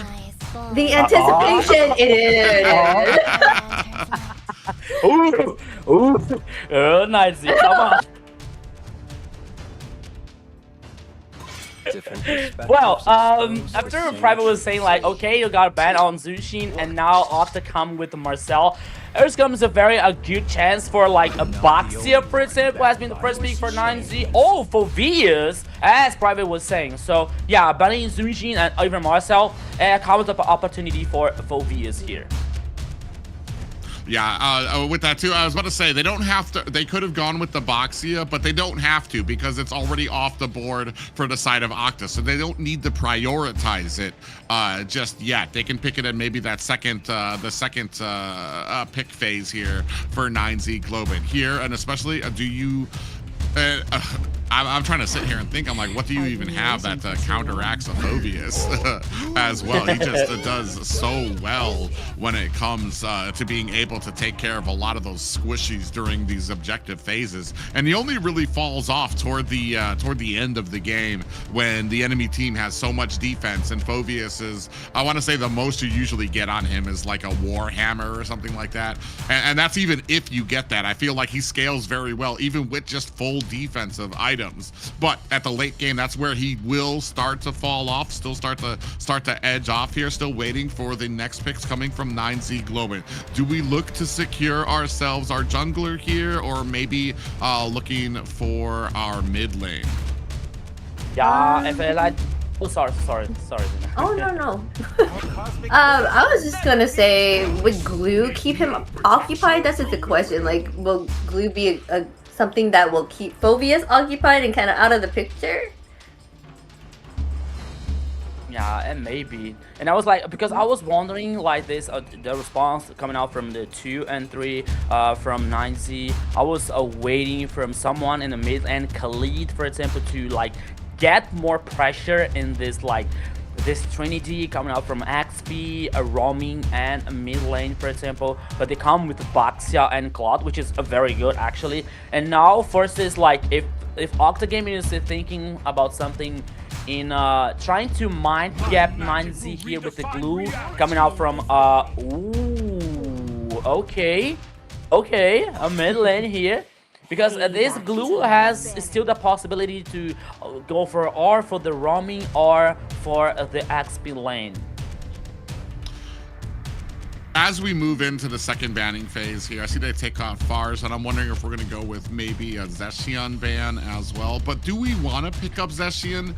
I know it's got a great combo with the Claude, but I feel like we're really kind of lacking in the early game damage department here when it comes to mage options on the side of 9Z Globin. Gord, that's going to be a huge amount of damage. I feel like Gord has probably been surprisingly successful.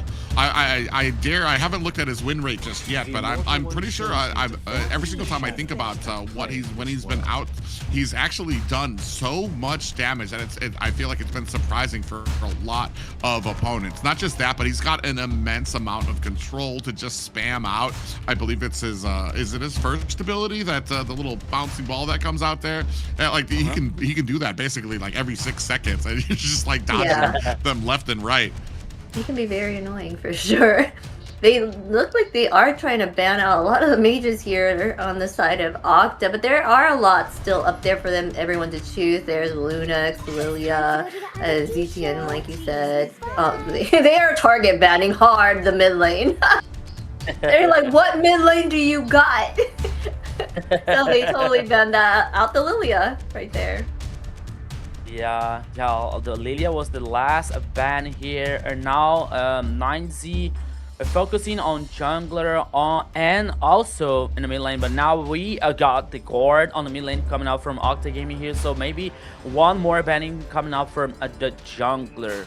Maybe Fredrin could be a ban here coming out from Octa Gaming to avoid this problem when it comes to like longer team fights and this resistance to trying to guarantee these objectives. Turtles and Lords, for example, that could be oh no, Kalia. All right, okay, so they're buying that a glue is heading for the XP lane. Yeah, well, and then plus with the Gord on your team, I feel like that was probably either the Cho or the Kalia was going to be the option that Octa was going to be looking for. Something that would disengage, that would be able to grab one person, bring it back, while your team would be able to absolutely just dish out as much damage as you could to them. So I like the pick off of the Kalia there too. Allis, I believe this is going to be the first. So the initial Allis pickup for MCT AMER South. I don't even think it's been picked up in North yet. So it's the AMER overall, the first Allis pickup. I feel like they need a good frontliner though. I mean, Glue can be, but he just mostly likely just takes the one person away from the team and not really be an actual frontline for Gord or carry here. So they're gonna have to pick something, I feel, that's very tanky or that'll be able to handle all that. Yeah, and one thing that I gotta be honest with you guys, like after the revamp here coming out from Allis, I didn't see much of that hero. You know, maybe he might probably here heading for the jungler. He has a huge amount of damage coming out, especially for in a high DPS here. So let's see what's going to happen. I was thinking about like Gato Chacha, especially when it comes to a Gord, for example, when heading and jumping in the back line here with the ARG, the Avatar of the Guardian here coming out from Gato. And now Valier as the last choice from a 9Z Global. So both mages here has no mobility. Okay, Valier has only like the disengage system, the disengage situation. Okay, that might be good for 9Z Global here, like finishing with Lapu Lapu on the XP lane. Glue is heading for the roaming after all the things that is happening. Yeah, ladies and gentlemen, this will be game 2, 9Z Global. Octa Gaming continually, I mean, they don't feel confined by whatever structures the meta has in there. We're going to have the Alice out there. Like we said, I kind of, to lean on what you said, Alice, a lot of people consider him just not with it when it comes to the meta right now. Even with his revamp out there, I feel like a lot of junglers have kind of steered away from him. They just feel like there are better picks out there. Yeah, so both composition here now when it comes to 9Z Global with Luizinho, with the Boxia, Chin with the Fulvius, which has high potential here to get like the backline with the carry, for example, or Gord. But it has to be quick because after like the 20T core coming out from carry, for example, she can cause a lot of damage. So like this ultimate might be not a good idea for Fulvius in the mid or late game. But now, ladies and gentlemen, welcome once again to the Land of Dawn. This is the second game from 9Z Global versus Octa Gaming. Octa Gaming only lost maps for Entity 7, but now they lost for 9Z. So 1-0 to 9Z so far, Private.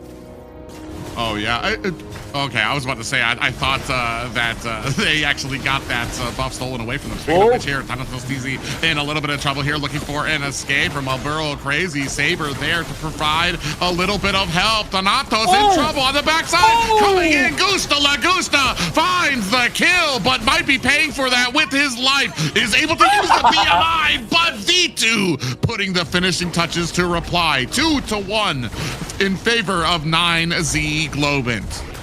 Yeah, despite all that happening here, here comes again. Oh yeah, man, they're not just giving me a rest at all. Luizinho gonna go ahead and engage here with Alburo Crazy. Saber taking a heap of damage. He's being so aggressive on this glue. They're really trying to get as much value out of it as they can. Yeah, once again in here, Octa Gaming is like, okay, the early game is a big far from ending so far, but even though 9Z Global is finding a ways to find some breaches to get this advantage. A kill from Gusta Lagusta, a gold lane here, which needs this farm, which needs this resource. A kill on Luizinho, a Boxia, a very strong jungler here. But now on the pit, the turtle, the battle is going on. Oh, Luizinho able to go ahead and get the turtle. Now 9Z on the prowl, looking to try to find themselves some kills on the side of Octa Gaming. Lucy getting slowed down. Fashion dishing out the damage on that Valier, and Lucy almost got away, but the flicker and aggressive move coming out from Chino on that Phoveus, able to find and secure a kill. They say that this flicker aggressive one, it causes more damage, you know, not only for escape, but if you try to find a kill, this causes more damage. But now V2 can be trouble. Oh, V2 actually gets taken out there. Luizinho he missed once too. He had to turn around. He's like, skirt, and was able to find the stun there and allow Gusta Lagusta to really shine up in that lane. 4-1 right now. 9Z Globant, I dare say, upset right now over Octa Gaming. I wonder if the more optimistic supporter for 9Z Global was expecting something like that. I mean, maybe like realizing and recognizing that 9Z is a very strong team. But the history from the both teams on the Swiss stage on the AMER South so far, it's like a more in favor to Octa Gaming, only losing for versus Entity 7, you know. But now we're seeing like a whole different level coming out from 9Z Global. But the Cassis curse can be real because Gusta Lagusta on the top side was almost killed after I was doing some compliment for them. Yeah, but I think he had set out that that BMI to just in case he had taken some damage, so he just wanted to clear out the lane, get that, so that he can possibly get himself a rotation. You see here now already going down to mid lane to kind of keep those stacks up as well for his team. Next turtle is up, and 9Z Global in a great position to be able to take this down without any answer coming out from Octa Gaming. In fact, they're going to go ahead and try to find themselves a kill here. A flicker coming out there from Fesh and Chino looking for the escape as well. Oh my god, they're going to go ahead. They're going in with the demonic force. Chino is not saying no. Out comes the Avatar, the Guardian. Down goes Saber and Thanatos as well. 6-1 for 9Z Global. 9Z Global, what are you doing here versus Octa Gaming? So far, the goal lead almost heading for 4K here. No, not only for 4, is more than like just a little bit more than 2,000 and a half. What am I doing here? Oh, my math is not so well. But the fact is, 6 kills so far for 9Z Global. Chino, a monster here with these Phobias. 3-0. Gusta Lagusta playing solid, you know, like causing damage, especially with the blazing duet. Like 9Z Global with the perfect synergy so far, playing so well together, especially when it comes to the respond to the initiations coming up from Octa Gaming. Oh, what a crazy. Yeah, Albero Crazy comes in against 2 members of Octa Gaming. A little bit of an upset at mid. You can see a little bit of a fight kind of breaking out there, pushing coming out from Fashion at the mid. As we join down at the bottom, Chino and Lucy kind of duking it out here. Chino still having a decent game as well. A good job of either side of 9Z Global when it comes to these objectives. Next turtle, though, is going to be up at the top, which means that 9Z Global, when it comes to Chino, he's going to have to make his way across the map very quickly to get there, so he's joining in on this fight. Now you can see 9Z Global making their way up there. 8 seconds left on this Lord. On the bottom, you can see V2 has picked himself up a Demon Hunter sword already. Segan picked himself up a Sky Piercer, but he's already got a death, so we're just waiting to see if he's going to be able to make use of this. Oh my god, the demonic force coming out from there too. From their Saber in trouble. Might be long for this world. Gusta Lagusta able to find that kill. Avatar the Guardian slams down onto Thanatos, looking for an escape. Albero sitting there just trying to be the front line for his team. V2 senses that as we have the blazing duet on to this tower. Octa Gaming is down by 7 points, 9-2 for 9Z Global. Off screen, I think we missed it though. Fashion did get killed by the Gourd. Yeah, but now here in the bottom lane, 2v2. Yeah, Thanatos gets taken out of there. Albero Crazy with the kill there. 3 members from Octa Gaming coming down here looking for the kill. Albero might be in a little bit of trouble. Does get taken down. Segan with the kill there. Just as I was talking about, is Segan going to be getting the value out of this Sky Piercer? He comes out with 2 kills from out of nowhere. Yeah, so now here the second kill from Sagan and the glowing one now. So it is not even the end for Octa Gaming. They still have the potential and the resiliency to come back in this game. But 9Z Global is playing like I don't know, man. It's like something magical happening here on 9Z Global's composition and lineup so far. I mean, they are really good. You know it because you are listening to me always talking since the first day of the tournament. 9Z is such a good team with such a good players. They are not like fitting well playing together. But now, my friend, it's a whole different story here because 9Z Global is on fire. Yeah, and it's an incredible match. Oh, Saber's going to come in there. Is going to be able to find a split and a slam. Down goes a Fashion. That's going to be the mage down for 9Z Globin. Now looking for an opportunity. The Mystic Gush, Gusta Lagusta has to get out of there. That's 2 members of 9Z that have to find a disengagement. Octa Gaming chasing down 9Z Globin, looking for the 3rd kill. Are they going to be able to find it? Down goes Chino. 3 down for 9Z Globin. That's going to make a very available Lord for Octa Gaming.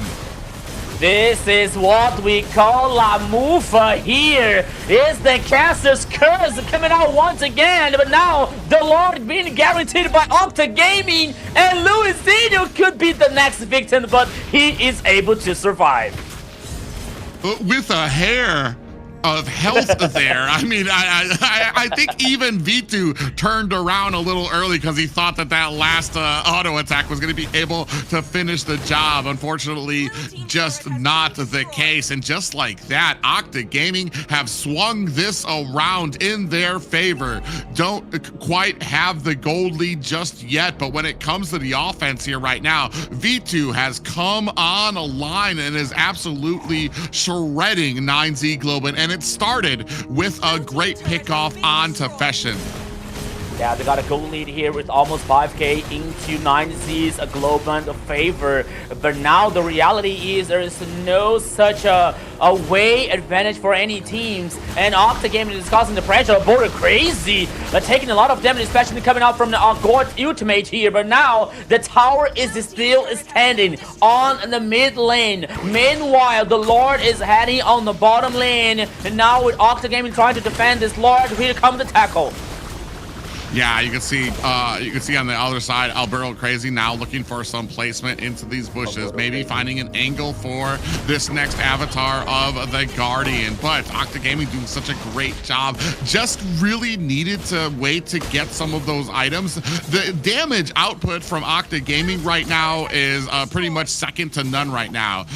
Segan, V2 right now, and even Thanatos TZ. Chino in a bit of trouble here. Does not look for the demonic force just yet.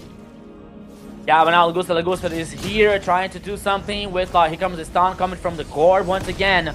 10 kills for 9Z Globin so far. The goalie now heading just a little bit ahead for Octa Gaming. They're now causing pressure once again in the mid lane. The focus is the tower number 2. Here comes the minion wave with the car, and the mage here could be enough. No, they decided to not take any kind of risks. The only thing that they are able to do now is stealing the purple buff, because they are getting satisfied about that.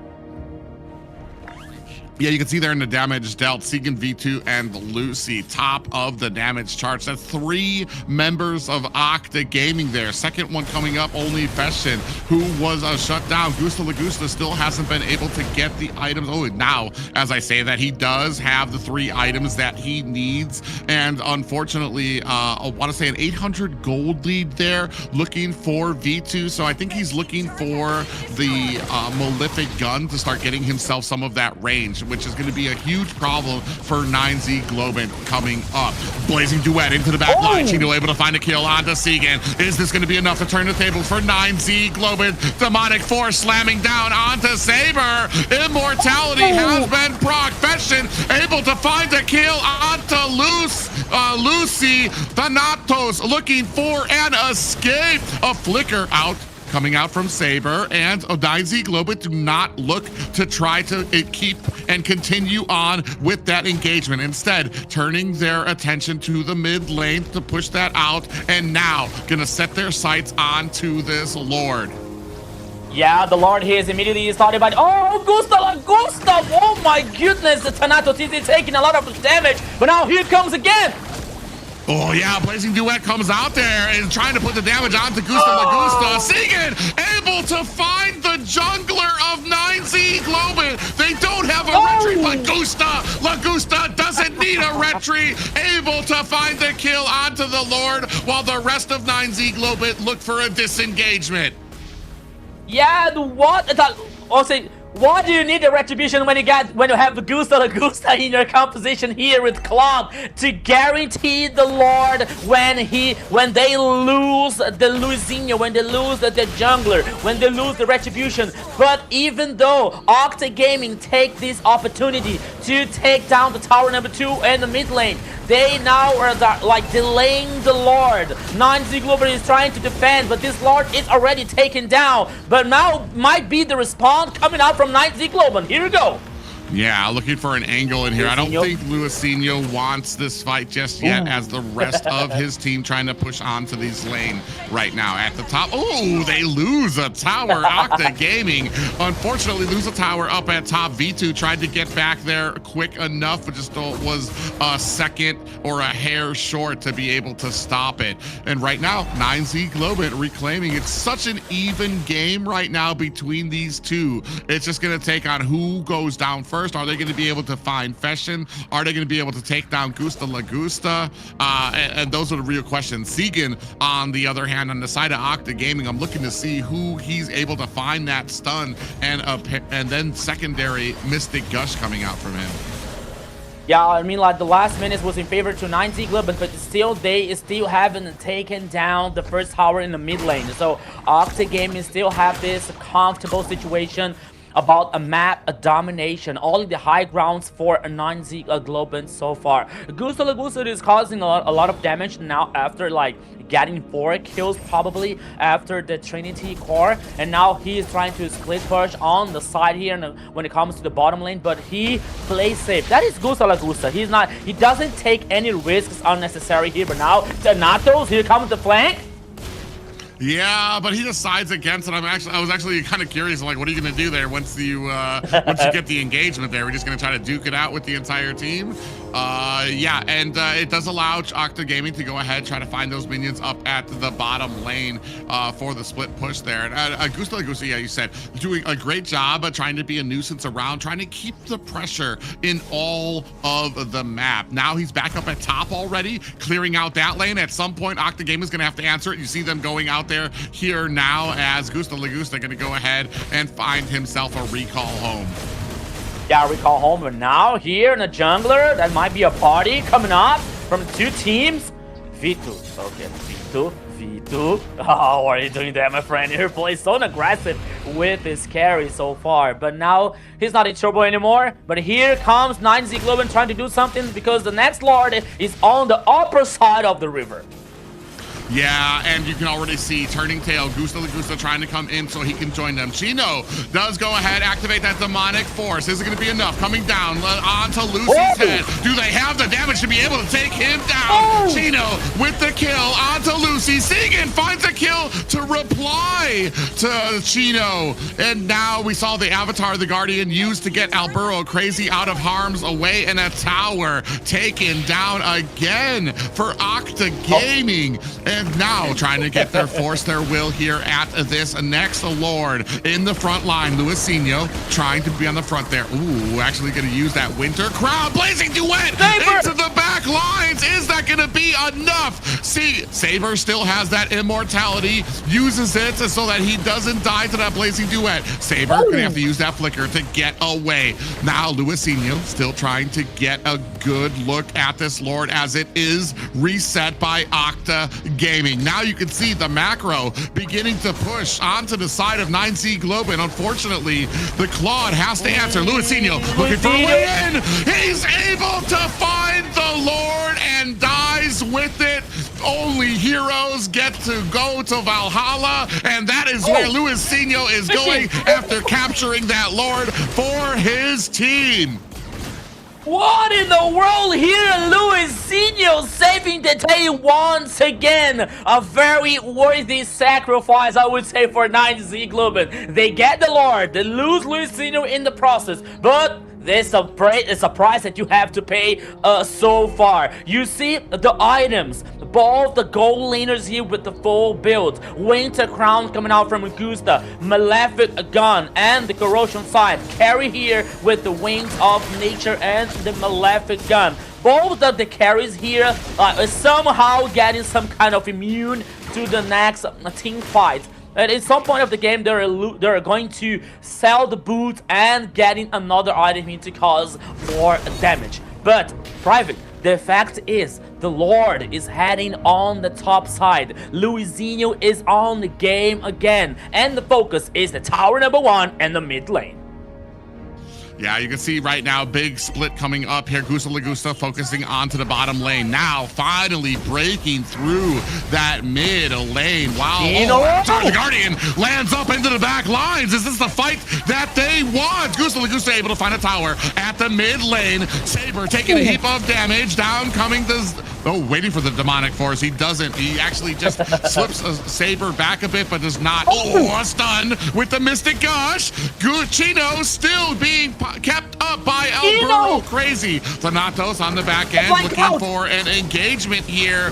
Luizinho might be in a little bit of trouble. Still uses the Winter Crown to get himself out of harm's way. Will he be able to find an escape? No. Segan putting the finishing touches onto him, but want to say a successful push by 9Z Globin. Only high grounds left for Octa Gaming.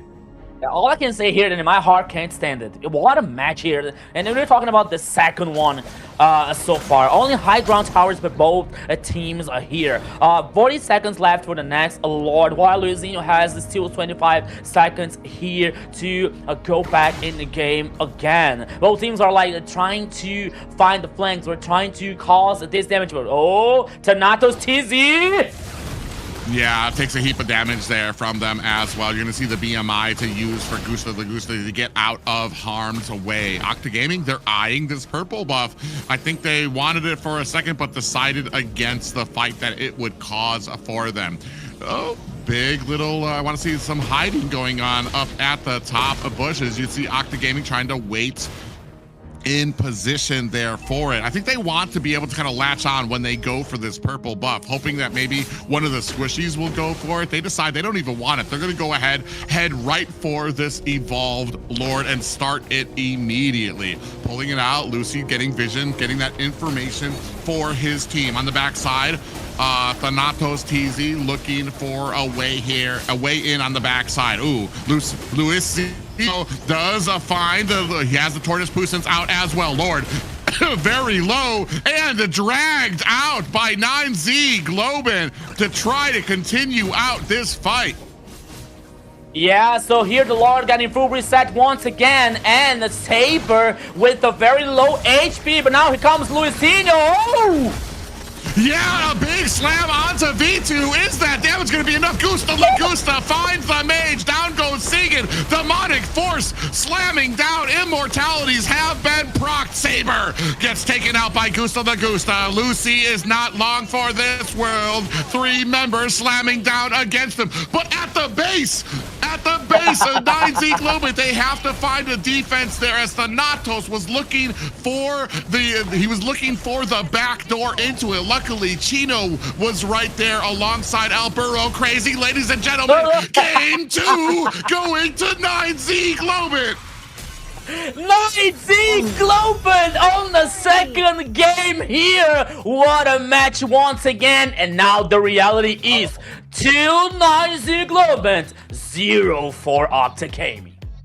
Jeez, what a battle. 9Z was going strong in the beginning with 6 kills by 5 minutes, dominating the performance there, and they were bulldozing their way until like mid-game they started losing momentum, and then Octa started taking control of that map and keeping it for, even though they lost 2 lords, they still kept control of that map. But it seems like they weren't able to keep it going there because 9Z did something and was able to take it all up there at the end. Man, when it comes to the gameplay there, 9Z just really coming together well, understand the pickoffs that they need to get, and I have to kind of talk about Octa Gaming and what we are doing here with this draft. I feel like the last 2 drafts for them, I'm finding it very hard to find out like what the direction we're trying to look in for victory here is, and why we're kind of reaching so far outside of what we thought, like where the meta is in certain picks, especially Aulis, which I want to say since his revamp, but even before his revamp, but even more now after his revamp, a lot of junglers has steered away from him. Just don't feel like he provides enough as a jungler, enough pressure to hold, or the damage he can do, or to hold a lot of these objectives. Yeah, so when it comes now with this second game, the option here from Octa Gaming about like choosing Aulis, it's a risk, you know, like they decided to take. Despite many on other meta heroes on the jungler that we were about to see so far here in the tournament, but for Octa Gaming here, like they started bad in the early game, that like they was like very behind, but they still had the resilience to come back, you know, even though like with the guard here like being so focused all the time, many times, sorry, to for Vios, for example. But even though they were like very strong, especially in the mentality, but non-Zigloben, and all the things that only I can remember what Gusta said yesterday on the interview. So they are really good. So we have to be better if we want to win, you know. And they are being better in this game so far. When you see in the highlights here, like the second match being so like tied up all the time, especially when it comes to Gusta being so safer, you know, like using the blazing duet in the specific times, using the Dexter hologram to be like getting killed most of the time, because he knows that he is one of the damage for this battle. That was the steal from Luisinho. Just jumped in there, but he knew he wasn't going to be finding himself a way out of there. And Lucy even tried to stop him, tried to get in front of it, but it just wasn't enough to stop him from getting that retribution. A great fight for him and his team. And let's take a look at our MVP here. Of course, it is Gusta Lagusta. Dominant mechanics, smart positioning, and clutch impact. Everything came together for this MVP performance. 417 KDA, 70.8k total damage, and 752 golds per minute. He was killing it, even stealing the Lord without having a retreat. I mean, he did amazing. Oh yeah. Go ahead. Oh, no, I was just gonna say, like, yeah, stealing the Lord without the retry, when his jungler went down, that was a huge thing, and I feel like those were the two opportunities that Octa Gaming would have been able to really secure and really turn this around. But Gusta Lagusta and both Gusta Lagusta and the jungler able to find those opportunities. Never say never. Went in there to be able to make sure and maintain the offensive power that they were having. Yeah, I was about to say that we even forgot like that Gusta Lagusta like using stealing the Lord with no retribution when Luisinho was down. You know, like, oh, it's one of the situations that like allowed 9Z to win this second game so far, guaranteeing the Lord where there was no retribution. Luisinho is stealing the Lord, so you see that the mentality coming from 9Z Global, they're so focused, they're so concentrated, they're so good today, so inspired, that it leads to 2-0 so far from 9Z over Octa Gaming. These teams are so inspirational right now. The Swiss stage was rough for them, but at the same time they did have those two matches against Alpha 7 at the time. So yeah. Wonderful performance by them this time around. They're bringing their A game here in the playoffs, and are showing their stuff and showing that they deserve to be here.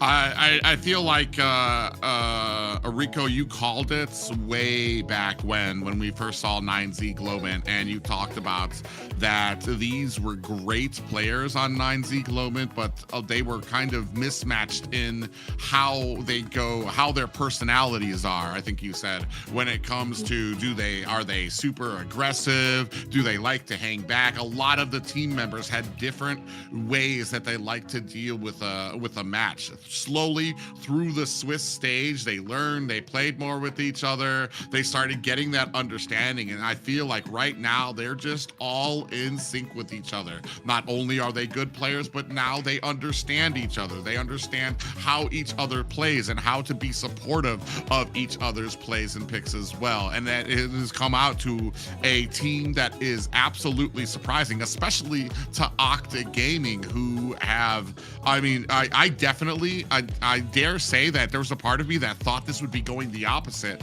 that we would be looking at a possible sweep from Octa Gaming onto 9Z Globant, but the advancements that they have made here in just such a small time in the last few weeks has been immense. And if the biggest example of that is how much they've been able to surprise Octa Gaming here.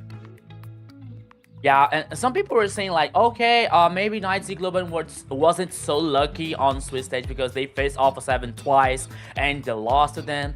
But they also lost to Titan Esports, which was like eliminated by them yesterday, you know? So we can say that they, as you were saying, Private, they were evolving on the Swiss stage at the rest of this tournament so far, you know, not only like, okay, we got bad luck because we faced strong teams, but no, even though they were like evolving, playing as a team, as Gustas was saying yesterday, like, okay, we had some troubles with the jungler connection also, so we trying to figure out how to solve this, how to fix this, and they like actually, at least as we are seeing here, they are able to fix it. They are fixing a step by step, you know, like a time by time here. 9Z Globant is evolving as a team.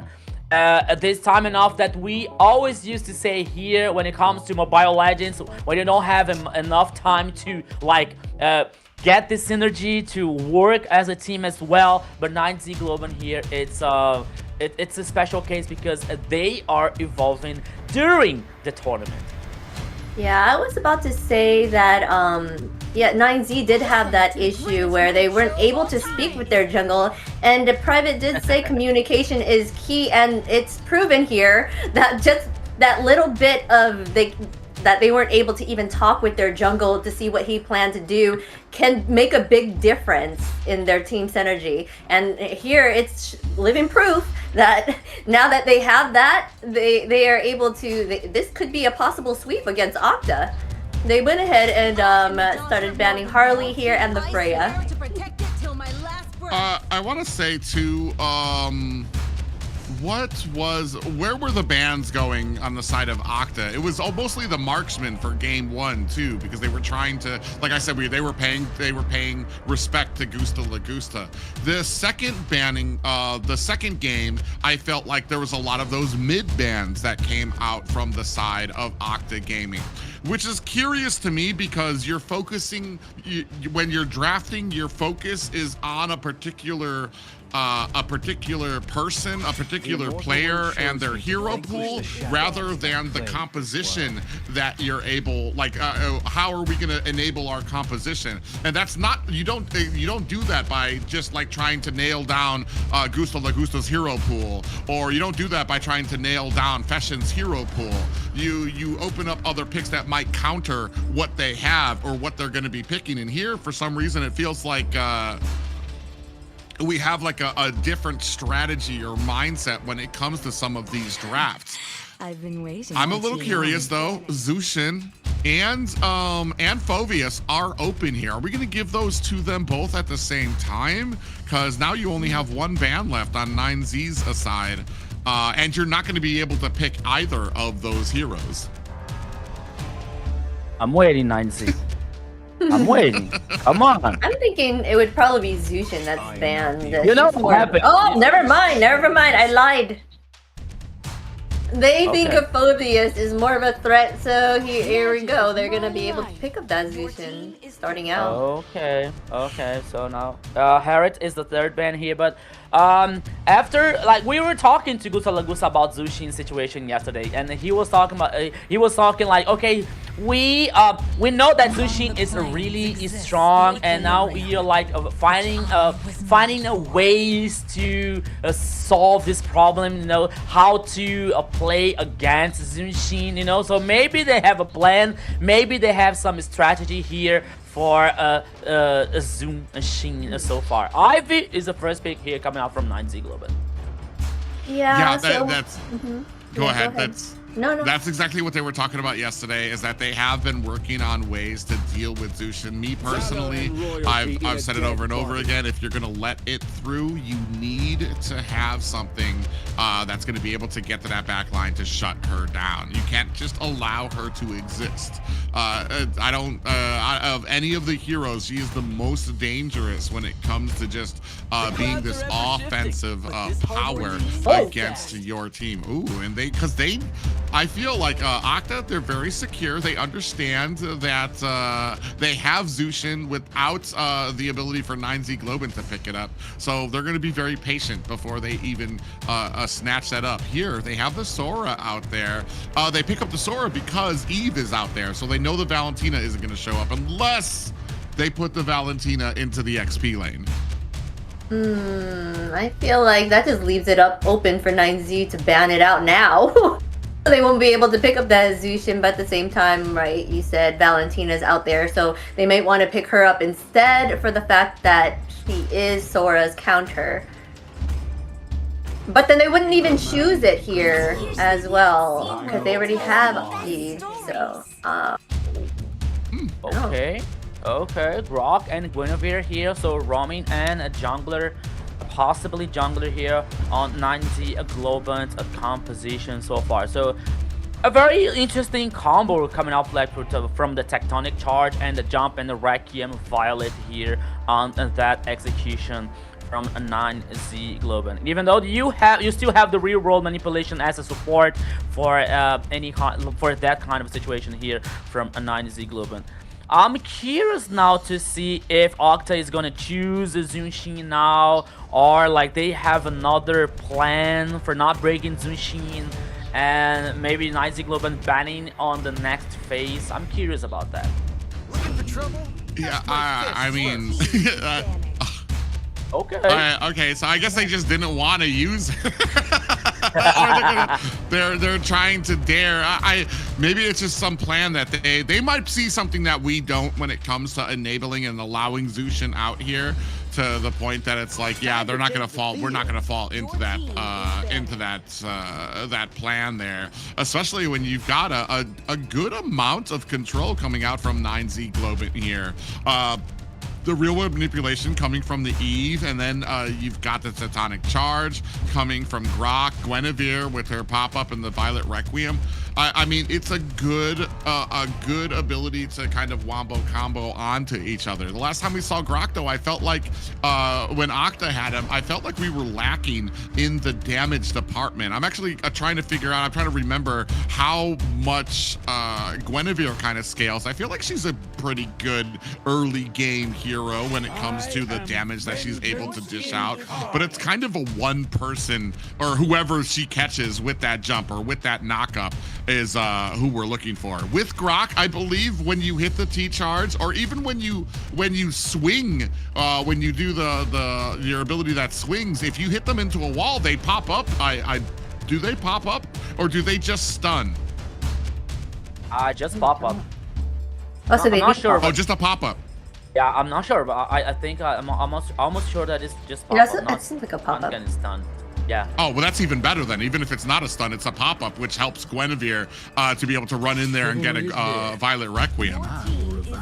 Yeah, I think Grok can also be used to kind of stop Sora's combo, right? Just throwing out his walls on him, kind of like interrupt it to kind of like mess him up, no?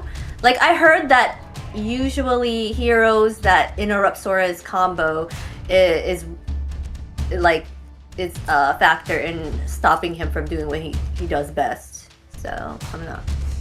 You mean with the T charge, the ultimate? Yeah, just anything that will interrupt his combo, like his combo. For me, I think I'm pretty sure Sora, especially when it comes to shifting skies, or I forgot what the punches that he can lay down there. I don't think he's targetable during, at least during the shifting skies. I know when he gets into the air, I'm not sure how targetable it is. From what I remember, the whole reason that he is so powerful is because when he gets into the air, you can't target him, and he's going to be able to kind of lay waste, and you have to be able to kind of either spread out or find a way to stop him. And it's gonna be curious to see what or how they go about stopping him. Yep.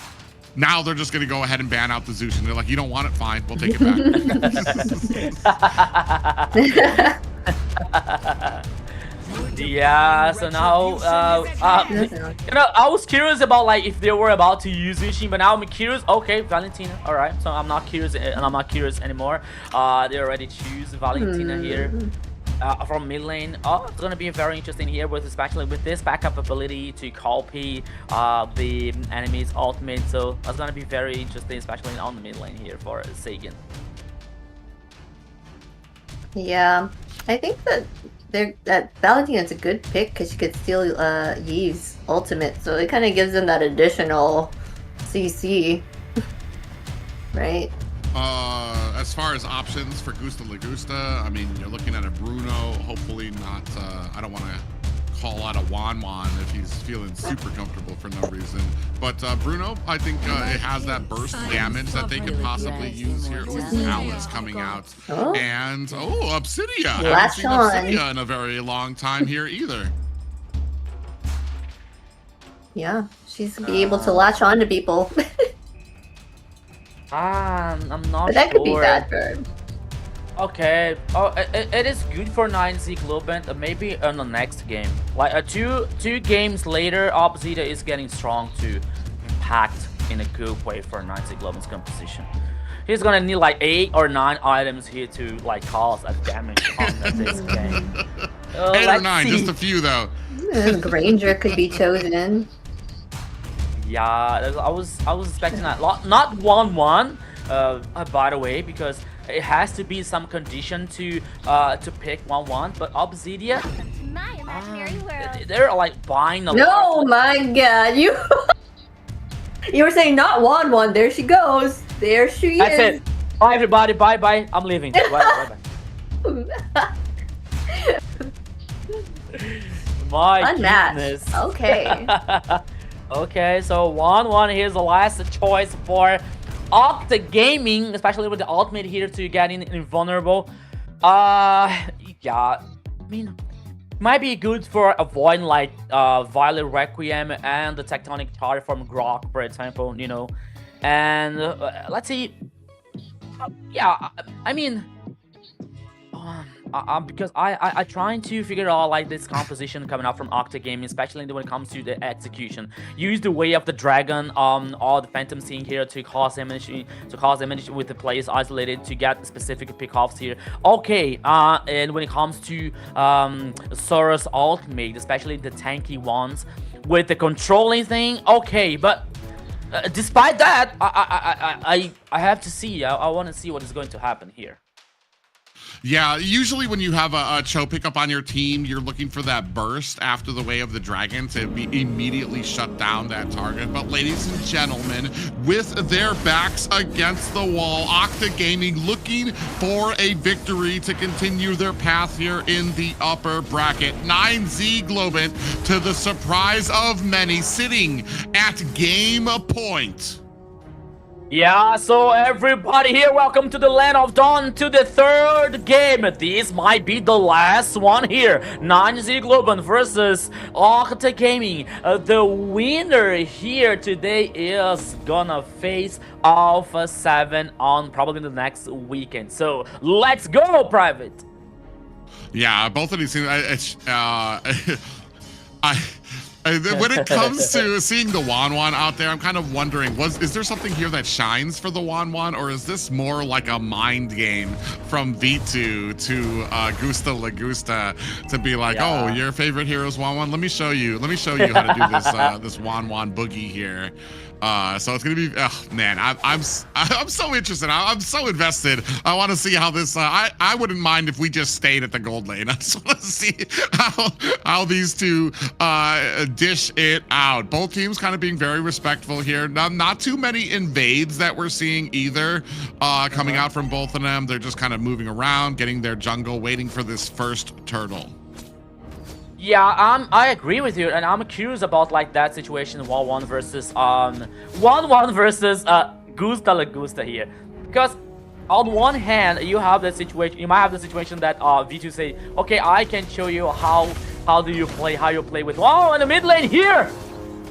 Yeah, out comes the real world manipulation. Seegan's gonna have to use that flicker to get out of harm's way, but it does offer a lot of room for Octa Gaming to be able to scoop up that turtle. Now coming in, we do have the shifting skies. Chino gets popped up there. Might not be long for this world. Violet Requiem able to take down Saber. That's gonna be a first blood for 9Z Globin. Oh my goodness, what a right time here to get the level 4 and using the Requiem Violet here to guarantee the first kill for 9Z Global. Once again, Luizinho is on fire. The turtle was for Octa Gaming. Okay, but the kill went for 9Z Global. Yeah, and that's going to go ahead and keep them in pace and a little bit edging ahead when it comes to this gold lead right now. First blood out there for 9Z Globant, and both of these teams, like I said, still kind of playing it very slow. We do see that Octa Gaming now making their way through 9Z's jungle here, trying to steal up a bunch of those minions before rotating, maybe looking for a gank down at bottom. Gusta Lagusta, and there's no way Gusta Lagusta doesn't realize he does get caught. Is going to use that flicker underneath the tower, gets taken out by V2, but does take Saber down along with him. Tectonic charge onto the backside. Is that going to be able to take down Thanatos TZ? It is Luizinho with his second kill of the game, putting 9Z Globin up 4-1. That is the wombo combo that we were talking about here when it comes to 9Z Global's composition. Gusta Lagusta was taken down, but he brings someone with him, getting 1 kill. Okay, V2 with 1-1 has 1 kill also. It's gonna be very interesting fighting here, battle, especially from the gold lane. But even now, so far, okay, we're checking out the gold lane is not even far, like a big deal for 9Z Global. But more than that, my friend Private, is the confidence, it's the powerful that 9Z Global is about to bring in this lane of dawn. Yeah, now we have all ultimates on our side now. We're going to see how some of these team fights begin to shape out. Lucy on the back end. Ooh! And gets caught with the pop-up and a Violet Requiem. Out comes the real-world manipulation. Down goes Lucy. Chino with the final kill there. Thanatos down for the count, and a T-charge. Able to catch a Saber on the back end. 9Z Globin 7-1. What in the world is happening here, Private? What a massacre on the early game so far coming out from 9Z Global. The second turtle, 1 turtle for both teams, but more than that, Luizinho with 2 kills. And this wombo combo, what a fantastic wombo combo. You have the jump plus the Requiem Violet plus the Tectonic Charge in the wall here to avoid anyone to escape from that composition and from that execution. And plus, you still have Chino using the flicker, using the ultimate from Alice here to control the rest of the players. My goodness, 9Z here is on fire today.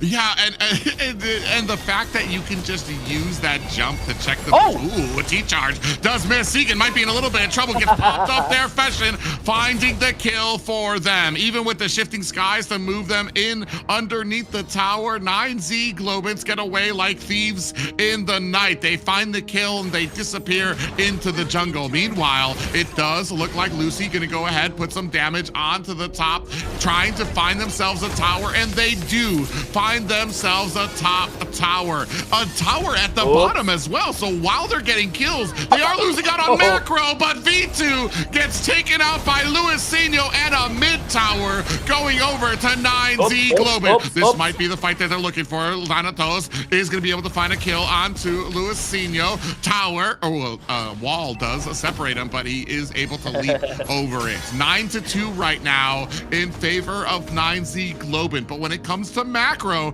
I feel like Octa Gaming is actually hanging in there. Yeah, when it comes to macro here, Octa Gaming, they still have this leverage, especially coming from the side. No tower in number 1 in the bottom and the top side here, but now once again Chino could be in trouble. That might be a 2v1 on the top side. We are not seeing that. Yeah, up at the top, if we could get a camera up there to find out what's going on with the action view of the Way of the Dragon. Titanic charge to upset the Way of the Dragon, but Chino still goes down. Luisino able to find a kill onto Lucy. Gusta La Gusta finds a kill of his own as well. A double for Gusta La Gusta. Is that a triple? Triple kill for Gusta La Gusta on the gold lane here for 9Z Globin. Gusta La Gusta, I'm sorry, man. I'm sorry because I didn't buy the Obsidian situation here on this game. I'm bow to you here, Gusta La Gusta, because this is getting crazy. 4 kills for Obsidia. I want to see the items though coming out from like the 7 minutes from the gold laners especially here, because man, this advantage. Oh, the damage dealt ranking. Oh, Freshin is getting the top here, is literally the top. Okay, followed by Chino. Okay, but now we're seeing Luisinho with one more item here with the Guinevere. It's a 9Z Globin playing forward, playing aggressive, playing powerful here, not private.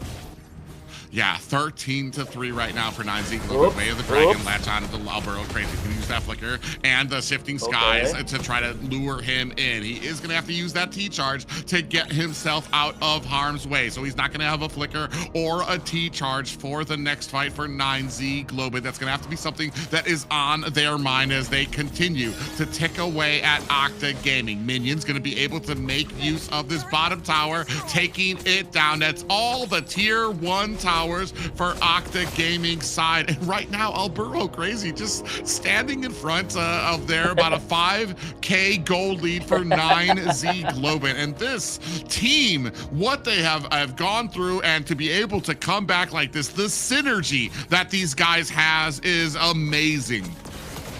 Yeah, so now we're seeing the items. Thank you so much for this amazing production. So we're seeing now this corrosion side and Sky Pierce. But now here comes the but once again private.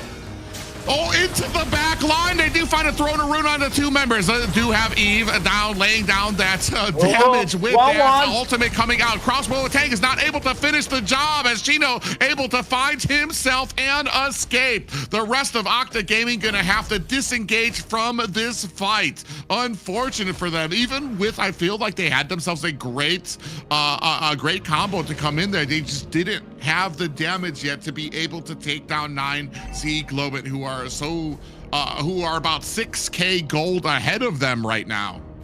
Yes, I agree with you, but one more thing here, Private, that could be worse for Octa Gaming, because I'm going to see on a delay here on the broadcast, but I think that the 2 players from 9Z Globin, they trying to get the hard engage on the mid lane, while the rest of the teams were fighting on the purple buff. I believe that if all the players were not playing together on the purple buff, or even the real world manipulation plus the Chino with Alice was trying to look the players on the mid lane, but the rest was in the purple buff. That's why they only got 1 kill versus Octa Gaming. But so far, Albero Crazy so confident. Oh, here comes. Oh, look at that big T-charge as well. And down goes 2 members of Octa Gaming. Thanatos looking for an escape on the backside of Violet Requiem. Is going to be able to take down Saber with the help of Gusta La Gusta. Private.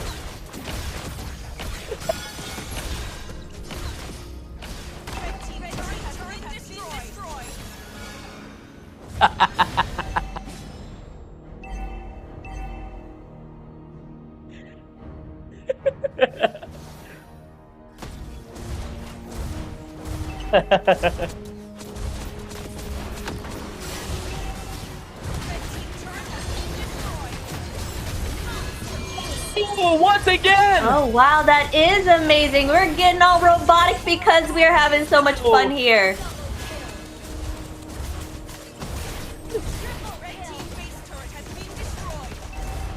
Complete team wipe.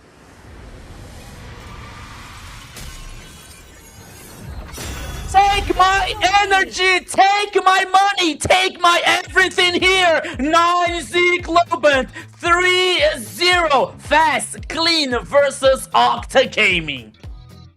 Wow, what a show! It's a sweep, and 9Z has brought it.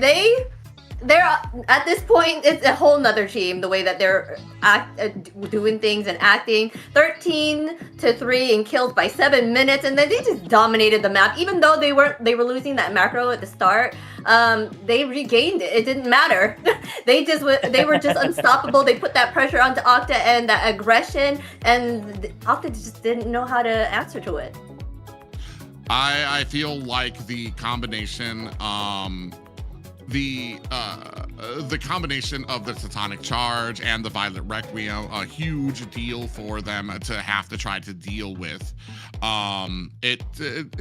Especially when you came in, there was just one after the other when it came to the control. We saw this when it came through the giraffe. This is a huge amount of control that you're going to have to deal with, not just with the Grok, then Chino being able to come into the back end with the Throne of Ruin, another stun that you guys had to deal with. Here, 22-3, this is kind of unfathomable for the team. 9Z Globant, who had one of the roughest starts in the early Swiss stage here. All of these players have come together to form this a tight and cohesive unit here that absolutely blindsided Octa Gaming.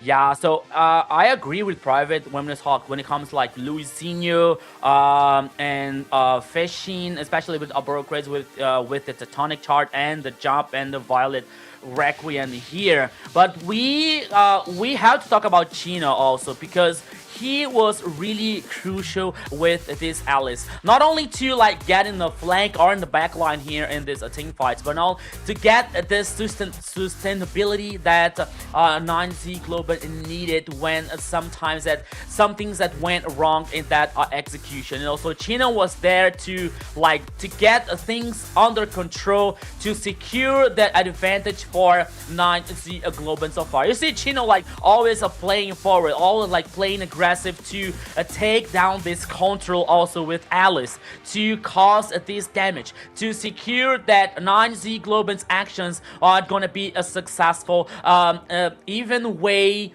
on getting the kills for 9Z Globant's composition. So everything worked so well for this composition, and the lineup now with the same page, the synergy is like 100% now. So it's a different 9Z Globant on the playoffs here, and I'm really excited to see that.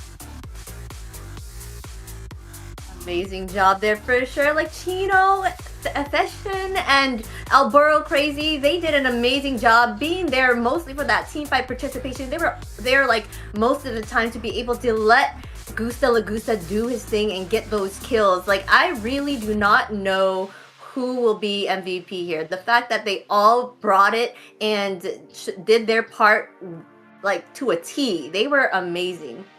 Arboro Crazy. Fashion did pretty well too as well. I feel like a lot of those real world manipulations were absolutely on point and did exactly what they needed to. All right, oh, there it is. Okay. Fashion with the 5-0-15 KDA, 54.3k total damage, 712 gold per minute. Just put that control. This player just took control of the early, never let the game slip, and they just were able to offer that control to the team and not let up, right? So didn't even die. Amazing positioning.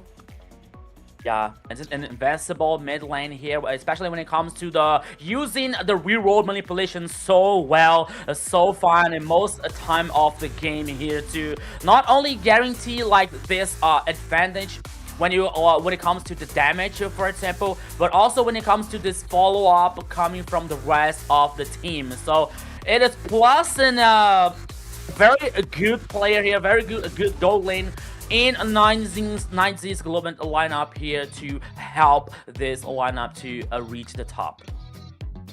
Yeah, I mean, man, it was just every single engagement was just so good. It was one after the other when it came to the real world manipulation. Then you had the jumps coming in from Gwen, the Tectonic Charge coming in from Grok, and then the Throne of Rune coming in from the Alice pickup. It was just one after the other.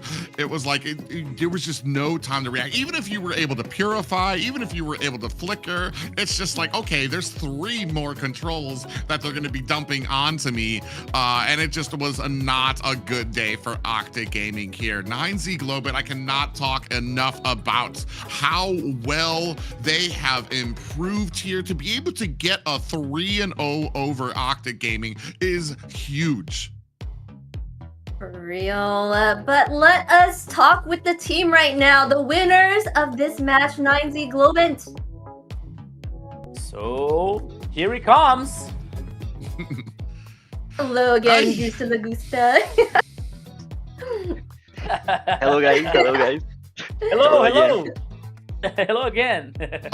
I wanna let me start this one off because okay. Yesterday you told us that if you guys were gonna be victorious against Octa Gaming, you were gonna have to be better than you had been ever in this entire Swiss stage, better than you were yesterday. Is that what you thought that you guys brought here today? Yes. For me, today was I already said yesterday, like the problem for me, it was V2 for them because he was playing really good on the first part of the MPL, and I believe that I did a great job today with the team, with the shot calls and different picks also. Let's talk about the last game here because I have a question about that. So we were talking about like, which hero is Gusta La Gusta about to bring here? First of all, I want to say I'm so sorry about that because like I was like the one that say, okay, Obsidia, maybe 2 games after she's strong to cause damage in this game, but Gusta La Gusta, you were on fire. But the question is, when you saw 1-1 on the other side coming up from V2, what did you think about that? So, versus me? Are you serious? Yeah. When he picked the 1-1, I thought I said for the team, guys, it's okay. I know how to play against her, and she's not a problem for us. Of course, she's not a problem for us because we had Ive, Grok, and even in my ultimate with Obsidia, it was really okay for us to face 1-1. It was not a problem. I said for them, it is okay. I'll play against him, and I know how to counter her. Yes, I figured it's one of your favorites, so for sure you know how to counter. So once they picked that, I was kind of like, I don't think that's a good idea, guys. But so were you expecting this outcome? You guys to sweep Octa like this? Yes, because we are working so hard. We are working so hard every day, every Saturday and Sunday. We are preparing for it, for that part of the MPL. You know, we had a bad start, but now we are strong. Yeah, you guys are doing an amazing job out there for sure. I just have to say, I have to congratulate the confidence. That just says how much you guys have been practicing to, especially, yes, this is something that we've been going over through the broadcast, is a pretty shaky start when it comes to the Swiss stage, especially, and Rico has been the first one to let us know. He's like, man, all these players are so good. All they need to do is learn to work together and they're going to be unstoppable. And that is exactly what you kind of have been showing us here throughout these the playoffs here, that you guys have learned. You guys now have the understanding. What do you think was the biggest hurdle personally for you guys to kind of get to this point? What was hurting you the most? I think it was the personality of the players because we never played together. Like, I never played with all of them, and they also. And it was the problem, the personality, how we fit with each other and how we talk with each other. I think that was the main problem on the team because we just have 3 months training, practicing. Okay, so Yeah. you're just working on that synergy for sure.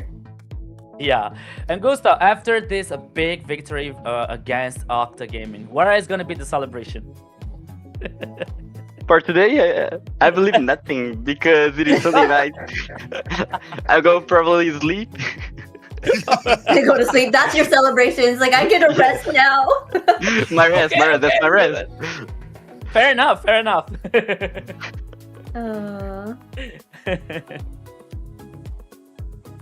Well, Alright. you had a standout performance for sure there. And who would you say did the best on your team? Who would you give the MVP to for this bunch of matches, these 3 matches that you did, all in all? Today, for me, honestly, Alberto Crazy. He played really well. And on the second game, when it was really hard, he did the shot call, the engage on guard, and we did it together. But he got the shot call. For me, he's the MVP today. Wow. Nice. Nice. That's great. That's perfect. Man, like I said, congratulations. You guys definitely deserve this victory. And man, like we said, especially when it comes to this playoffs, the teams here, you guys keep on conquering bigger and bigger giants here. Next ones that you guys I know are going to be focused on, it's going to be Alpha 7 that you guys are going up against. You guys have been training up. Have you guys been training up against to be facing this as well? Yes. Alpha 7 for us is a really problematic team. We already faced them 2 times and we lost 2 times. Maybe that's our revenge. We're gonna work so hard for the match against them. They are my ex team. Last season I was playing with Alpha 7 and I wanna win. I wanna win for sure. Oh, so they were your ex team, so they know how you play. So that's why it's more harder for you to kind of beat them. Okay, I see. So what about Entity 7? What are your thoughts on them?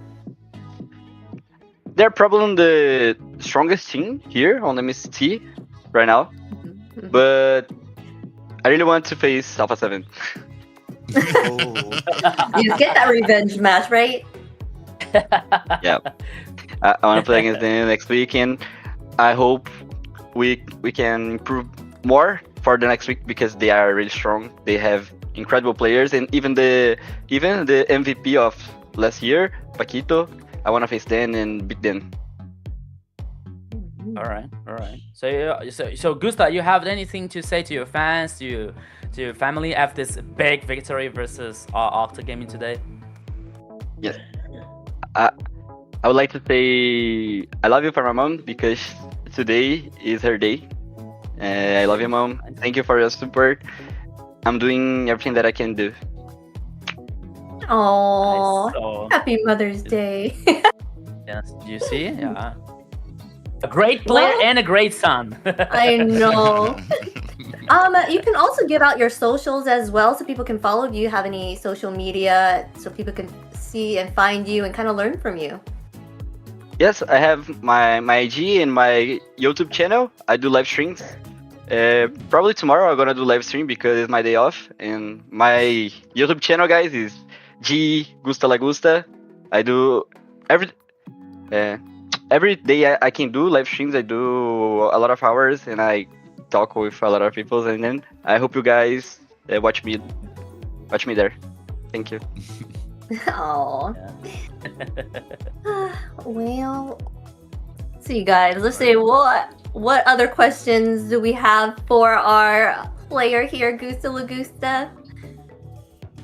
Well, I mean, one thing I guess is just kind of a basic thing for when it comes to a lot of teams and what you guys have had as growth. You guys have been in the ins and outs, the bottom and the top of when it comes to your performance. What do you think is the most important thing for a team that wants to be successful in pro play here in Mobile Legends? For me, it's patience. You need to be patient. And like you need to know you're gonna lose is really hard, but if you want to improve you need to lose. That's the problem, that's the point. And you need to be patient and believe on the work and on the progress.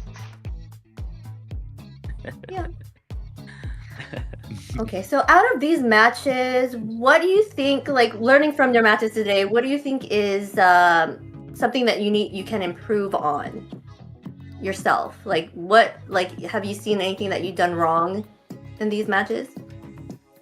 Yeah, probably my macro. Yesterday, I did some mistakes with Cloud, and then I did a review with my coach today, and I need to improve that better with some heroes. Alright, that's good. You learned from it. Well, thank you so much, Gusta Lagusta, for chatting with us. We appreciate you talking to us again. We will see you on the stage again. Bye. All right, take care. Bye, Gusta. Good night. I have to hand it to you, Rico. I remember day one, before we even saw these teams, I think me and you were kind of going over, I wanted you to try to help me out when it came to some of these teams and like what they're all about. The first thing you said about 9Z Glowmint was how strong they were, but they were probably going to be on different wavelengths when it came to their personality. And that is a great call out, because that's exactly what he said that their problem was when it came to it, and for them to be able to fix that, that's just a huge call out to have that's just kind of like that's what I love to see when it comes to casters of the region who understand his teams on such a deep level to be able to kind of pick that out there and show what it takes for them to be successful. Yeah, and it is a very it's very funny though, because some of them like are really used to like talk, you know, like with Gusta Lagusta, for example. I got used to like watch some of his streams. You know, he's a very compromised one. He only plays on the gold lane on Marksman. Well, with Marksman, you know, it's very difficult to watch him playing with Freya, to playing with some fighters, for example. No, he plays with the Marksman. You know, he plays with the Marksman. He helps the community. He plays with the passion Mobile Legends, you know. And when it comes to Luisinho, I watch him like playing a lot of teams. He is a huge promise here on the South region, you know. And when I saw this team together for the first time, like in the last split, I was say, oh my goodness, so they are going to rock it. They are going to like beat it, everyone here on the MPL Latam Season 4. But they were like in the middle of the table, you know, like they were average, and it was like trying to figure out why this was happening. And then when I was realizing that, when I knew that the other teams, like the other players, they didn't used to they were not used to play together, and also okay, so maybe here we might have some kind of an issue between the personality, because like someone has his own play play style. So. Yeah, they did an amazing job there. And like Rico said, check out Gusta Lagusta Women. We have the MWI qualifiers, open qualifiers right now. Open registrations are from May 2nd through May 11th. So Gusta Lagusta is a good gold laner for you ladies if you want to pick up some tips and tricks from him and get in on this this MWI. Yeah, I know there's a lot of ladies interested, especially in North America and the US. We've got a ton of teams already trying to put it together so that they can get through these qualifiers. And who knows, maybe your team might be the next one that gets qualified for the MWI, and the next one that we see up on the main stage. Yeah, ladies, so you got a lot of inspiration coming through your mind here to have you the chance to be one of the players in the MWE here, especially with the open qualifier. So join it. Yes, for sure. And we cannot bring this to you without our sponsor, runestone.gg. Go check them out as well, ladies, or everyone else as well, because you can get your data and analytics from them, and you will get your gameplay more on that top notch, right? Yeah, go ahead and stick to runestone.gg if you want to get all the information for a lot of these picks, equipment, and things like that have to do with the game. Runestone.gg can be your source for everything that concerns gaming. Yeah, come on, checking your stats, improve your gameplay level with Runestone. Come on, what are you waiting for? So this is your gold chance here to improve your gameplay level. Yes, for sure. Let us take a look at the brackets after these matches. We want to see where everything stands. And what do we have here? Yeah, this has been an exciting night of matches. I feel like a lot of the underdogs have been able to kind of push forward. We had a full best of 5 to start off the night with Infinity, unfortunately taking the loss and dropping to the lower brackets due to DreamMax, who will be moving forward. And then, as we just saw, to close out the night, Octa Gaming took a frustrating 0-3 to 9 Z Globant, who have come back stronger than ever and will move forward into the phase 3 of the knockout stage. Yeah, so things are getting wild here. So we're gonna having Entity 7 versus DreamX, Alpha 7 versus non-Z Globants, and so the losing team is gonna face Infinity and the Octa Gaming for the next stage.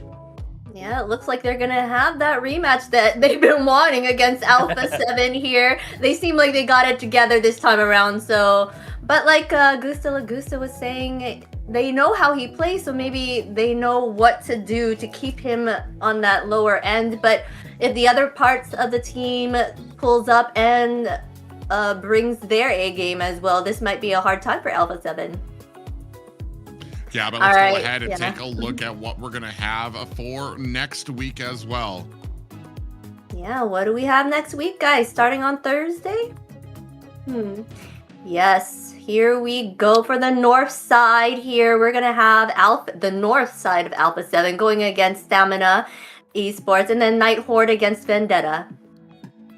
Yeah, two best of 5 series is there that I'm excited to see, Rico. Oh yeah. When it comes to the North region here with our great colleagues, with our great teammates.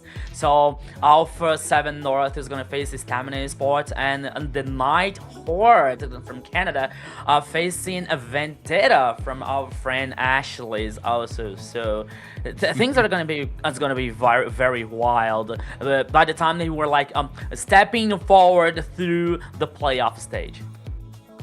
Yeah, another 2 best of 5s for both of these teams, and just a huge amount of history behind a lot of these teams as well, even more so than we've seen before. So I'm super excited, especially because, like we've said, one of these teams will most likely be facing, we will be facing as well.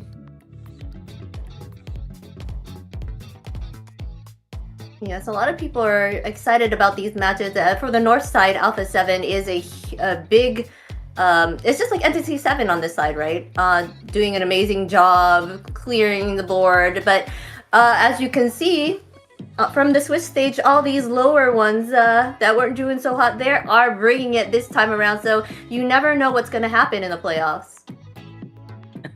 Yeah, so you never know what's gonna happen, but you are about to know everything that is happening on the MLBB scenario and ecosystem here if you are watching and following us on MLBB Esports on Kick, Twitch, X, Instagram, Facebook, YouTube, and TikTok as well. So everything that you can know here on MLBB Esports, and also our social networks, Private Dancer, sorry, Dina Lily and Rico. No, it's gonna appear here our profile. Don't worry about that.